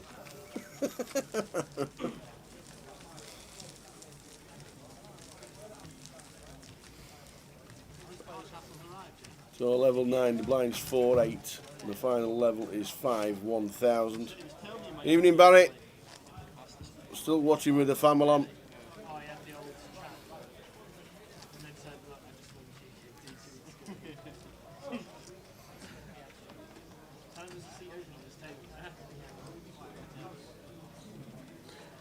Soon, Rob. Very soon, the grand final schedule will This be released. weekend. Yep, this weekend. There you go. Jim's told us it will definitely be on the social media, and we'll be able to show you on the stream deck this weekend. There's a couple of ticks that need signing off, and then that'll be it. Jim will let us know. Jack Hardcastle just walked past. Yeah, I saw him. I saw him at the bar. Won himself an EPT package. What's that? Something you always say? Form game? Absolutely. Absolutely. The man's been on form for about 3 years now. Though. It's never ending. We'll check YouTube if it is going a little bit bad on YouTube. YouTube's fine for me. Is it? I am just checking Twitch. My Twitch has been pretty stagnant all day, but I think it's because of my internet here at the casino. Evening, Karen. Karen Arthur, how are you? Are you coming to Luton this week? Have you been to Luton this week? Have you played? What's happening?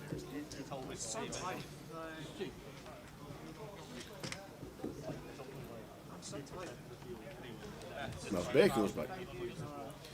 Yeah, Maz. And Martin Frey's back in C5.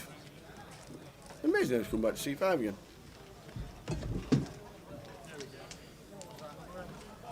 Yeah, it does look like it just drops now and again. It's really weird, isn't it? We go to Edinburgh, there's 0 drops of the internet in the whole 4 days of live streaming. All 4 days, 0 drops. I think one of the half an hours today was like 37,000 drops here in half an hour. Mad. It's internet, technology. We all know what happens when technology goes down. Just ask Mark Zuckerberg.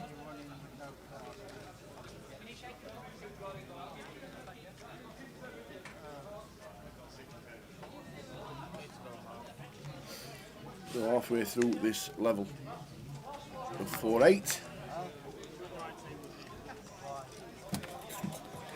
Go on, Tower. We've just heard some groans from an outer table, so Tower's going to find out what's happened. He's out. He's out like a shot. So Dave owning King 8 in the cut-off once folded to him. Dan with the same hand, but he's going to have to fold.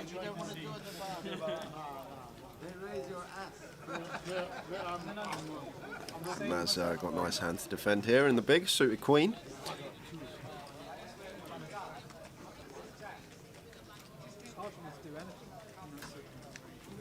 Nobody's won a seat yet. Oh. I thought that was a shouting and groaning, nobody's won a seat yet. Somebody's just got terried. Oh, is that what happened? Ace Jack against Jack 8. Jack 8, it's a straight with the 8. Classic Jordan. And it was Danny Tuffel. Go on.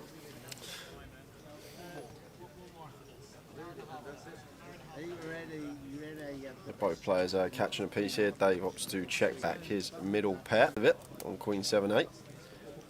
Comes in for a check again here, and if I'm David, I'm going to think I've got the best hand almost always now, so I want to start coming in for some value with our King 8 against Maz. Obviously, try and charge some gut shots, 7x, 3x that he can potentially have, but Maz actually sitting here with a queen, putting the check on the turn, and it looks like going to check call. And the thing is here, this is a brick river tower. We can actually potentially thin value bet this, but 9 of clubs is going to be pretty easy. Check, check, and Matt's going to take this with his top pair.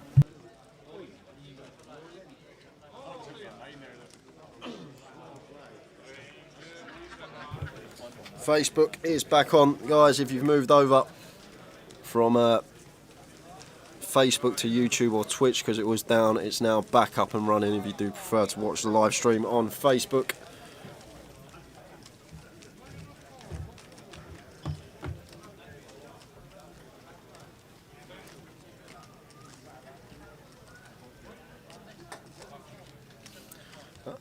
Tom Hall comes to join the table. Just got that little bit tougher. Tom looks like he's chipped up nicely throughout the day. I'll make that probably around 80, 90k.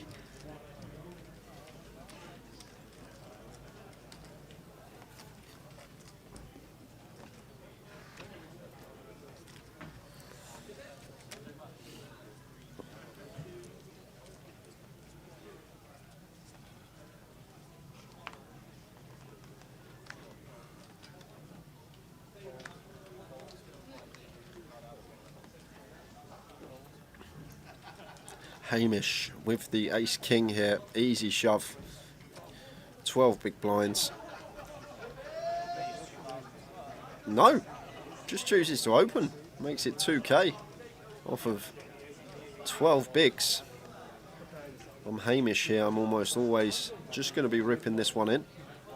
Opts to raise to 2k. And action going to be on Martin in the big blind with ace jack, and Martin might just set him in here. Working with 12 bigs effective, and if I am Martin, I'm probably just going to be setting Hamish in with the ace jack. And Martin just calls. Great timing for it as well. The thing is, if Hamish just open rips this, Martin's got to call the ace jack for 12 bigs. So may not get the full double. On 10, 3, 4, 2 clubs. Does have the ace of clubs in his hand. And Hamish looks like he's counting out continuation chips.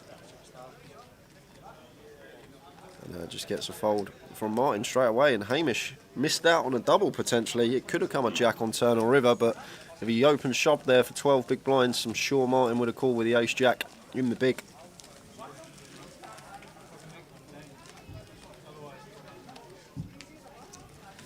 Let's have a look what's going on out of table, see what the bust outs are looking like, who we've lost. And it's a few. I can tell you that, it's a few. I'm not sure if Tara mentioned this while I went for a little 5 minutes, but Jamie Nixon is maxed out. He's done his third bullet. Colin Gillan out the door. Hossam Il Asawi out the door. William McClaw. Michael DeGenio. And Mitch Johnson and Jay Yerby. They are the latest bust outs from the outer tables. There's actually only 44 players left today in the field out of the 147 entries total. We're working with 44 players left at the back end of day 1A here in Luton. Chris opening Queen Jack +1. And Martin with Ace King in the small. Should be 3 betting this one. Looks like he's gone tiny though. Out of position. Makes it 4.4. The thing is, Chris now getting a good price, but thinks better of it once we open EP. And Martin 3 bets out the small. Just never going to be good there with Queen Jack. And Triglar, hello from Norway.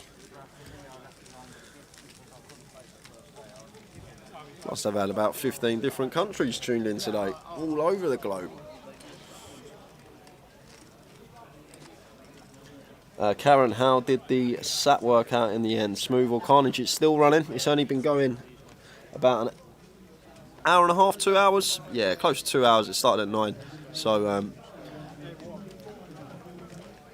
don't think anyone's got a seat yet. We will let everyone know when the first seat is won in that one. 150k or more chips. You get your ticket. You can go home, get an early night, come back tomorrow for day 1B.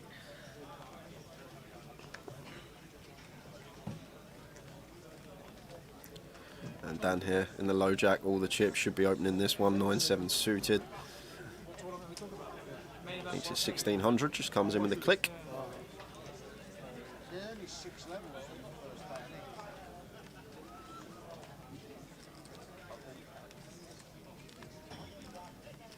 And Tom Hall here, 5-4 of diamonds. Thinking about potentially 3-betting this one. Guess we can call as well how deep we are with Dan. He's actually working with 75k, which is chunks. And does make the call, 1.2.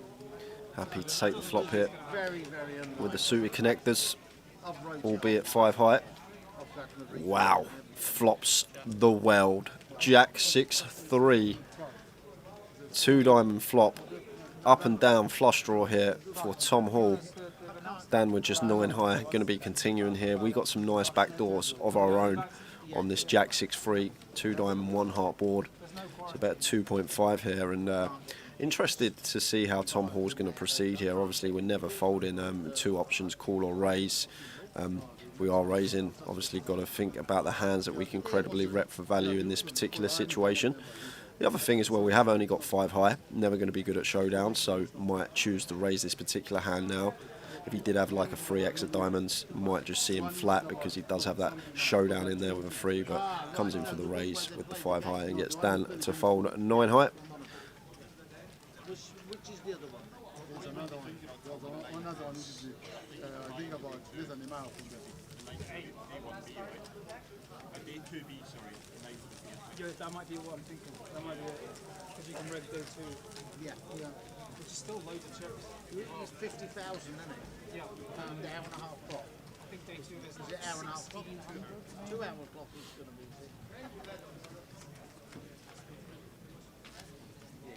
If you was late, You had to do that, but still. Obviously, day one is an insane print off. But,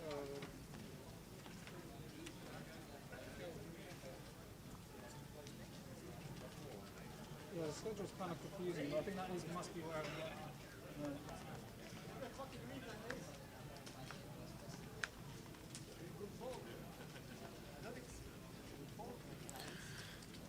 King Jack under the gun +2 for Dan. Easy open for us with this stack. Darren looks like he's going to come in for a snap free bet here with the 6-5 of clubs. No, he's going to put it. He's just going to pill. I think this particular holding, yes, it's fine off of our stack size. Sometimes I may veer more towards free bet here, especially against the chip leader at the table. Dan can be opening a fair amount, +2. But wants to just call and see a flop, fine as well. And Chris with the King Jack himself in the big blind, matchy. Dan and Chris with King Jack versus Darren and Martin with 6-5 suited.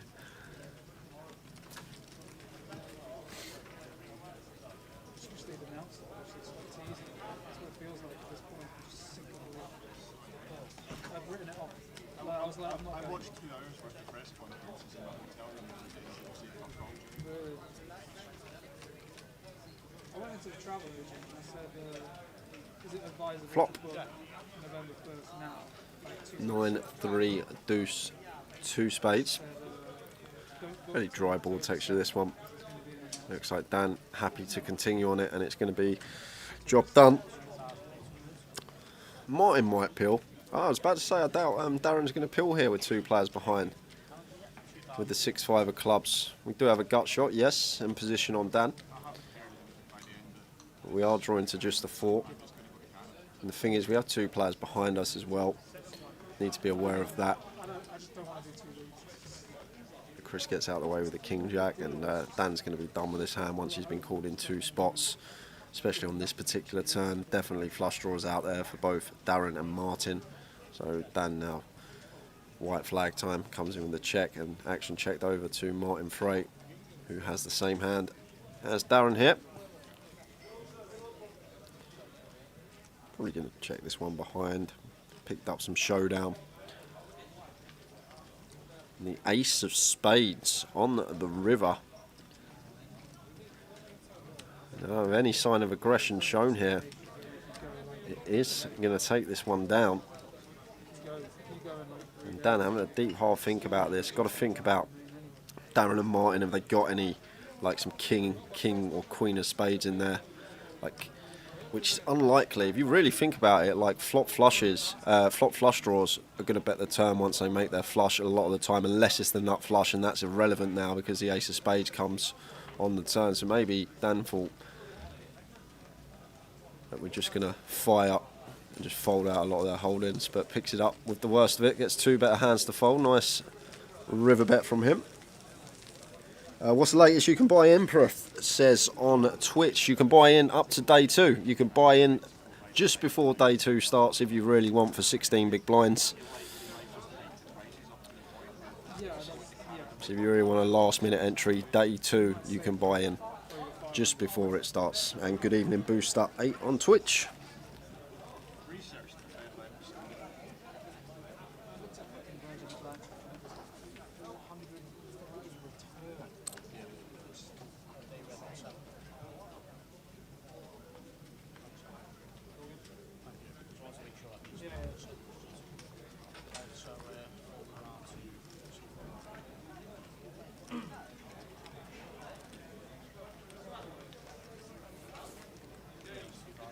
Maz, ace king suited, raises to 2k in the low jack. Martin with the king 10, happy to call with position on the opener.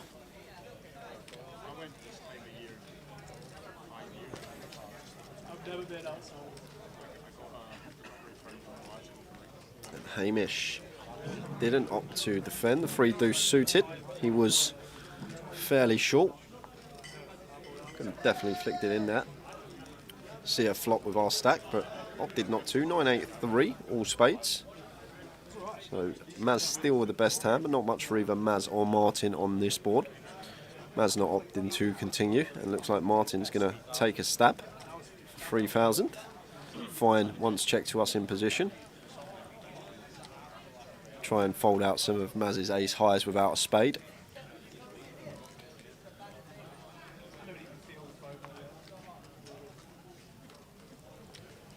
Super King, no. In the main event, no. It just it's a rarity. I can't even remember it happening in the main. Can't remember there ever being an Orcs list. Maybe at the Vic once or twice, if memory serves me correct, but yeah, it's very unlikely, very unlikely. Never say it's not going to happen, but very, very unlikely.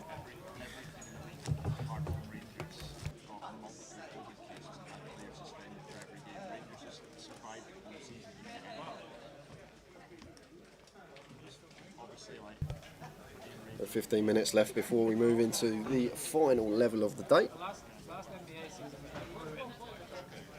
just changed everything. Dan Jack 8 suited under the gun, not opting to open this one.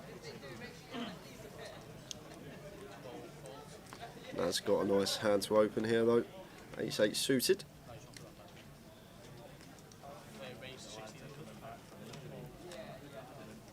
Makes it 1600 now, really interesting.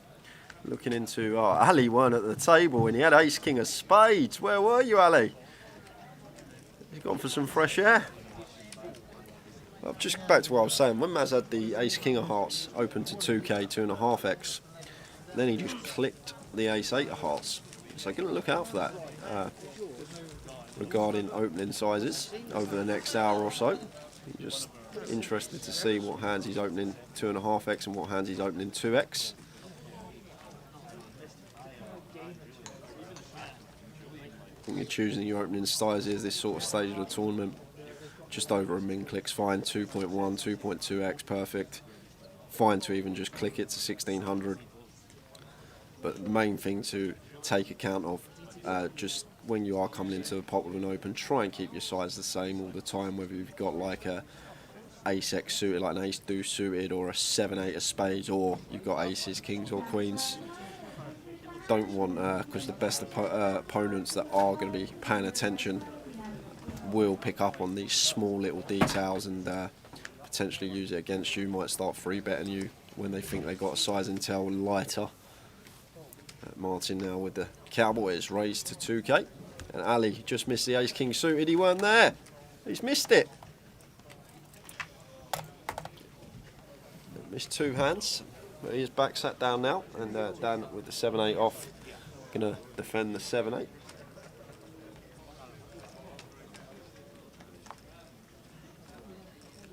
Flops a gut shot, but there we are again, Tower. What is it you always say? Whenever you get kings, there's always an ace on the flop, and it's happened a lot. Update to Terry Jordan stack 160,000. 160. I think he's chip leader in the room.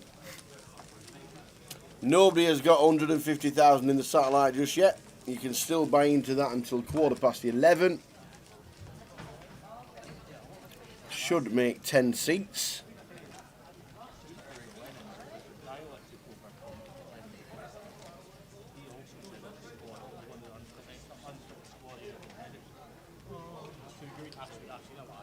Oh.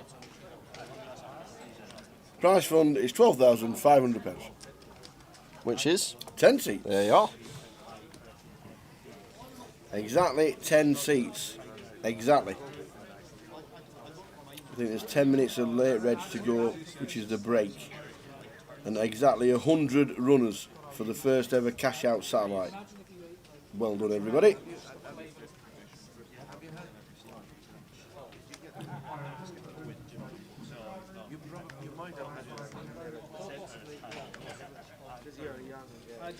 And Hamish isn't there now. He's got 13 bigs. He would have had 8s. Would have had pocket 8s. What's happening?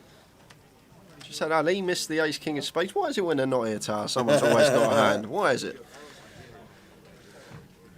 So Dan limping the king deuce suited, complete in the small. Darren checks his option with a jack 6. Heads up to the flop. Danny flops the best of it on King Queen 9 Rainbow. Check, check. Queen on the turn. Now Dan going to try and get some value here from his King Deuce. And Darren with a gut shot. Not going anywhere, not just that, he's got Jack High. Jack High will be the best hand here, some of the time blind on blind after it goes complete check. Or you just make the best hand on the river like that, 10 of clubs rolls off. And Dan now comes in for a check, and Darren obviously going to be value betting it straight.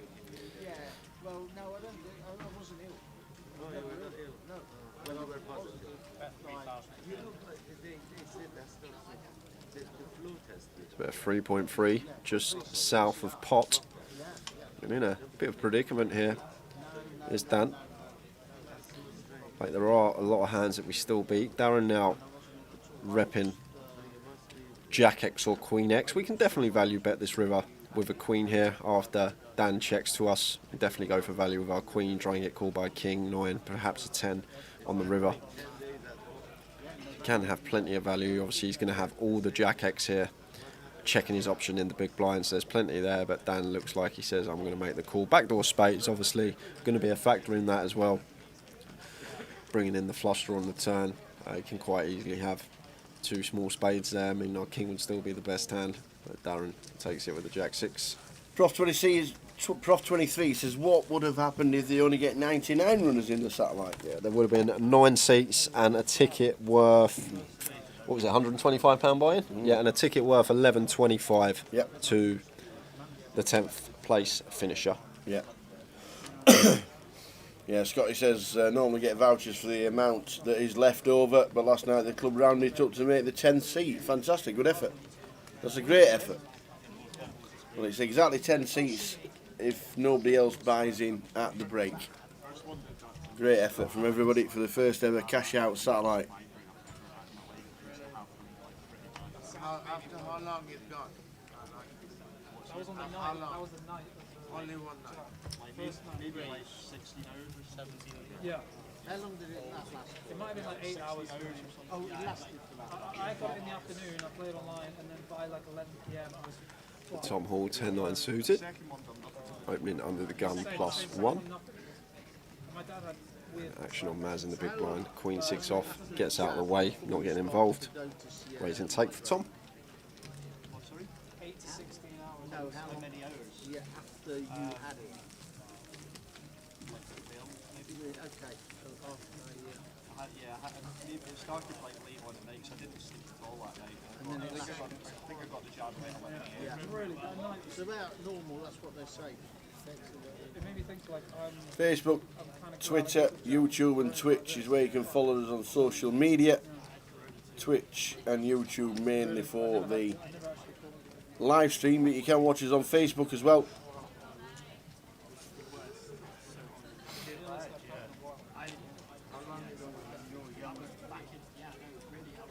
I'll tell you what, if I look at it, when I was in Manchester, I'm not jab.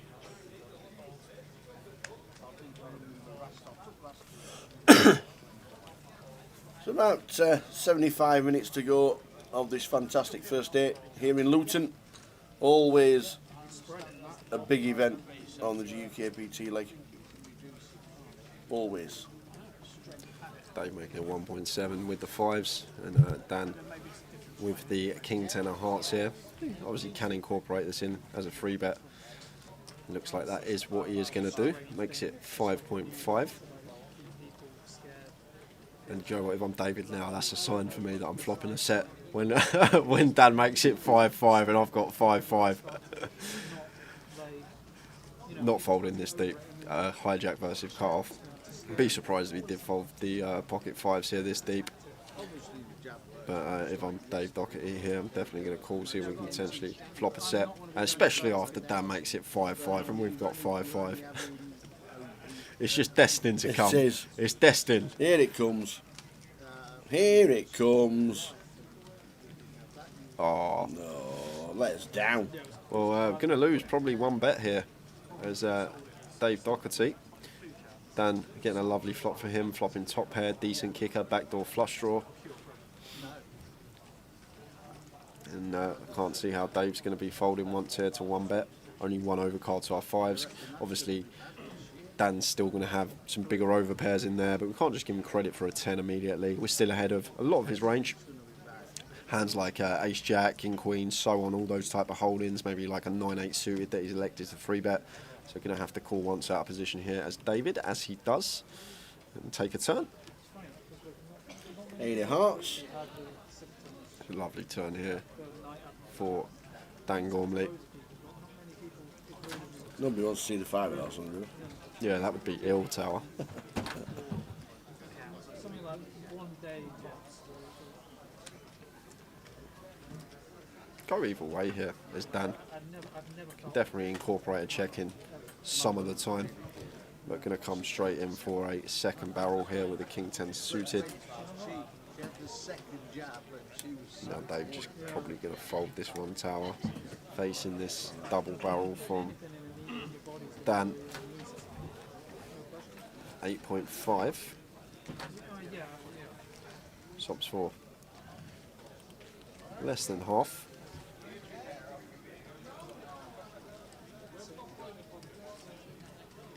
Obviously in David's head we are still ahead of hands like Ace Queen, Ace Jack, Ace King, King Queen, those hands that we mentioned on the flop, but also in David's head a lot of the time Dan probably going to shut down after he gets called on the 10 high board, but he's going to find the call here with the pocket 5s on the turn. He's counting out the chips, so he's going to make the call, and hopefully Tower hasn't talked it in.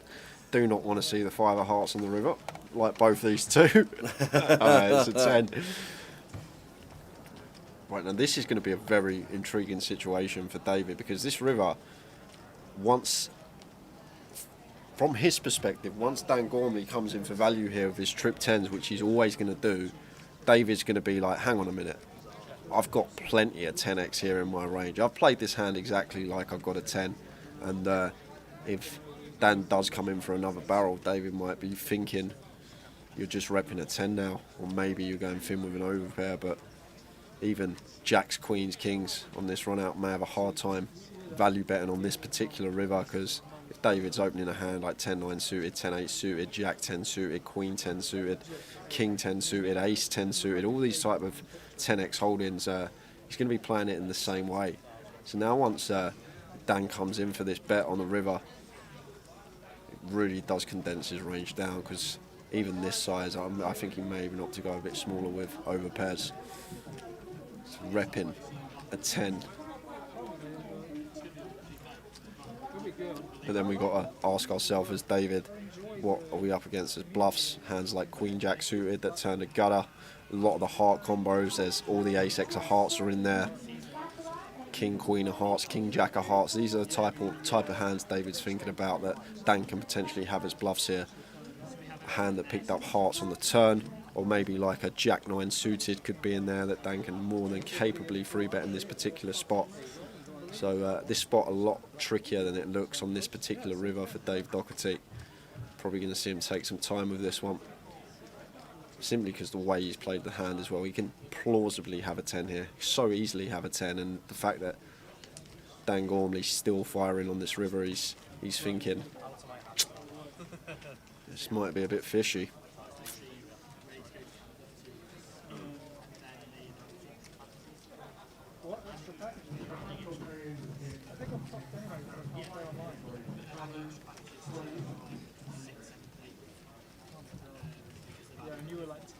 Really think about paying this one off with just pocket 5s. Perhaps putting Dan on a missed backdoor flush draw, or a hand like Queen Jack, Jack 9 suited. But the thing is, Dave's got to think about what his range looks like. To Dave. And I think Dave's got to ask himself the question, if Dan goes this size with Jacks, Queens, Kings, Aces, 9s even, pocket 9s even, then maybe we lean more towards fold. If David Doherty thinks that Dan is only going to value bet this size or more with a 10x at least, then he's probably going to lean more towards call. But as I said, we'd probably see him in the tank for a while with this one, because it's a trickier spot than it looks. It's a free bet pot.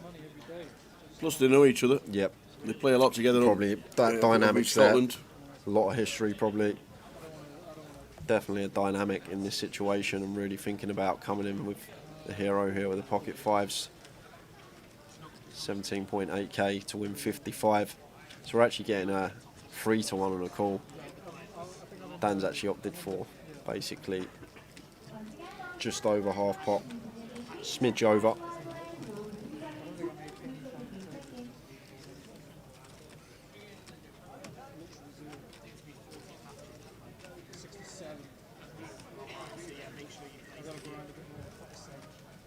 Taking his time with this one.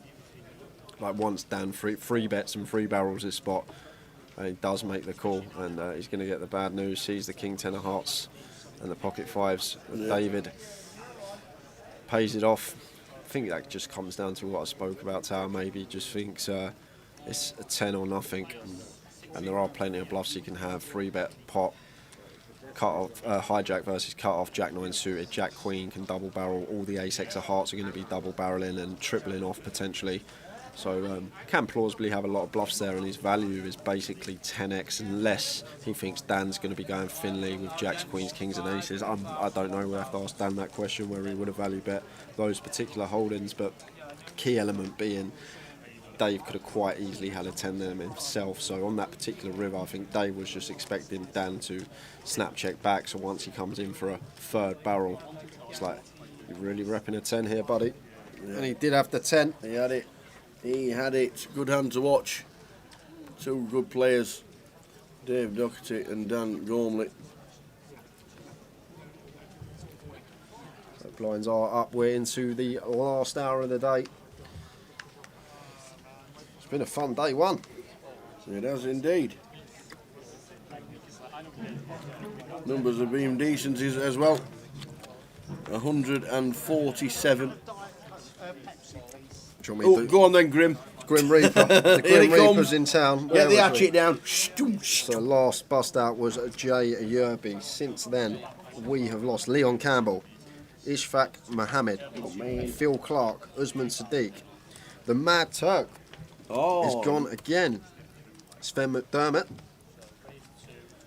And that is it at the moment. That's not as bad as I thought. No, that's not. I thought you were going to be reading him for hours. There's only 44 left in at the moment, Tower. Not bad at all. Sorry, 42 left in. 42.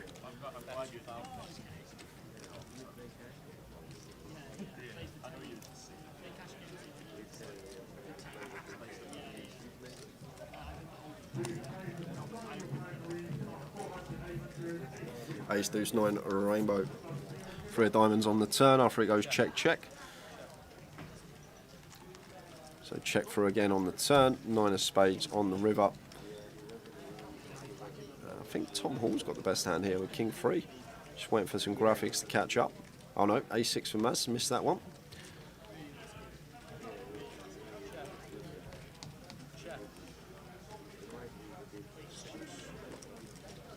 a6 for Maz is good.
Miles to 2,000 a call. Ace Jack. Chris under the gun raising it up. There's a 3-bet coming in. Gets under the gun tower, I think not. And Maz does just flat. Be a fold. And Martin probably going to pill this one on the button, ace 5 suited. I'd say this is a good hand to incorporate free betting with, but versus Chris under the gun open, I think he's probably just going to take a flop on the button. So Maz does call.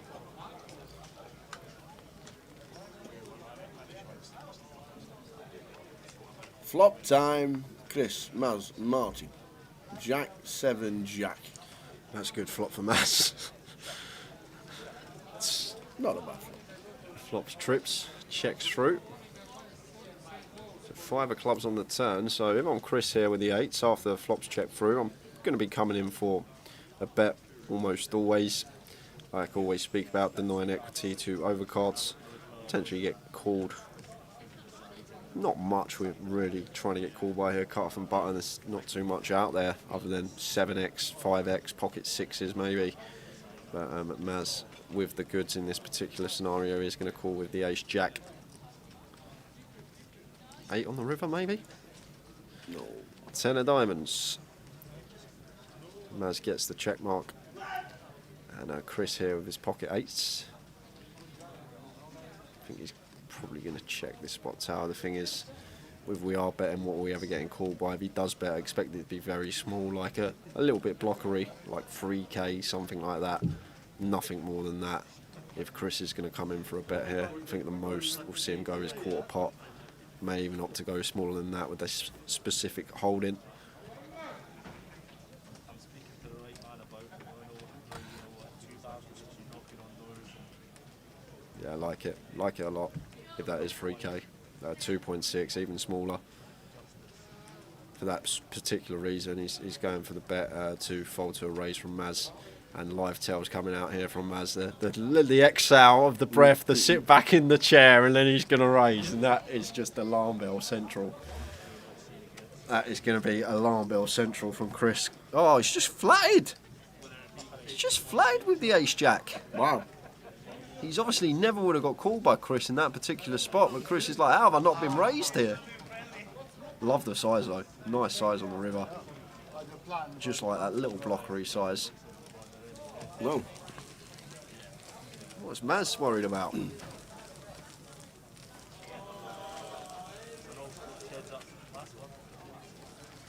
I love it, Eastleigh. I'm a pretty sick guy like that. I just love seeing really gross poker hands.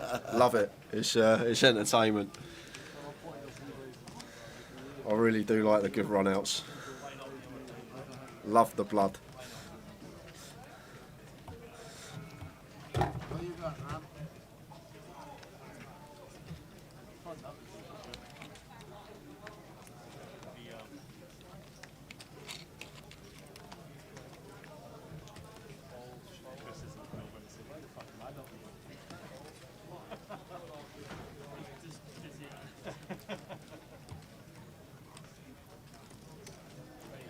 So Darren in the low jack, jack 8 suited.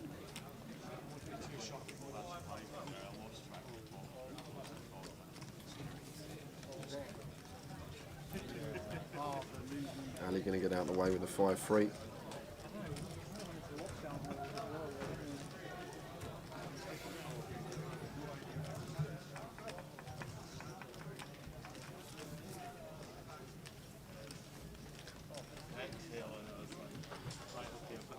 Chris defending the A6.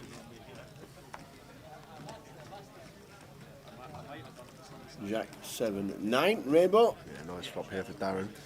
Really good hand to check here as well, tower potentially as Darren. It looks like he's coming straight in for the bet with top pair and gut shot, but against big blind calling range when we flop top pair and rainbow board with a gut shot ourselves. Very nice check candidate for us. It's a good one of them. I talk about you need to balance in some top pair checks as well. That's a good hand to potentially do it with, but Darren just opted to go straight in for the value.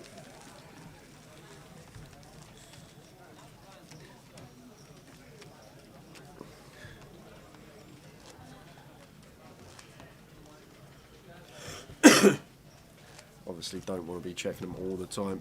As I say, set your own frequencies, how often you want to bet those hands, how often you want to check them. Be mixing it up all the time, make it difficult to play against, difficult for opponents to put you on a hand.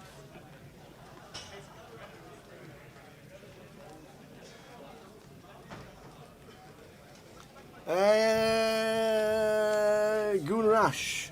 Yes, saw James yesterday. He's not. I don't think he's in today. I don't think he's working the floor today. I've not seen him at all, James Simon. Cardroom supervisor now here at Luton Grosvenor.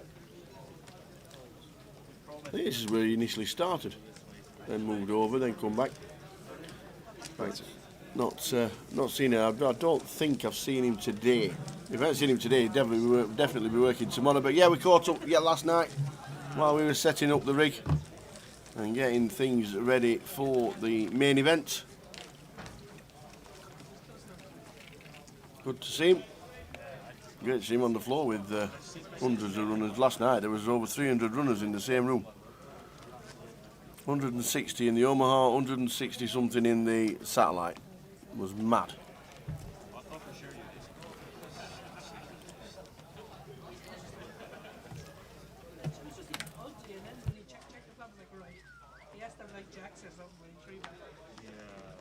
And then Jack brings on the Uber. Yeah, the first cut as well, but you know what? That's good. You can even have his track. So yeah, good to see him on the floor, James Simon. But I'm pretty sure he's not in today. The Baco with the 9s. Makes it 2K.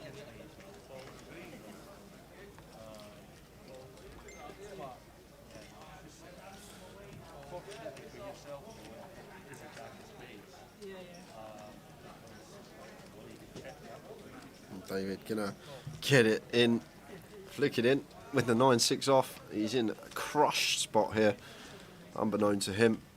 Ace 8. Harder to rep. No, it pairs up. Check, bet. Slam fold. Blinds 500, 1000. The last level of the evening is now upon us.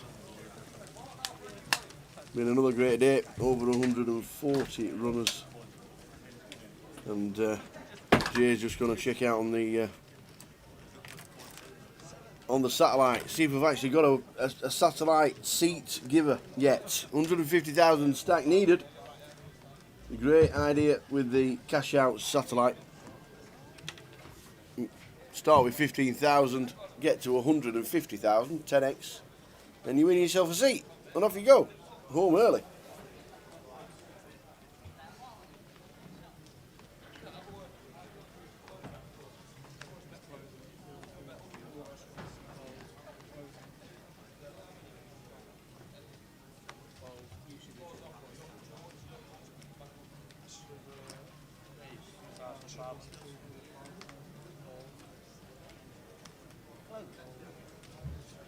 A lot of them I just looked at, they just said they just closed. So they were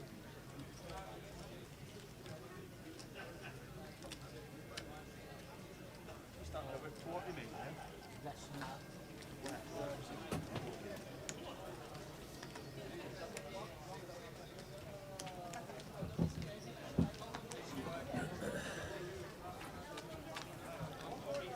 Bill Martin involved, sees a 7-7 deuce flop. Checks all the way around.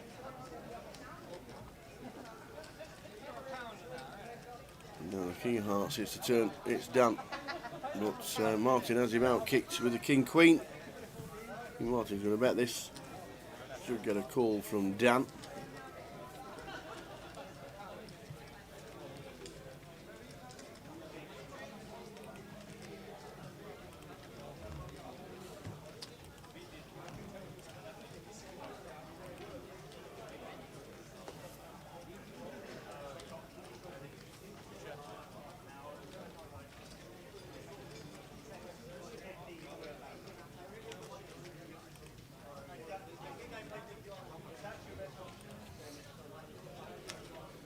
And now we're going to chop it up after Dan did call the turn.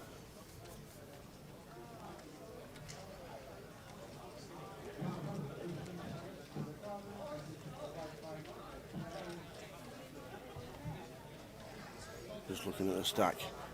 Is he going to put him all in or just call the 5.5? He might just call.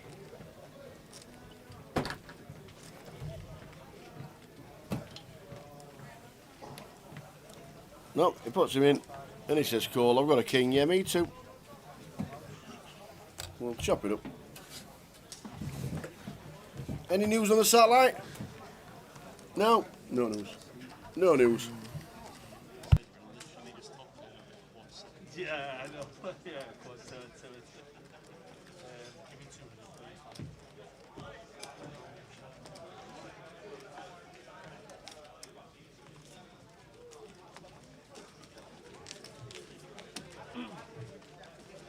Hi, gentlemen. You have a new car distributor.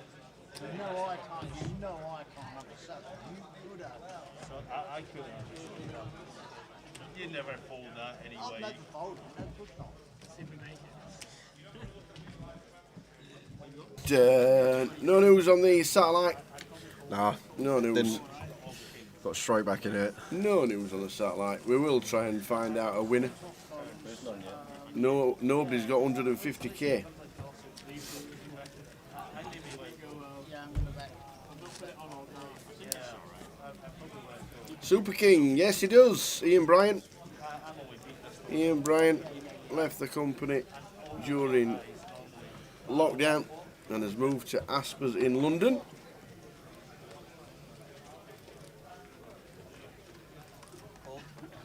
We still chat with Ian Bryant. Started Goliath, that was one of his babies. Actually, one of the first men to be in a meeting about starting GUKPT back in 2006 with Jonathan Rabb and Russell Tamplin.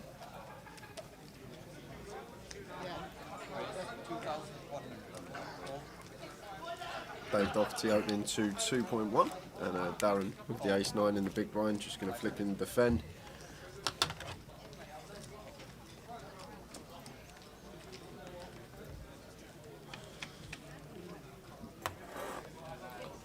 Nine, 6, 9, 2 spades. There's an above average flop for the ace-9. Yeah, we'll say that. Flops trips top kicker. David should still be continuing this board, paired boards. When you are heads up, these are going to be the high frequency C bets. Don't have to go big either. And opts for 1.4, and Darren comes in for a snap raise for 3.5 tower. Not the biggest fan of this, I think, versus button opening range here. Probably just want to call because Dave's just going to have a whole host of hands here that he's going to be continuing with. Just obviously coming for a race some of the time against certain opponents that may just see bet their hands when they have it. But I think against Dave, who's going to have a whole host opening on the button, want to keep him in there with hands that are going to be nigh on drawing dead against us, like that particular one.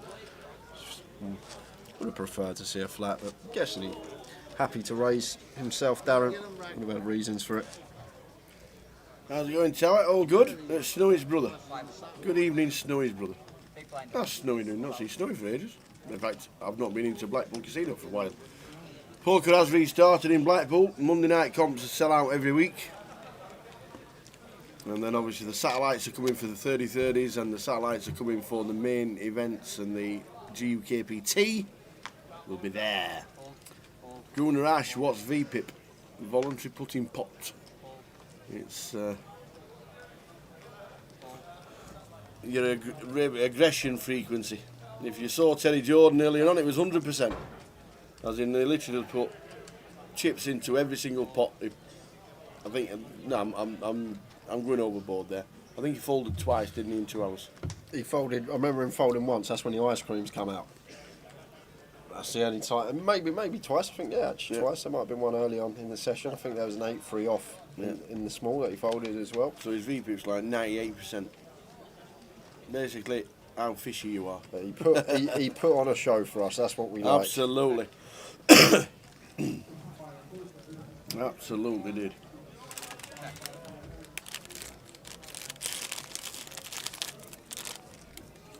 And if we're not continuing this 8-5 deuce board, as David, this is probably going to be a good card for delay continue. It's King of Diamonds.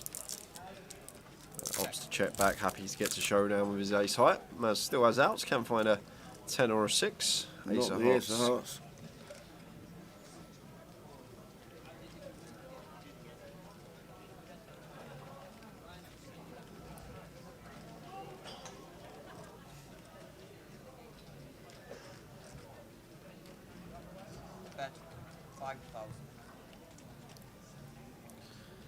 5k from David.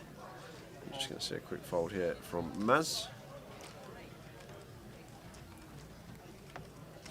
45 minutes to go. That will close out day 1-8 at Luton.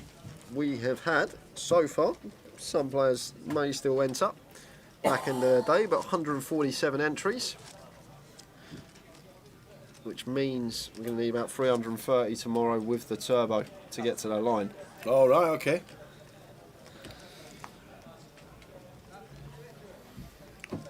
Is the GUKPT 2022 schedule going to be released in one go or stop by stop?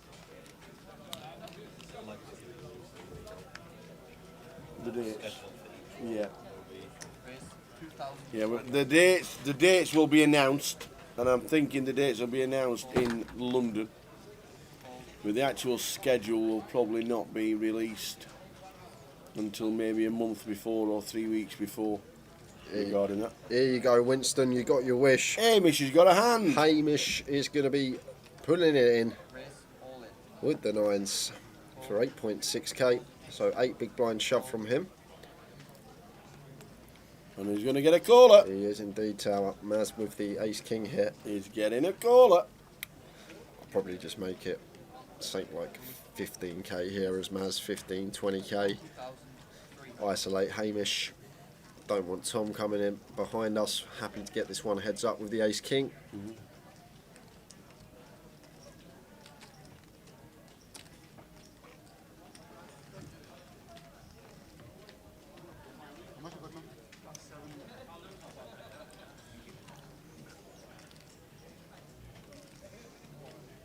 What? Whoa, wowzers.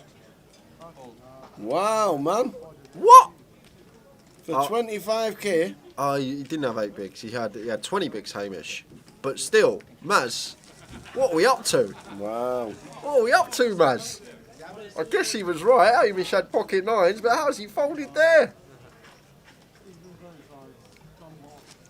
Easterly says that's what he meant, the dates of each stop. Yes, the dates will be released. I reckon at the grand final we will have the dates set for 2022.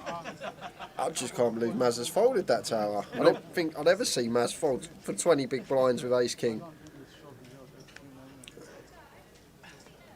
Originally we thought it was an 8 big blind shove. We then found out it was a graphic error. It was a 20 big blind shove, but still, we've got ace-king.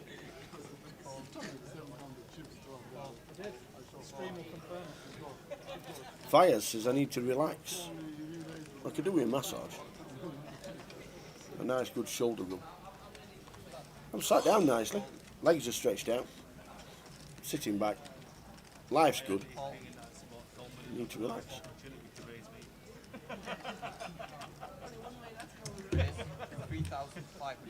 Yeah, just slotted the trip jacks as well before that. This isn't the Maz Baker I've played at with at the tables. I'll tell you that. This is definitely not the Maz I've played with. Oh.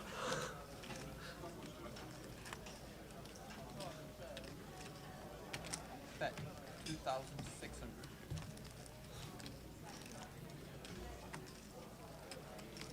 That's I know Tom with the best of it takes it there.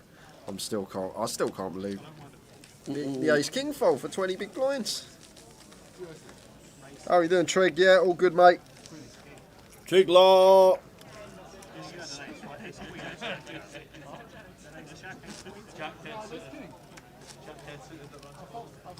big blind on you, please. South niche.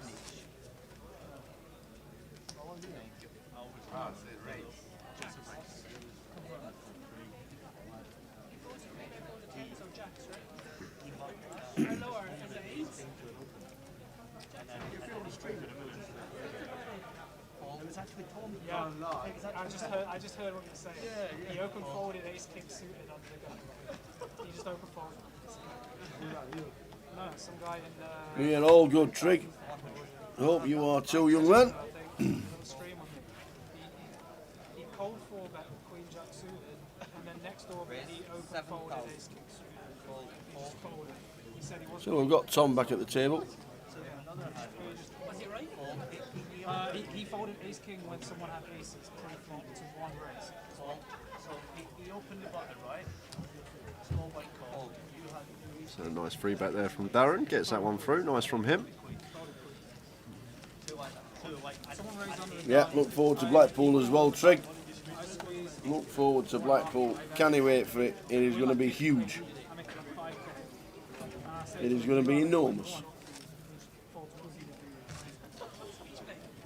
I mean, if you watch that footage, it's just unbelievable what's happening. Are we bringing the tour to somewhere like Cardiff or Bristol? There's nowhere in Bristol for the tour to go. And Cardiff, unfortunately, is not on the map anymore. It used to be. I love the city. I like the Christmas market in Cardiff as well. Really good. Love walking around Cardiff, but unfortunately the poker never really took off, and it always struggled for numbers, which is why unfortunately it is not on the map anymore. I'd love it to come back, that is for sure. Same as with King Queen in the hijack. Raising to 2.2. Martin's in the cutoff with a dominated hand. And Ali would like to see a free bet from him here with the ace queen. Whether he does or not, that's a different question. And he does a free bet. Good to see.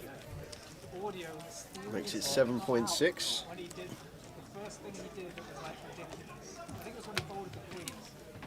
Yeah, it gets the job done. Kurt asks, where's Ludo? Ludo is at the bar, I believe. Is he? Yeah, I saw him there about an hour ago. He had 2 bullets. I think he's going to be back tomorrow firing again. Hope Norway's good, pal. The Norwegian Championship's back on. I hope they are good. Eastleigh says, bring it back to Plymouth. Would love to, yeah. Plymouth was on the stop a few years ago as well. Unfortunately not on the tour. I'd love to go back to Plymouth. It's another fantastic city. Plymouth, beautiful. No chance for Southend. There's, I don't know if the Grosvenor Casino is it? I think it's just cash games, isn't it, in Southend Grosvenor Casino? If that. I don't even know if it's on the map. Is it on the Poker Live app? If not, that means there's no poker in Southend. Yeah, true legend. I haven't seen him. Yeah, I've seen him. Oh, you've seen him?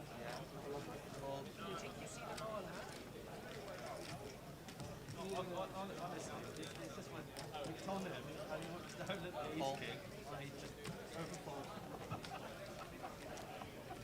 22 bigs here, blind on blind. Just like to see Hamish raise here. I like it. What's that, 3k? No. Fold from 15k. I thought it was free. Opted for the 15x open, basically setting himself all in. He did have 22 bigs. Obviously, if there was an open, we'd have an easy shove there for our 22 bigs. But we want to start getting value from Chris's complete range there in the small with the 10s. 10's just way too big, blind on blind, to be shoving for that amount. Hamish didn't want to see a flop, didn't want any overcards coming.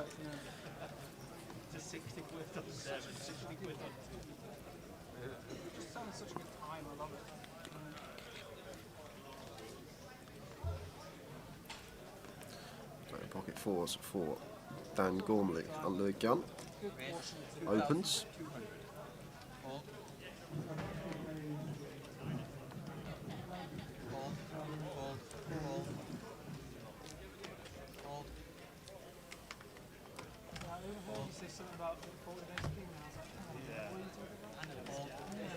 This can't be twice in a row. It can't happen twice. There must be something. Someone raised on the gun aces. Battle of the Scots again. David Doherty with the defend with the ace jack. Ace 2-5. Flops the best of it. Expect Dan could potentially still continue here. Tower just deny equity to lots of different hands that David can have out of the big blind, just random like 7-9, 10-9. Like there's so many like hands that just gonna fold to our bet on this flop. Don't want them realising equity, so it comes in for a bet of 1.9k as well. It's notable that we obviously have the ace X here, all the strong ace X opening early position. And now David here with the ace jack, not going to be going anywhere. Looks like he's opting to come in for a raise here straight away, mixing it up against a good opponent. like a lot of the time here from Dan Gormley's perspective, you wouldn't expect David to just raise an ace-x hand that isn't 2-pair. So he's throwing it in there to make it difficult for his opponent to put him on this type of hand. And Dan's going to make the call with the 4s. Looking for a really good turn. Close. Deuce of hearts. Changes nothing. Dave Doherty still with the best of it. Maybe a bit wary of this call from Dan Gormley on the flop. Dan's still going to have ace king, ace queen in here that we are behind to. So Dave does opt to come in for a check, and Dan's going to have to do the exact same here, Tower. There's not much real merit in betting the pocket 4s here. After Dave Doherty raises the flop, he can easily have some boats here that have checked on the turn. He's got ace deuce, 5 deuce in there as well. Got 7 of diamonds on the river. And this is where we might see Dave come in for some value here. We can credibly rep bluffs in form of spades, hands like 4-5, 3-5, those type of holdings, but opting for the check call, maybe trying to induce something from some spade draws that Dan can have himself. Queen jack of spades, king queen of spades, 10-9 of spades, so on, those type of holdings. But I think Dan's just going to take a showdown because he does beat spade draws here. Tower. Yeah, I like it. Exactly, executed correctly, just analysed to perfection yet again.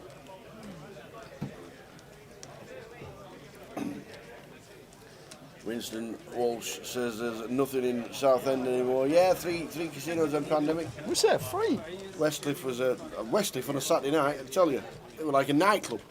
It was amazing. Luton used to be like that about 4 or 5 years ago, Tower, on a Well, Saturday night. Get ready for Saturday night here. The live bands are back. The live DJs are back. They weren't here last Saturday. Buzzing. They weren't here last Saturday on the 30-30 night. Were they not? No, they weren't. Are you sure? Yeah, I'm sure. I'm sure. I've been told they were. Okay. Maybe not then. Does say live DJ on Fridays and the live DJ and live act on a I Saturday. just don't see how I could have missed it. That's what I'm saying. I don't see how I could have possibly missed it. In fact, Westcliff had a half-size craps table. It used to be busy all the time. Loved it. And then they got rid of it, unfortunately. But yeah, we'd love to go back to so many different places that we used to go and we've been to before, and we'd like to go back again, but the schedule nowadays. Aye, in fact, I thought he got a day off. He's in the building, ladies and gentlemen. It's James Simon's in the building. Where have you been? I've been all around everywhere. Have you been on days? I'm closed now. I'm on the shift. Oh, you're on the graveyard shift, eh? Graveyard. Good lad. Good laugh. Gunnar Ash says hello. 6. Who? Gunnar Ash. Lovely. Cheers, Gunnar Ash. Gunnar Ash said you used to work with you. Yeah. Actually said you were the best boss he's ever had. So I don't know how much you paid him, but it's I paid working. him a lot. I paid him a lot. So you're on the graveyard. Yes. Good lad. Cash games running all night long.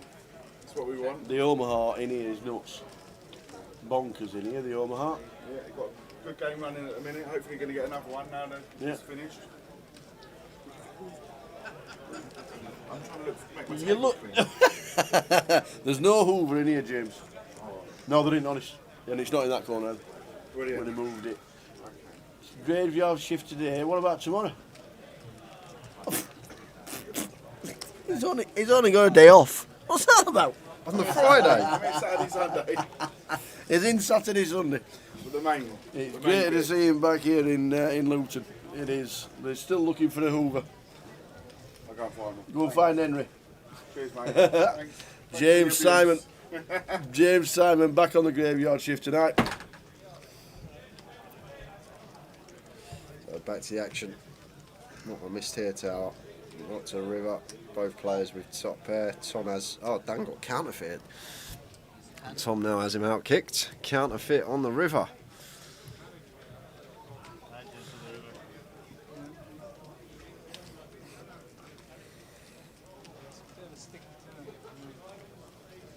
Yeah, but I said call the river. I only had you on the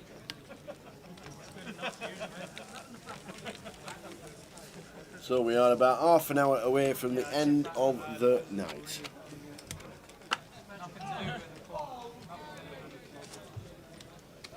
Another great day.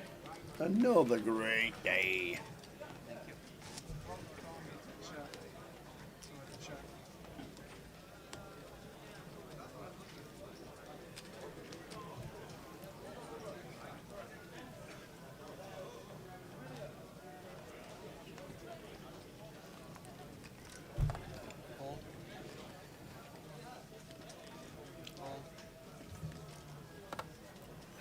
Raise 2,100.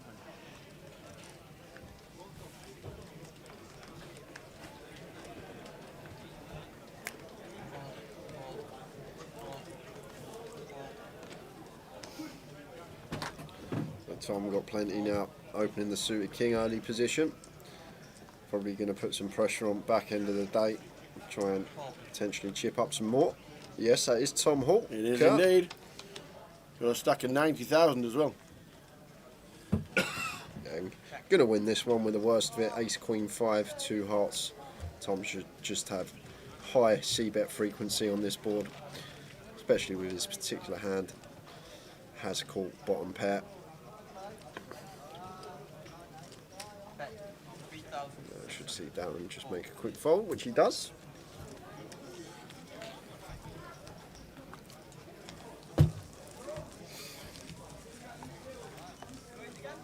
So around about 30 minutes to go until the end of day 1A. Still no winner in the satellites yet. Keep you updated. If we get one before the end of play, we'll let you know.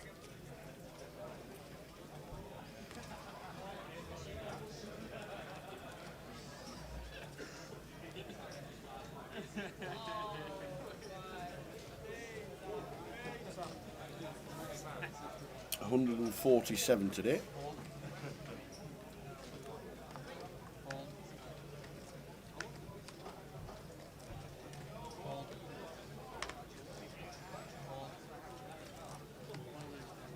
Hamish with the 10s. This time does choose to open a normal size. Does not for the 15x. Opes to 2.4.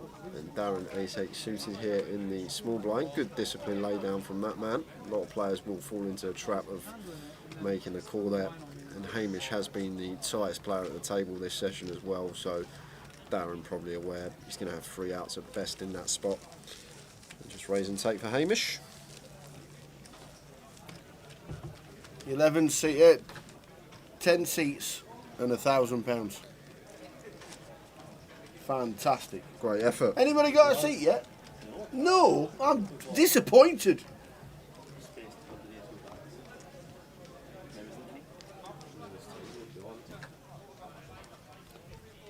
So it's 10 seats and £1,000 for 11th. They might round it up. I'm not saying they will. It's a possibility.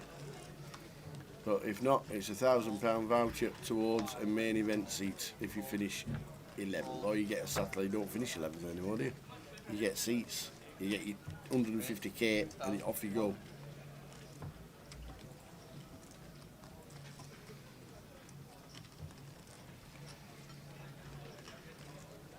So the £1,000 will be the last prize given.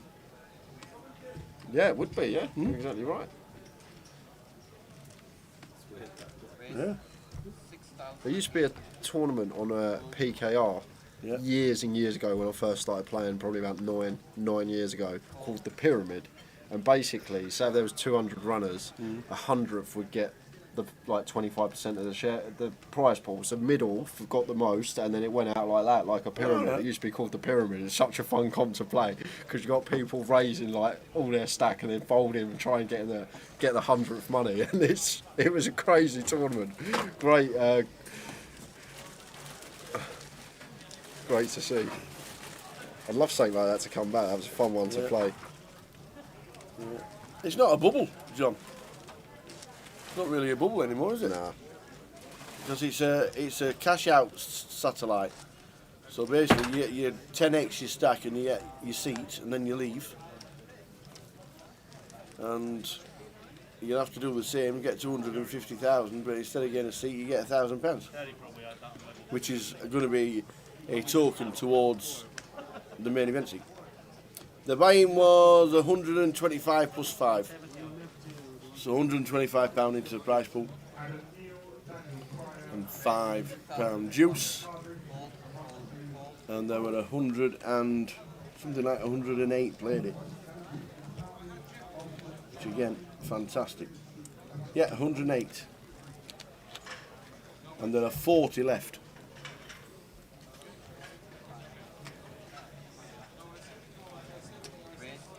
So Dan coming in for a 3-bet facing the under the gun open from Ali. Makes it 6.6. Maz with a king queen here on the button. With this action in front of him, just has to get out of the way.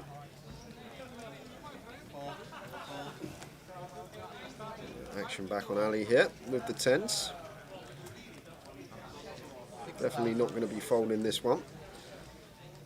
Looks like just counting out calling chips. Doesn't want to get 4-bet. Doesn't want to 4-bet, get 5-bet versus Dan this late stage of the day and be in a horrible spot. So probably just going to make the call here. Tower out of position. Take a flop with our tens. And last thing we're going to be doing is folding here though.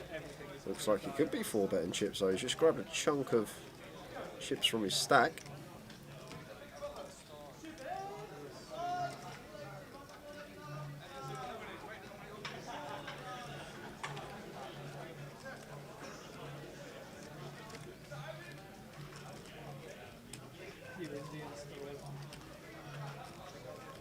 Obviously aware like Dan has 3-bet or under the gun open. Maybe he thinks Dan's going to be more weighted towards value hands here.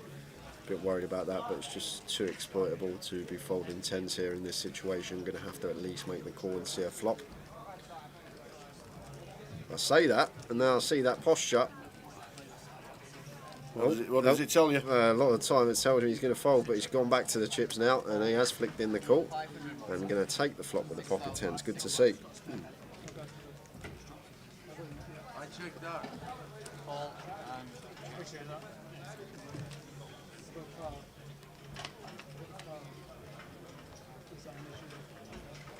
All gone clubbing in Luton. 8-5-3.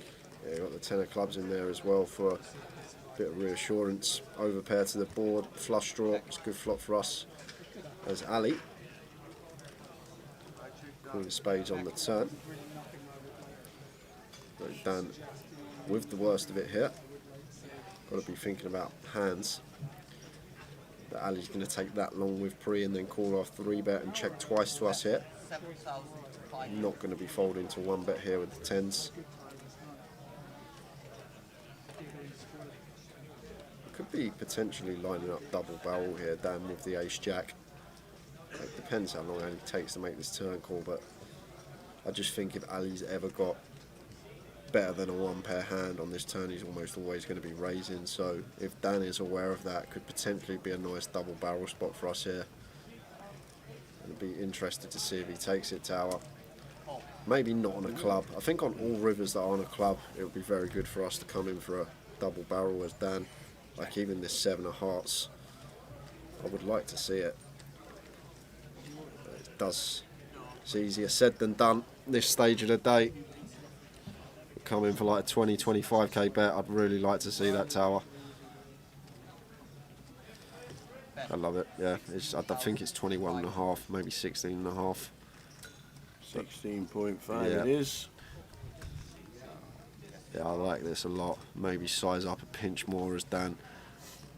Maybe go a slight bit bigger. Really put a hand like Ali has in this situation to the test.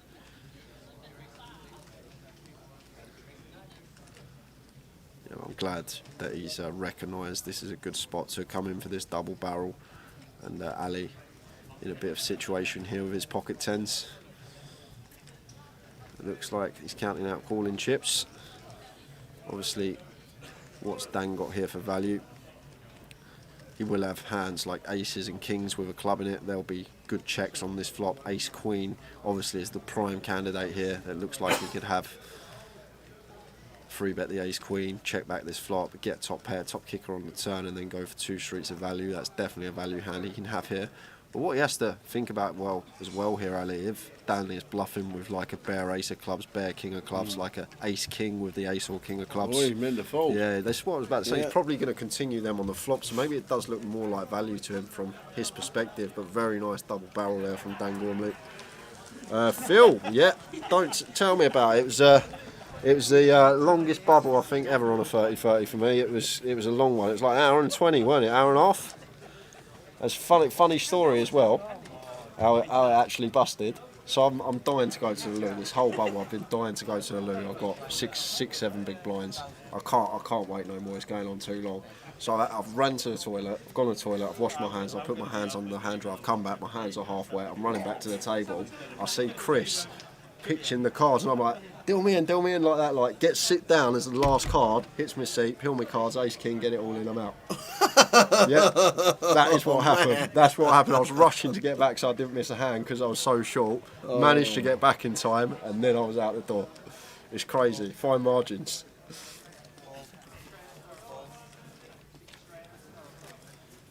Oh man.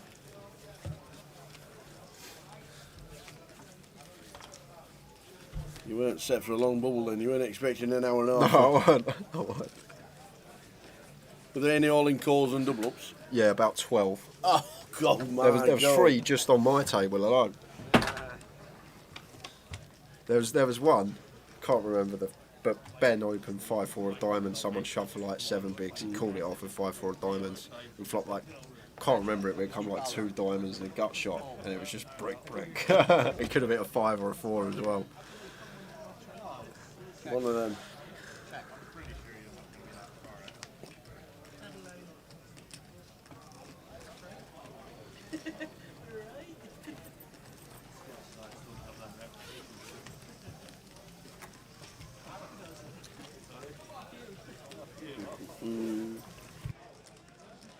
Check.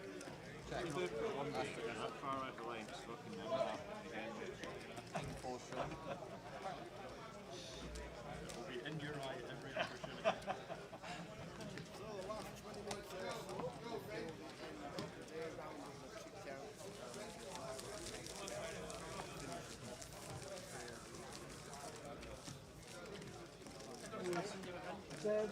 I had not flush drawn, so they cheated before I flushed drawn. I was drawing. Yeah. Fully expecting On the flop. You just draw me now, and I might have Sorry? Yeah. So I'm fully expecting maybe I thought I'd give you a okay. Another hand on the table, Phil, where I can't remember the hand exactly, but they got it in, and all run out king, queen.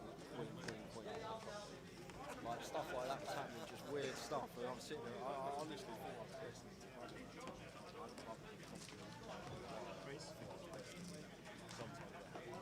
Hold on. Wait until raise 2,500. Hold. Hold.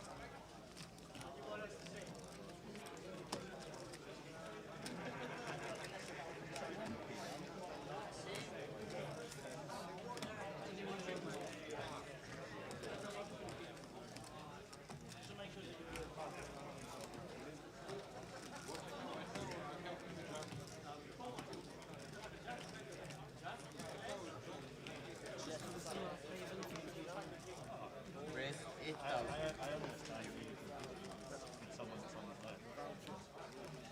Call.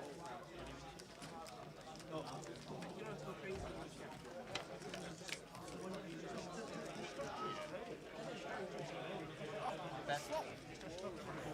Call over. No damn snakes.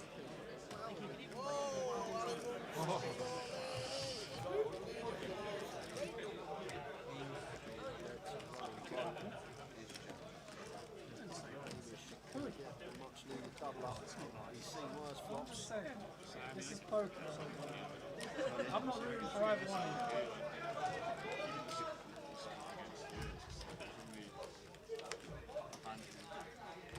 Okay, dealers. 4 more hands of that in progress. 4 more hands. Yeah. You have 20, right?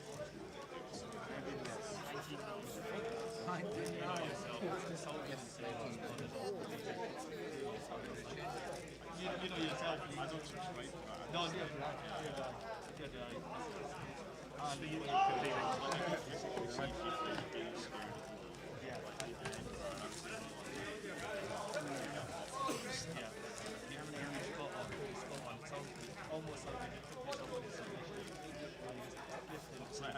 It's not as though like going after each other per se, but I knew we were going to get a heads up. It's like, earlier than maybe, but I just knew it was going to happen. Yeah, I mean, that's.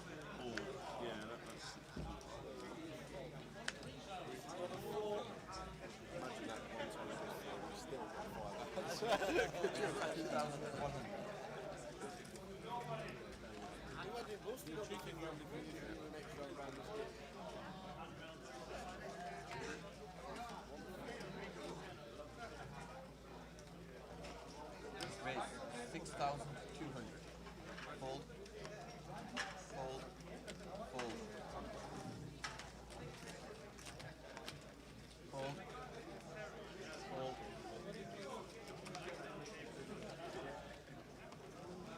Hold. Hold.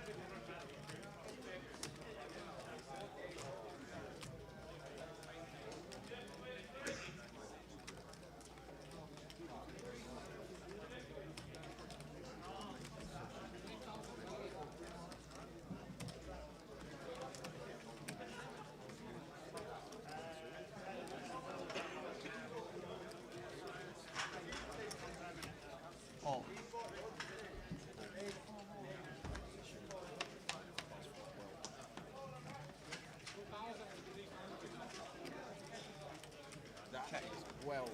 That is very well. Can you block well? Yes, I can. And could be just on his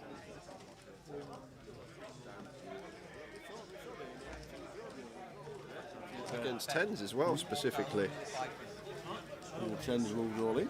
They're not moving all in this time, but About 4.5k. We may get saved on some turns and some rivers here, Dan Gormley. Unless Davey does come straight in for a raise here. I know if we can see if he comes in for a raise tower, it's going to work, but I much prefer this from him. We want to keep like Dan's ace king, ace queen in here that are drawing dead to runners against us. So 6 of diamonds on the turn. The 10s of Dan Gormley still the best hand, and if he does come in for a second barrel here, this is where we should see David move in. nope, it's gone quiet.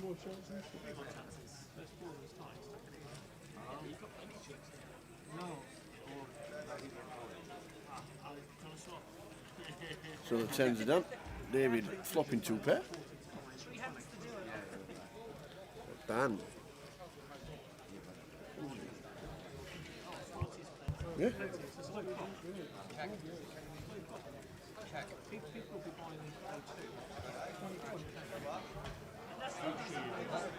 It's gone. Testing, 1, 2. Right.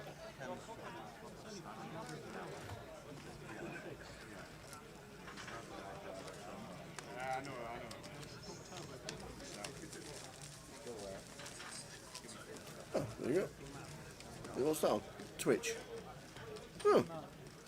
It looks like it's gone quiet on Twitch for some reason. Just put YouTube on for us. YouTube seems fine. Okay,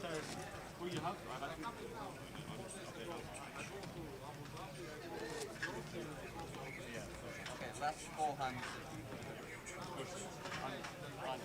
You said that before you said the last one.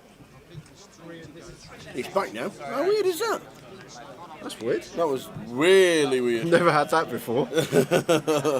We're talking away, talking about the hands, the 8, 9, the 10s, everything going on. Then somebody says it's gone quiet, but it was live all the time on YouTube. Maybe Twitch went for a 10-second nap. We are back. Sounds back on YouTube. Yeah, I think it was always on YouTube. No idea what happened there, guys. Sorry about that. I was trying to let you know about the hand, the 9-8 versus the 10s. I was in my own world talking about it, but what happened there? Speaking of 10s, this time Chris has got them. Makes it 2k on the button.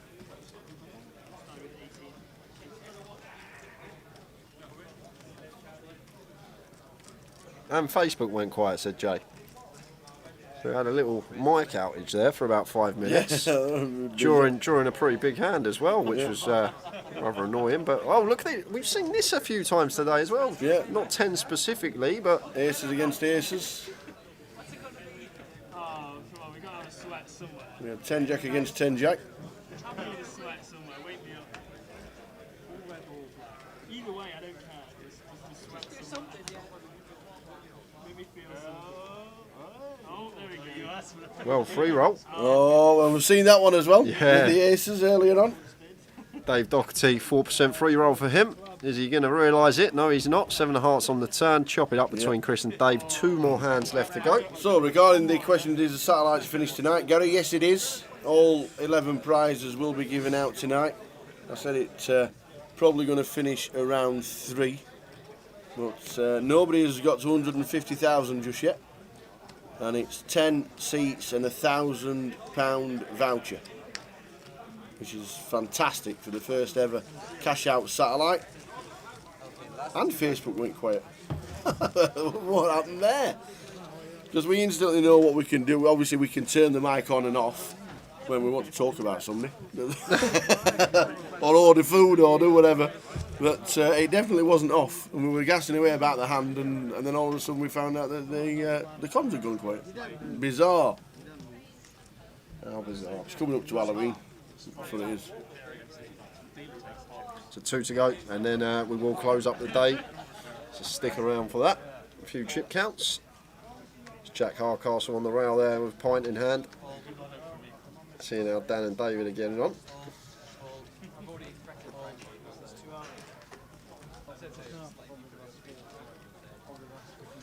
Cheers, Phil. Good night. See you tomorrow. Make sure you pop in, say hello before start, and thanks for watching the stream. As Chris opens cut off here. Nice one, PBK out. See 2K All and the best. on Dave. Probably going to free bet call this one off. And that's exactly what he's going to do. And Chris will just have to get out of the way, and that's going to be down to the last hand. Opts to the still with the King 5, but doesn't get it through, and 1 to go. Is Paul still in? There's plenty of Pauls playing poker. Jason, can you be more specific? Like, no, Paul Ince? Paul from Emmerdale? I don't know. Which Paul? Give us a chance. One of the Dicky Birds sitting on the wall, one of them. Guessing he means Paul Spillane. Probably. Has Mickey played it today, has he? I've not seen him. Are Steve and Dave still in? Sorry, Paul Remain. Paul Remain. Are Steve and Dave still in?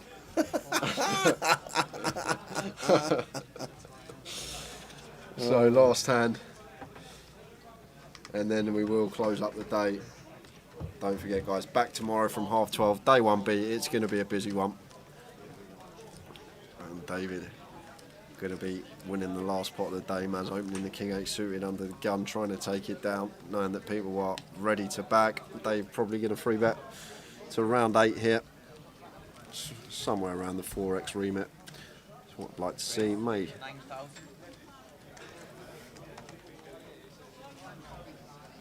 Got a smidge more, makes it 9k, and man's just going to get out of the way, and that should be it for the day. I'd be surprised if it isn't. Ali with a 7-8 suited, not going to get involved, and that is that. That is close up shop time. Paul Fisher was the name. Paul said he's going to be firing 2 bullets tomorrow. That is what he has said. We have now finito. We are now done. Chippy chippies. And the MPL will quickly go to Dan. Look at this. Dan Gormley, as we've just been watching, chip leader 161,600 on the left hand side there. All the names of the players. 36 making it through. Jim said to me, "What's the numbers to get through?" I said 38. Good line. Nick Martington making it through 89,200. Nick, who won final table of the World Series main event 2 years ago. Yeah, some notables making it through. Terry Jordan, third in chips. Statos up there as well. Andy Hume, Rich Kellett on 70k. Hendrik Getchie bagged up as well. Chris Cunliffe in the mix. Tom Hall, who we saw on the featured table. Adam Wilkinson making it through as well. Martin Fair we've just seen with 23, and Chris down at the bottom 16.8. Might have to hope and pray he gets a nice first orbit for day 2. He can surrender. If he wants to surrender his stack, he can surrender. He won't be surrendering off of that stack size. He's 13, 14 bigs. He's got more than enough to get back in the mix of things. If he finds a spot to double early. And good to see Paul Remain back as well. Paul Remain back at the tables once again, 61,000. Some good names there. We shall be doing it all again tomorrow. Yes, we will. Yes, we will. And we'll find out. We're going to have a wander in the room, obviously, and try and find out, see if anybody gets the 150k stack while we're wandering about. If not, we'll give you details of it tomorrow, and who makes it through tomorrow. It has been a great day. Thanks to everybody in the chat. Once again, you make it what it is.